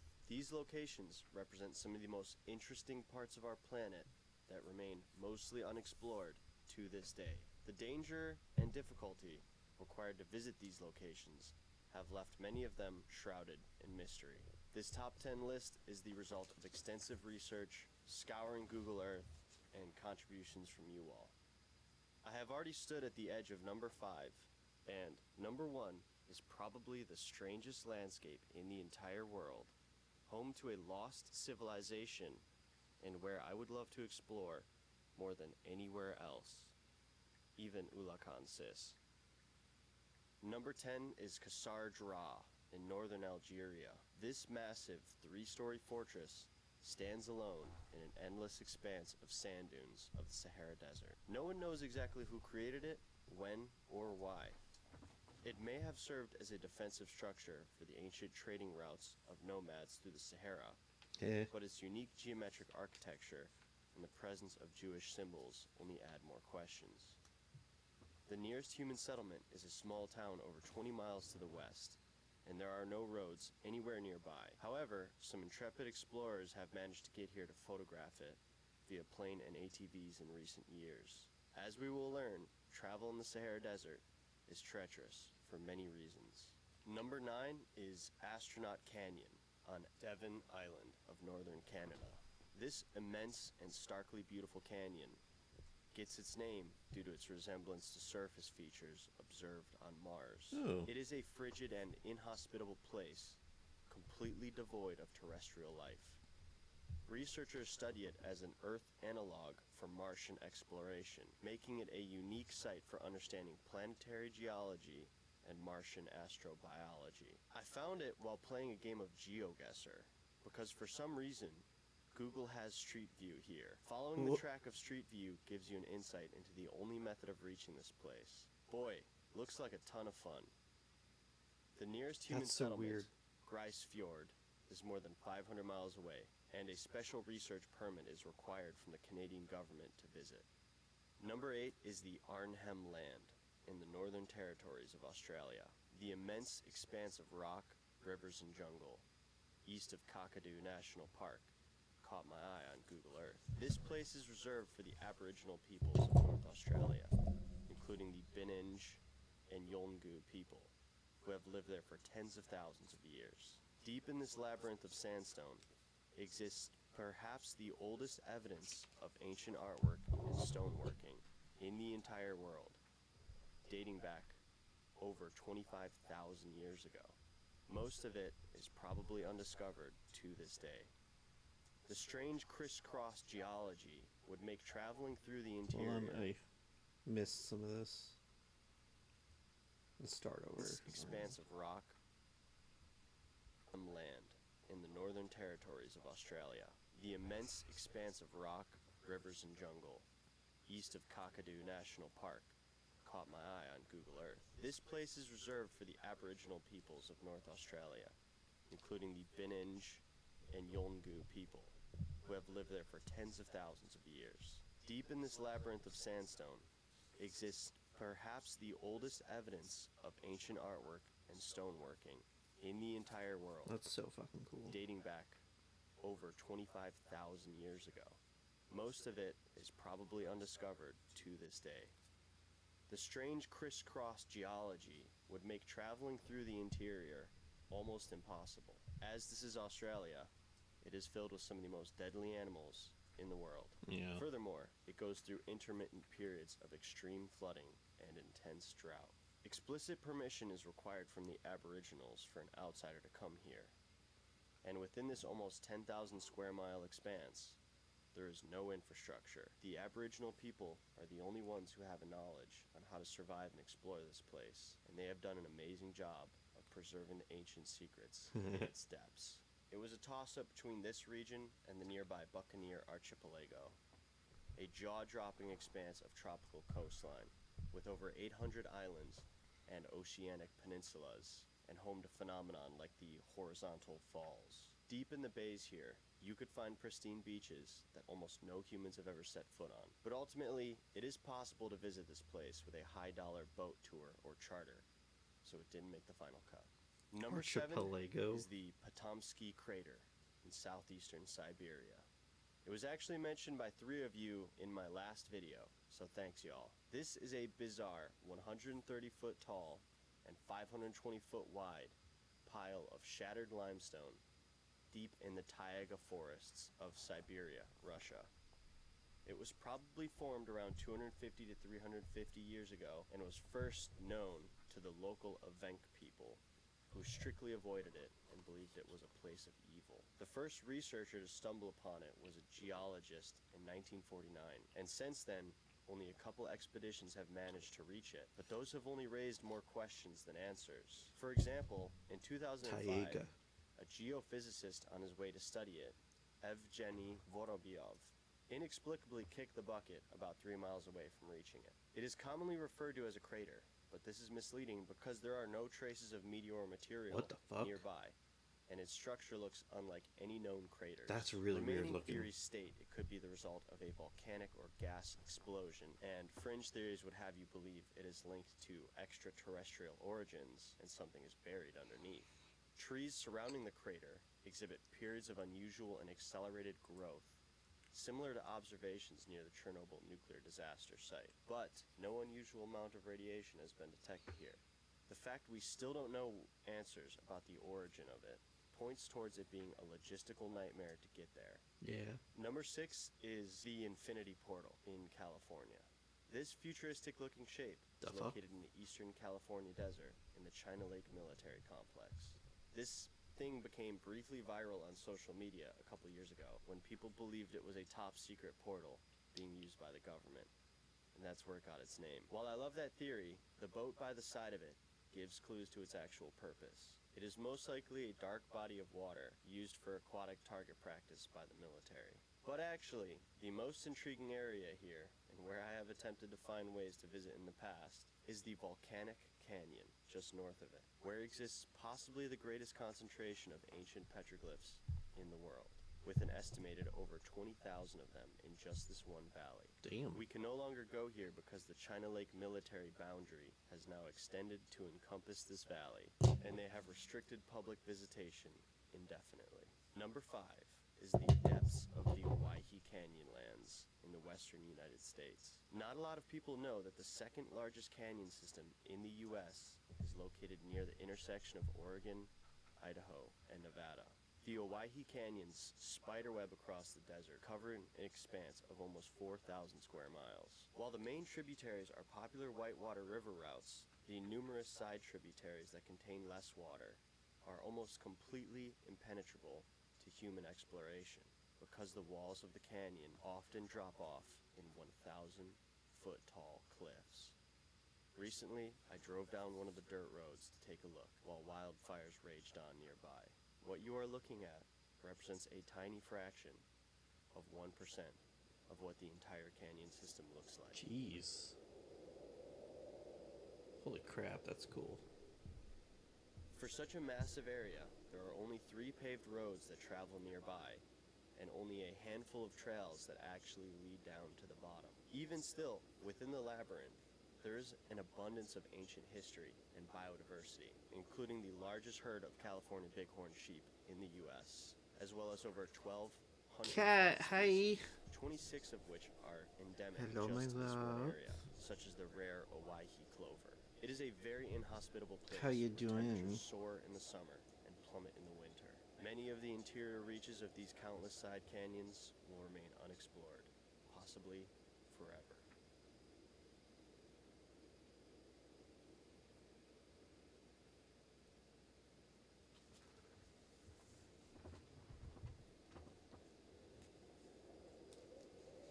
I'm sitting here watching some YouTube videos while I'm shiny hunting.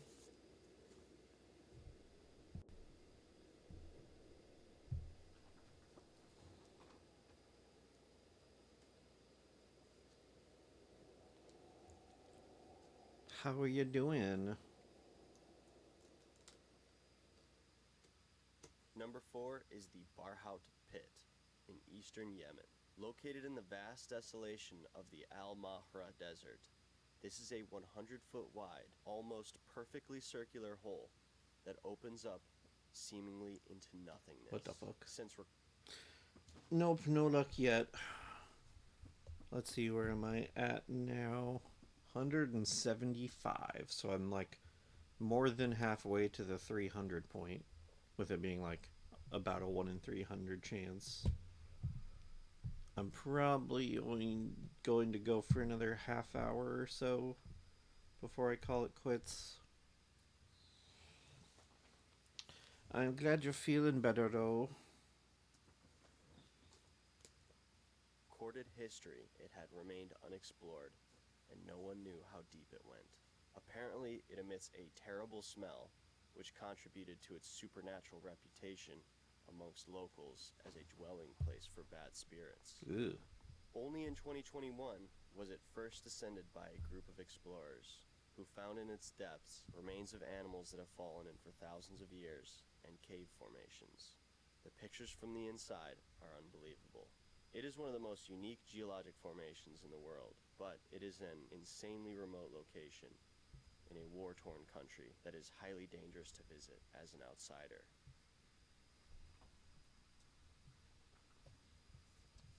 Some of these are so Number cool. 3 is the Burkhan Khaldun mountain in northern Mongolia. While not the biggest or most impressive mountain, Burkhan Khaldun was once the source of inspiration and spiritual power for the greatest conqueror in history, Genghis Khan. Before every major campaign into new territories, Genghis Khan would retreat to this holy mountain in private to consult with the god of the open blue sky and receive guidance on his next steps. If you have spent a lot of time in nature, you may have had a spiritual experience in places that become significant to you. Undoubtedly, Genghis Khan had many of these. That is actually how you're supposed For to someone pronounce who had his name. access to almost half the known world and the beautiful expanse Actually, in original Mongolian, I believe it's Genghis Khan. points towards it being a Like kind of a spectacular H location. instead of like a Also, hard K. It was almost certainly where he Genghis was buried Khan. in extreme secrecy. The Mongolian government has set this place aside as a sacred. I only knew that after listening to The Who, the HU band, have a song called Genghis Khan. And that is how they pronounce it. That is when I first discovered that. I'm sorry, I gotta rewind this a little bit. I do still think it's kind of funny that this video is called Even More Impossible to Reach Places on Google Earth, but he keeps talking about all the people who have reached it. To consistently come back here for inspiration points towards it being a spectacular location. Also, it was almost certainly where he was buried in extreme secrecy. The Mongolian government has set this place aside as a sacred nature reserve, primarily only allowed to be visited by Mongolians. To get there requires many days of horseback travel to the farthest reaches of the steppes. To this day, it remains one of the most pristine, untouched by modern industry, havens of nature in non-Arctic climates in the world. Here, the grass blows in the wind, the crickets buzz. I'm sure there are a lot of horses roam places free, on Earth that much the literally same are as they impossible did to during reach. the life of the most powerful man in history. For that reason, I would love to see it. Number 2 is Nahanni National Park in Canada's Northwest Territories. Where to even begin with this place? This immense national park covers a whopping 11,500 square miles, roughly the size of Belgium. Within these massive expanses of Arctic mountains exist geologic spectacles, such as waterfalls twice the height of Niagara Falls, pristine lakes, and massive caves extending deep into the karst limestone. Most amazingly, in my opinion, are the yawning chasms in between the mountains that look like something from Lord of the Rings, such as Scimitar Canyon. God damn. This canyon was only ever descended by humans once, which is how we get these pictures. Something about this mountain range seems so different from any others. Also, it has a strange and terrifying history. Once again, the Dene indigenous people seem to know something about this place and warned about evil spirits haunting this region. Stories of rich bounties of gold lured many prospectors out in the early 1900s. In 4 separate events, prospectors were confirmed to have met a grisly demise and were found with their heads separated from their bodies. Since then, rumors of bizarre fatalities continue to happen for those trying to find riches in Nahanni. Even though it has some of the most impressive scenery in the world, almost no one goes here. The park averages less than 1,000 visitors every year, and that is probably just to see the main parts of the park, like Virginia Falls. The vast majority of the park is unreachable, even to the most advanced explorers, and remains uncharted to this day. The terrain is just too vast and rugged. There are no roads leading directly to the park. The nearest towns, Yellowknife and Simpson, are hundreds of kilometers away, meaning the only way to access it is via multi-day river expeditions, float plane, or helicopter. At least, when you arrive, you won't be alone. The grizzlies and wolves will keep you company. Finally, number 1 is the Aneti Plateau in northern Chad, in Africa. In the heart of the hottest and most desolate expanse of the Sahara Desert, exists a vast, elevated plateau of alien rock formations. It is about 24,000 square miles in area, or about the size of Switzerland. Thank you. Only pictures can demonstrate the You take mind-bending such good geology, care of me. which is a result of it being an ancient seabed that was uplifted millions of years ago. There are parts of it that look like infinite mazes of rock. Oh, Jesus. There are parts that look like the surface of an alien planet.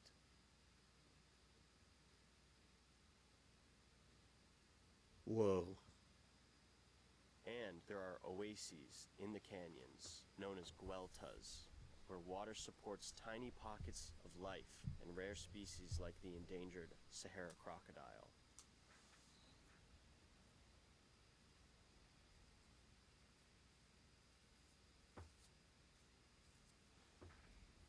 As far as I can tell, these spots you are seeing are in the known, comparatively accessible parts closest to civilization, in a tiny southwestern corner of the plateau. The rest is unknown to the world. There are said to be rock formations deep in the labyrinths here that take on every shape imaginable, like animals, faces, and humanoid figures.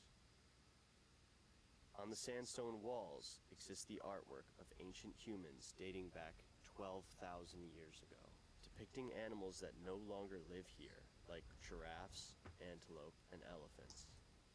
This points towards something incredible. The whole area was once a lush, water-filled paradise. Now imagine these rock formations, but surrounded by dense vegetation, covered in vines, flocks of birds, and animals of all kinds. This is how the Eneti Massif once looked before the Sahara dried up, and people were there to witness it. It may have been home to a thriving civilization. Even though it may be one of the most beautiful places on the planet, it is estimated that over 75% of it remains unexplored to this day. It is one of the hottest places on Earth. Reaching this place would be a serious challenge. It starts with securing the right permits, arranging guides, charting flights to Chad's capital city, followed by potentially dangerous days and days worth of off-road travel through the unforgiving Sahara to finally reach the plateau. And if something happens to your car and it breaks down out here, good luck. Even upon arriving, clock would be ticking. Every moment spent exploring this vast expanse of rock eats away at your limited resources in a place that would take a lifetime to uncover all of its secrets. Of course, few travel agencies claim they can get you here. Yeah, that would be so The cool. price tags look enormous, and I'm a bit skeptical of their promises. One final bonus for you all. Just northwest of this plateau is the Tibesti Mountains. I'm going to leave you with the task of looking at this area from above on Google Earth. It has some of the most unbelievable looking landscapes and mountains anywhere on the world. This place is far more unexplored and far harder to reach. So in all reality, this should take number one. I definitely would have chosen this place over the Eneti, if not for my love of bizarre rock formations that define the Eneti Plateau. After seeing all of this, I have done a lot of research into potential travel in northern Chad. I mean, I would love to see this place more than almost anywhere in the world. It really confirms my belief that the reality that we live in is stranger than most science fiction. Along with all the environmental considerations, there are a lot of human factors to consider. Are those when craters or traveling in the Sahara. calderas? There's a lot of terror activity, kidnappings, and civil unrest. They look Someday, like I hope to calderas. go out here and see it for myself and share it with you all. Anyways, I hope you enjoyed this video. If you did, make sure to let me know down below and subscribe to the POV channel. I mentioned this in a previous video, but I'm still working on reaching one of the impossible to reach locations I covered in my last Impossible to Reach Places video. As always, have a good rest of your day.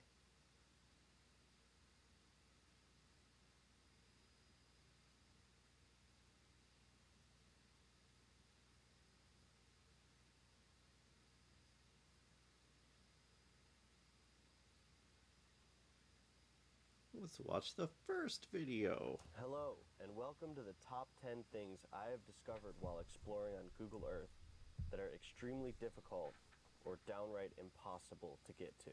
Oh, I've seen that. Giant's Footprint. Topping the list at number 1 is the place I want to visit more than anywhere else in the world that may also be the most difficult place to reach in the entire world. Wait, no, I think I've actually These watched places this video before. stand out above all else due to their extreme remoteness, inaccessibility, or the dangerous lengths required to access them. I'm actually gearing up to attempt to visit one of these locations soon, and I have already come as close as humanly possible to one of them. Number 10 is the Nuclear Square Mile in New Mexico. I noticed it while looking at the nearby Trinity site. What makes it so interesting is that the inner square is a perfect 1 by 1 square mile, and the outer polygonal shape is exactly 2 miles wide. I would imagine these dimensions play a role in its function for the military, and many things have been exploded here. This is pretty much impossible for me to access as it's located within the White Sands missile range. My best chance would be to visit the Trinity site when it opens to the public for one day every April and October. Even then, I would probably only get a little peek at it from a distance. Number 9 is Capote Falls, Texas. I accidentally stumbled upon this thing when I was examining a series of canyons near Big Bend. Google Earth has the tiniest label on it, which is where I found the name, and I was surprised to see that it looks like one of the coolest waterfalls in the mainland US, and I had never heard of it before. Apparently it is a spring-fed waterfall that flows year-round and is disputed to be the tallest waterfall in Texas. Very little information or pictures of it exists online, as it is located on private land, meaning the only way to see it is 1, know the owners of the property, 2, break into the property and hike 20 miles from the highway. Trust me, this is not a good idea in Texas. Or 3, charter a plane and fly over it, which would be very cost prohibitive and certainly not satisfy me after seeing this picture. I would really love to see this place, and can you make sure the kitties get fed and if we can swim away before you guys?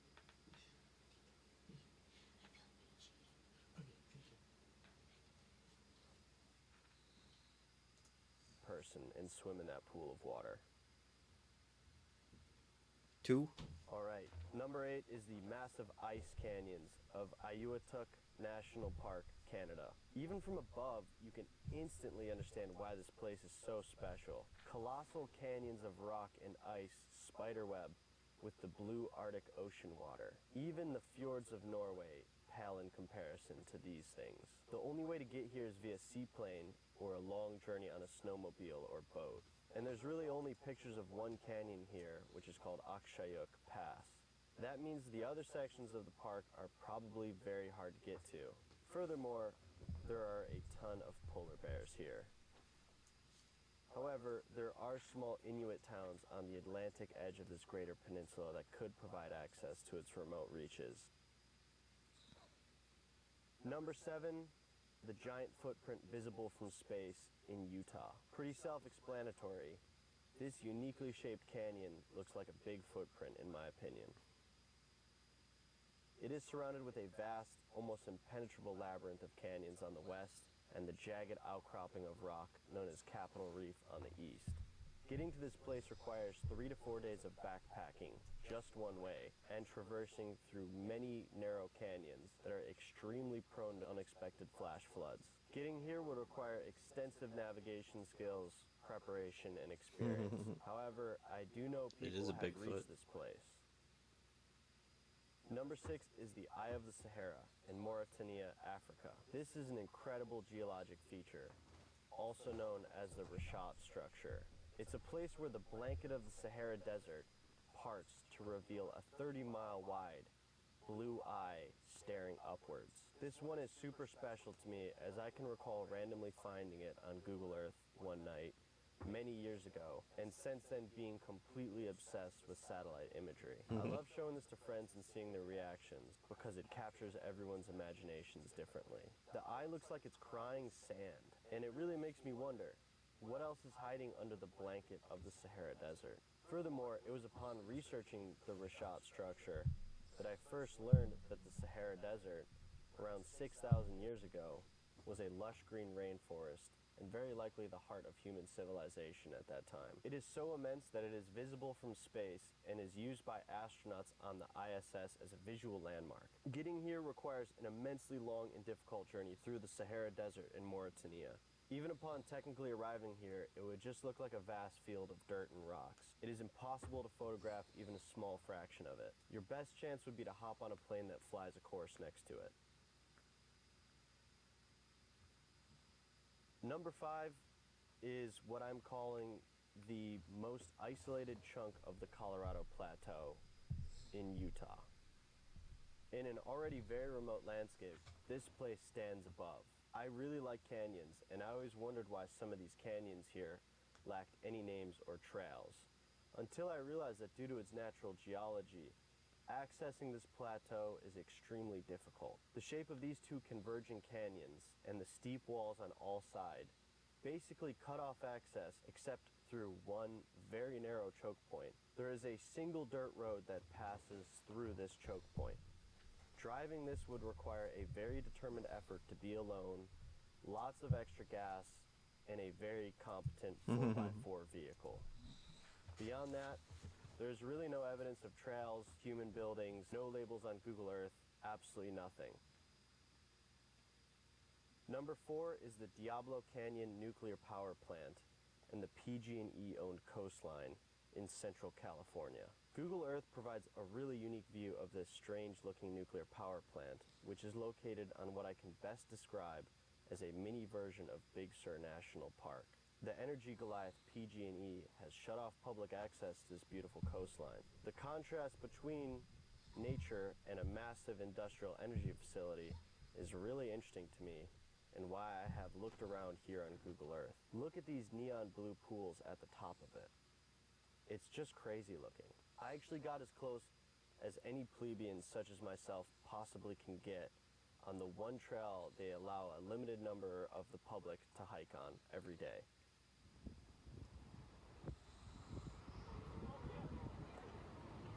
The scale of this power plant was impressive, even from several miles away.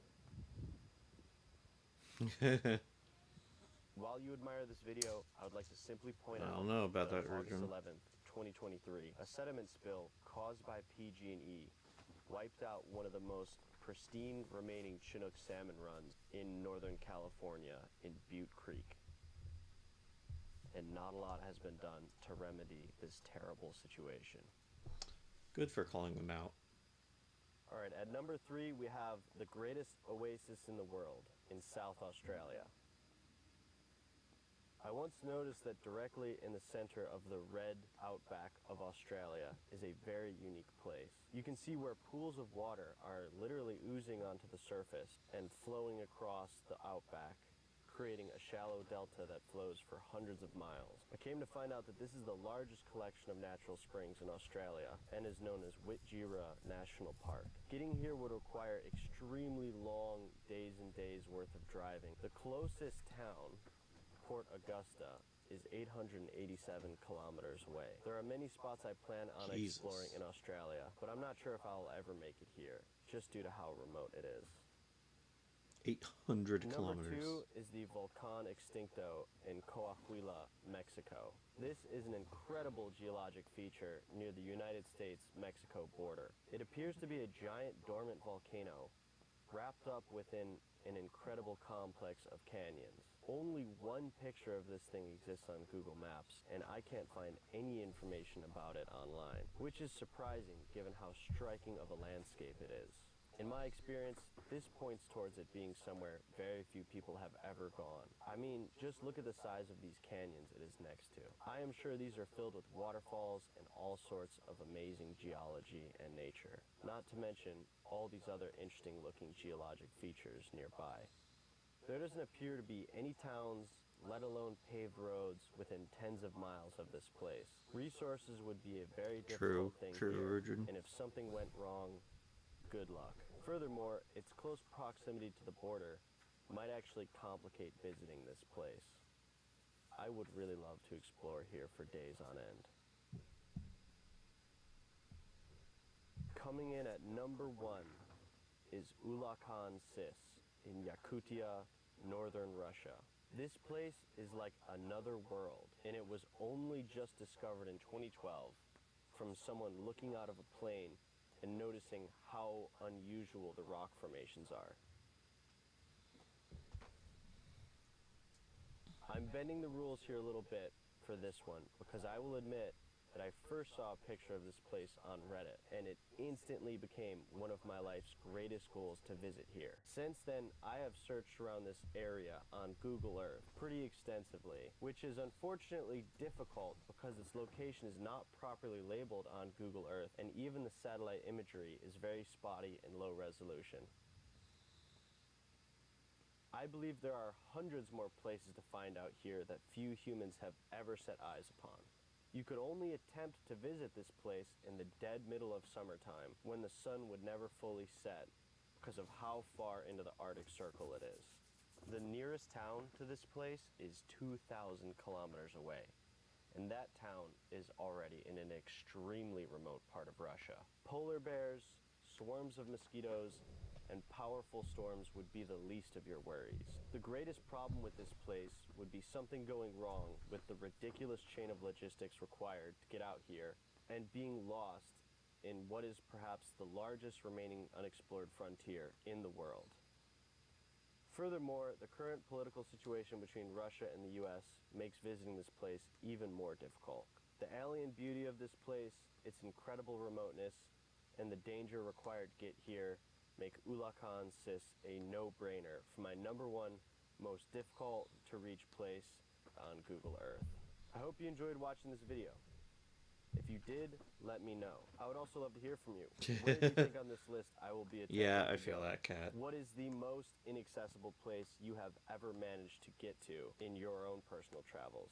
Feel free to let me know in the comment sections down below. It's really interesting, though, just thinking about how there are still places on Earth that are just absolutely untouched. Like, even places like in the deep Amazon rainforest, there are still human settlements, like remote islands that have, like indigenous populations. But there are some places where just, like, there's just no one there, and there's possibly never been anyone there, right in plain sight on satellite. Because the Ulakan Sis area is huge, but nobody lives within 1,000 kilometers of there. It's really cool.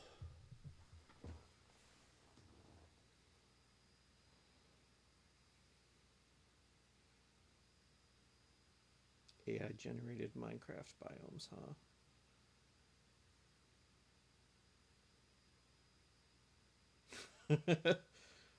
Not interested.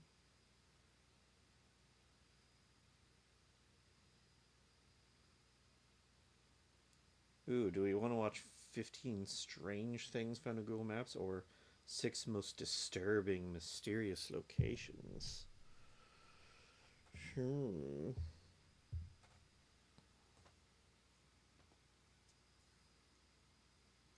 Those both sound. It's almost midnight. Yeah.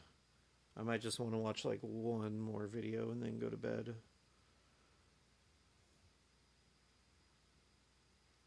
Fuck it, let's watch this. Bermeja. If you were to look at pretty much any map of the Gulf of Mexico drawn by Spanish explorers in the 16th and 17th centuries, you would find a small island lying off the north coast of the Yucatan Peninsula called Bermeja. Although the exact location of the island varied slightly depending on the map, it was a well-known fact that the island at least existed. Bermeja was first mentioned by Spanish cartographer Alonso de Santa Cruz in an official list of islands in the Gulf of Mexico, published in Madrid in 1539. Alonso de Chaves, another Spanish cartographer, once wrote that from a distance, Bermeja looked blondish or reddish, which is where the island's name came from. A couple of hundred years later, in the mid-1800s, French-Mexican cartographers published reports stating that the island of Bermeja had started to sink. By the late 18th century, Bermeja was no longer featured in many maps of the area, and the last time it showed up on an official map was in the 1921 edition of the Geographic Atlas of the Mexican Republic. In the late 90s, the American and Mexican governments started negotiations to determine the boundaries for the exploitation rights of oil in the Gulf of Mexico. If the Mexican government could find the island of Bermeja, that would expand Mexico's oil drilling rights way further into the Gulf. Around that time, the Mexican government conducted 3 official investigations to find the island, armed with state-of-the-art ultrasound technology and all kinds of modern tools to locate it. Mysteriously, they couldn't find any trace of the island, and according to spokespeople from the Mexican Navy, it was as if the island had never even existed. A year after the Mexican Navy failed to find Bermeja, a Mexican senator named Jose Angel Cioncielo, who was one of the most fierce advocates for the expansion of Mexico's oil drilling territory and the island's existence, was killed in a car accident on a Mexican highway when a semi-truck slammed into the right side of the car. His death quickly became the fuel for a conspiracy theory, according to which the CIA had blown up the island to further an oil-fueled American agenda. Blown up the Of course, this theory is a bit of a stretch, and some of the other more logical theories that surfaced regarding the disappearance of the island are much more likely to be true. One possibility that researchers seem to favor is that the island sunk after an earthquake or underwater landslide, which led to a further series of explorations in 2009 to see if the remains could be found at the bottom of the ocean. However, despite the even more advanced technologies that were used during that year's official investigations, the ultrasound exploration of the ocean floor revealed absolutely nothing but a sandy ocean bottom. Speculation that the island had never existed once again started circulating online and in the news, leading many people to adopt it as the truth. After the failed explorations in 2009, Julio Zamora, president of the Mexican Society of Geography, claimed that the existence of the island of Bermeja had probably been faked by early Spanish explorers to throw off other explorers and military rivals from other countries. This would make sense, as it was common practice to make slightly inaccurate maps back then for the sake of strategy. Like trap streets. Another possible theory is that the island could have been drawn by one cartographer in the wrong location by mistake and replicated dozens of times over the centuries by other unaware cartographers. Still, some researchers think that due to the very precise descriptions of the island's physical appearance, Bermeja probably did exist, but in another location. Despite the abundance of theories regarding the mysterious island's location and existence, 15 years after the last exploration of the last known location of Bermeja, the truth is still a mystery and will probably remain that way forever. Overton Bridge. Built in 1895 in Dumbarton, Scotland, the Overton Bridge is a Gothic-style bridge overlooking a 50-foot ravine that leads up to Overton House, a 19th century manor in the Scottish Lowlands. At first glance, Overton Bridge looks pretty much like any other bridge from the time, but there's one pretty dark detail that makes it different from any other structure in the area. For the past 80 years, hundreds of dogs have been jumping off the bridge and down to the ravine to their deaths for seemingly no apparent reason. What? Sometimes the dogs survive the fall and are left with debilitating injuries. And according to some reports, there have even been instances where dogs allegedly jumped off the bridge, survived, ran up the slope, and then jumped off once again to their deaths. Depending on the source, you'll find reports stating that the amount of dogs that have jumped off the bridge is either lower than 100 or in the high 100s. What the hell? Regardless of the exact number, it's a fact that a lot of dogs have died at this bridge for some mysterious reason. Really weird. As you can imagine, these incidents at Overton Bridge have fueled all kinds of outlandish theories, including suggestions that the bridge is haunted. According to Celtic pagan beliefs, the bridge is located at a thin place, which is a place that lies at the supposed union between heaven and earth. Some locals have also favored more supernatural theories, with many people blaming the dog's death on the White Lady of Overton, the alleged ghost of the widow from Overton House. Another popular theory among the locals is that the dogs are being affected by negative residual energy from a tragic event that took place in 1994, in which a 32-year-old father threw his baby off the bridge, claiming that his child was the Antichrist. Following the tragic murder, the father was declared insane and locked up in a psych ward. But even with all the more outlandish theories that have gained traction in recent years, some researchers have come up with more plausible explanations for the mysterious We've hit incidents EV number at Overton 200. Bridge. In 2006, animal behaviorist David Sands investigated the bridge and suggested that the dogs are probably detecting the presence of wild animals below the bridge with their keen sense of smell, which makes them chase after the smell and inadvertently jumping to their deaths. This would make sense, as according to official statistics in the area, minks began breeding in large numbers in the 50s in Scotland, and most long-nosed dogs seem to favor the smell of mink over any other small animal, including squirrels. From my research, most of the dogs that have died at the bridge are long-nosed breeds. Also, because the bridge has tapered edges, from the dog's point of view, the edge looks more like a flat plane, safe for running and chasing after small animals. So, while there will probably continue to be speculation about paranormal activity at Overton Bridge for many years to come, it's much more likely that the dogs aren't intentionally taking their lives and are simply falling to their deaths on accident while chasing the odors from other animals. Abandoned Viaduct Petrobras.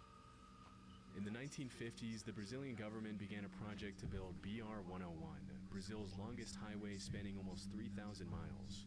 In the 1960s, construction began on a segment of highway called the Viaduct Petrobras that was meant to cross the Brazilian jungle to connect Rio de Janeiro and Santos, São Paulo. 16 years after construction started, the segment of highway that crossed the jungle was due to be connected to an already existing part of the highway to finish the project. However, due to Brazil's economic crisis, plans changed at the very last minute, and instead of connecting the viaduct to the existing road, the highway was linked to a different coastal route. As a result, the Viaduct Petrobras was left abandoned in the middle of the jungle, and to this day, the Brazilian government has done nothing to remove it or reuse its parts. Standing over 130 feet tall and almost 1,000 feet long, the structure features fully built tunnels, retaining walls, and a gigantic concrete foundation, which has slowly been swallowed by the jungle as the years have gone by. To an outsider, the Viaduct Petrobras looks like it was taken out of the city and dropped in the middle of nowhere in the South American jungle for no reason, giving off an admittedly eerie atmosphere. Even though the Viaduct Petrobras seems pretty wasteful, the out-of-place structure is now a pretty popular tourist destination for curious travelers and locals wanting to catch a glimpse of the abandoned concrete giant. Kola Super Deep Borehole. Ooh, in the 1960s, the I love Soviet the Kola Union and the U.S. borehole. were locked in a battle to develop superior space exploration technologies, often referred to as the space race. Deepest But artificial what many hole people don't on know Earth. is that the two countries were also competing to drill as close as possible to the center of the Earth. As is often the case, the motivation behind the drilling was mostly to find oil and valuable minerals. But from what I found, developing machines that can get close to the center of the Earth would also help understand the causes of earthquakes and volcanic eruptions at a much Cobalt deeper ore. level. Oh my. In Blushy. 1958, the U.S. government launched Project Mohall to collect a sample from Earth's mantle by drilling to the bottom of the ocean off Guadalupe Island in Mexico. Over the next 8 years, they drilled over 600 feet into the seabed, but in 1966, the House of Representatives had to discontinue the project because it was getting too expensive. 4 years later, in 1970, it was the Soviet Union's turn, and they drilled their hole close to the Barents Sea just outside the Norwegian border in a city known as Murmansk, Russia. At the time, the Soviets' goal was to drill as far down as possible, which researchers hoped would be a little over 9 miles. Unlike the US, Nope. the Soviets were a little more successful with their attempt and managed to drill way deeper into the Earth's crust, which resulted in the creation of the Kola Super Deep Borehole, also known as the world's deepest man-made hole. With a total depth of over 40,000 feet, or around 7.5 miles, the Kola Super Deep Borehole is deeper than the Mariana Trench, and its depth surpasses the height of Mount Everest. As the project progressed, the scientists realized the temperature was much higher than expected at every point below 10,000 feet, and at around 7.5 miles below the surface, the drill reported a temperature of almost 360 Fahrenheit. This was way higher than the 212 degrees Fahrenheit the scientists had predicted at that depth. So even though the Soviets had broken a record with the Kola borehole, they too had to discontinue the project in 1992 due to increasing rock densities and crazy high temperatures. And in 2005, the drill was shut down and the hole was sealed for good. However, that wasn't the end of the story, and there's a slightly more disturbing reason why people remember the Kola Super Deep Borehole. In the late 80s, a strange story started circulating in several Christian Finnish newspapers, which reported that a group of Soviet scientists had drilled a hole to the center of the Earth and had allegedly lowered an extremely heat-tolerant microphone into the hole. Through this, they supposedly heard a series of extremely disturbing, tormented screams coming from the bottom of the well. Throughout the 90s, the story spread to other countries, They until drilled even him American out. newspapers were running it. As the story gained popularity, sound files with the supposed audio of the tormented screams from the center of the Earth started appearing everywhere online, with allegations that the screams came from tormented souls stuck in hell. As it was later revealed, the original recording of Tormented Screams was made from a loop of various sound effects and the soundtrack from the 1972 movie Baron Blood. From this point forward, it was pretty much common knowledge that the screams were fake. However, it is a fact that some pretty disturbing sounds have been heard coming from the Kola Super Deep Borehole, along with other super deep boreholes. In 2013, Dutch artist Lute Given traveled to the 30,000-foot deep KTB Super Deep Borehole in Germany, where she lowered a microphone protected by a thermal shield to see if she could pick up any sounds at the bottom of the well. Interestingly, a mysterious deep rumbling sound that scientists couldn't explain could be heard through the microphone, which in the artist's own words, some people thought sounded like hell, while others thought they could hear the planet breathe. Even though the sound is pretty cool to hear, even if a little haunting, the consensus among scientists is that the sound comes from layers and layers of rocks rearranging themselves after being moved around by the drill that made the hole. Potomsky Crater. In 1949, a Russian geologist named Vadim Kolpakov stumbled upon a mysterious crater with a diameter of over 500 feet Yay, and a height of we're almost back here. 140 feet in Irkutsk, Siberia. At the center of the crater, he found a little hill around 40 feet tall, which kind of looked like an eagle's nest with an egg inside it. Curious to find out what was inside the crater, Kolpakov made plans to climb the mound and take a look inside to confirm his hypothesis that the crater had been caused by a meteorite. But the locals warned him that Fire Eagle Nest, as it's become known all over the world, allegedly possessed evil powers, and whoever stepped inside it would be dead soon after. Dismissing the insistent warnings as superstition, he climbed the mound, but failed to find any rock samples that supported his meteorite hypothesis. Over time, more and more expeditions were carried out to the crater, including one in 2005 in which the leader of the investigation died of a heart attack shortly after visiting the crater. Based on the findings of recent explorations, scientists have ruled out volcanic eruptions, nuclear explosions, and impact from a meteorite as possible causes for the crater. In the absence of a solid answer, some have started coming up with all kinds of theories to explain its origin, including the possibility that a UFO landing made the crater. Others have linked the crater to the Tunguska meteorite, the remains of which have never been discovered. One of the things that makes it so difficult to determine the origin of Fire Eagle Nest, or Kolpakov Cone as it's now popularly known, is that the crater frequently changes shape, which suggests that whatever caused it is still affecting it to this day. The only thing scientists know for sure is that the crater is around 250 years old, which they gathered from the rings on the trees growing on the mound. Strangely, it's been scientifically proven that the trees closer to the crater grow much faster than normal, which is similar to what happened in the forests around Chernobyl after the nuclear disaster. The lack of solid explanations, coupled with the weird tree phenomenon, has been fuel to the fire of outlandish conspiracy theories about underground nuclear plants and nuclear-powered UFOs buried beneath the crater.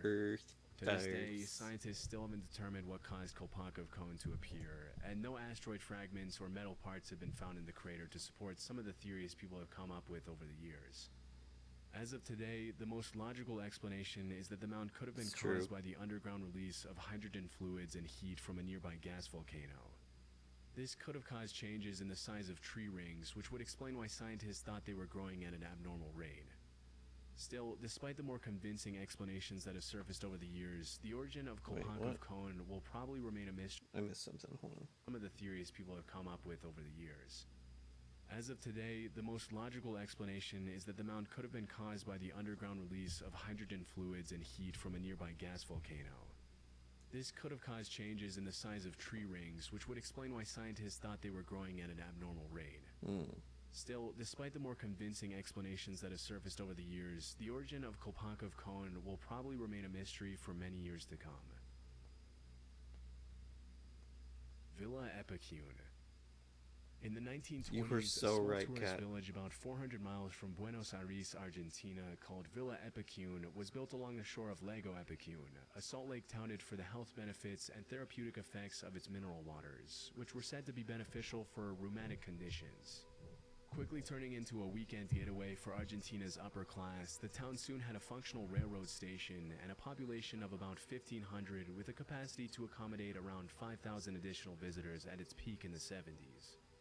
Due to its popularity as a weekend getaway for Argentine city dwellers, a lot of money was poured into Villa Epicune to expand its accommodations and make it as comfortable as possible for visitors. However, it seemed not a lot of resources or attention was dedicated to the containment dam that separated the lake from the town. Unfortunately, on November 10th, 1985, the containment dam broke during a storm and a series of unusual strong winds. For 2 weeks, the water rose at a rate of half an inch per hour, until eventually the containment dam was completely destroyed by the water, after which all the locals had to abandon their homes and businesses and leave behind Villa Epicune. Over the following days, the flood drowned the town over 30 feet underwater, and it wasn't until 25 years later in 2009 that the waters began to recede and now show the eerie remains of the town, which now looks like something out of a dystopian movie. From above, you can see the original layout of the streets of Villa Epicune, along with its many businesses and the houses 1,500 people called home. With its overgrown trees, rusty post-apocalyptic appearance, and ghost town vibes, Villa Epicune now draws in tourists and photographers from all over the world who want to get a glimpse of the ruins of the once bustling getaway town. Due to the high levels of salt in the water that once flooded the town, most of the buildings in Villa Epicune are covered with a thin white residue, giving the town an even more creepy appearance. One of the more interesting facts about Villa Epicune is that even after it was completely destroyed by the water and flooded for more than 25 years, as soon as the water receded in 2009, one of the locals, then 81-year-old Pablo Novak, decided to come back home and live out the rest of his days in Villa Epicune. Out of the original 1,500 residents of the town, Pablo was the only one who came back. As the lone inhabitant of Villa Epicune, Novak was officially named the cultural ambassador of the town in 2020. But unfortunately, in January 2024, Pablo Novak passed away at the age of 93, leaving the town once again completely abandoned.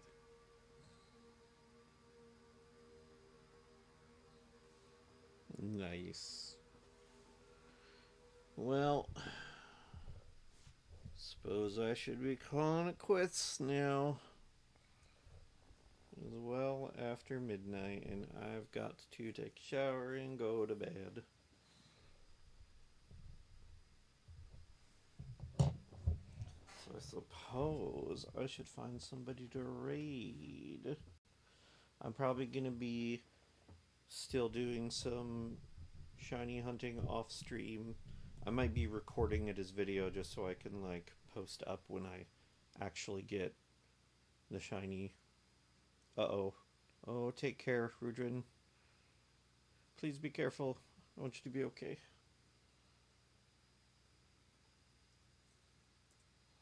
Thank you, Kat. I hope you have a good night, too. Whee! Let's raid. Can read Sussy Bunny again. It's been a while.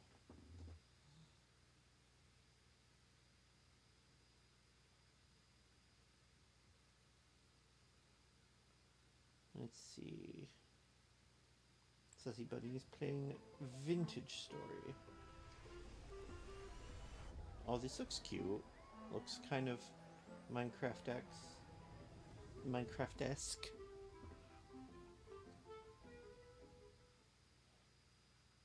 Yeah, let's go raid Sussy Bunny.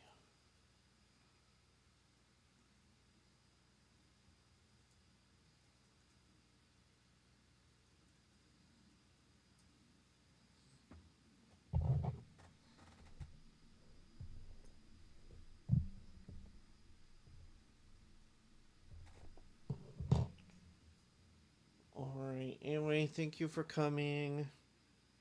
I hope that you were not too bored out of your mind watching me kill hundreds and hundreds of EVs. Hopefully, I may have a cool video up in the next couple days of me finally finding a shiny one. Anyway, on Saturday, I'm going to be building the Insect Lego set that Kat got me for Christmas. I'm going to be building the Mantis on stream with Handcam.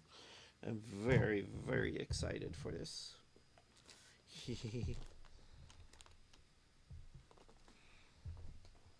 And then next Tuesday, I'm going to be playing the new chapter of Honkai Star Rail, which will be releasing pretty much like the moment I go live.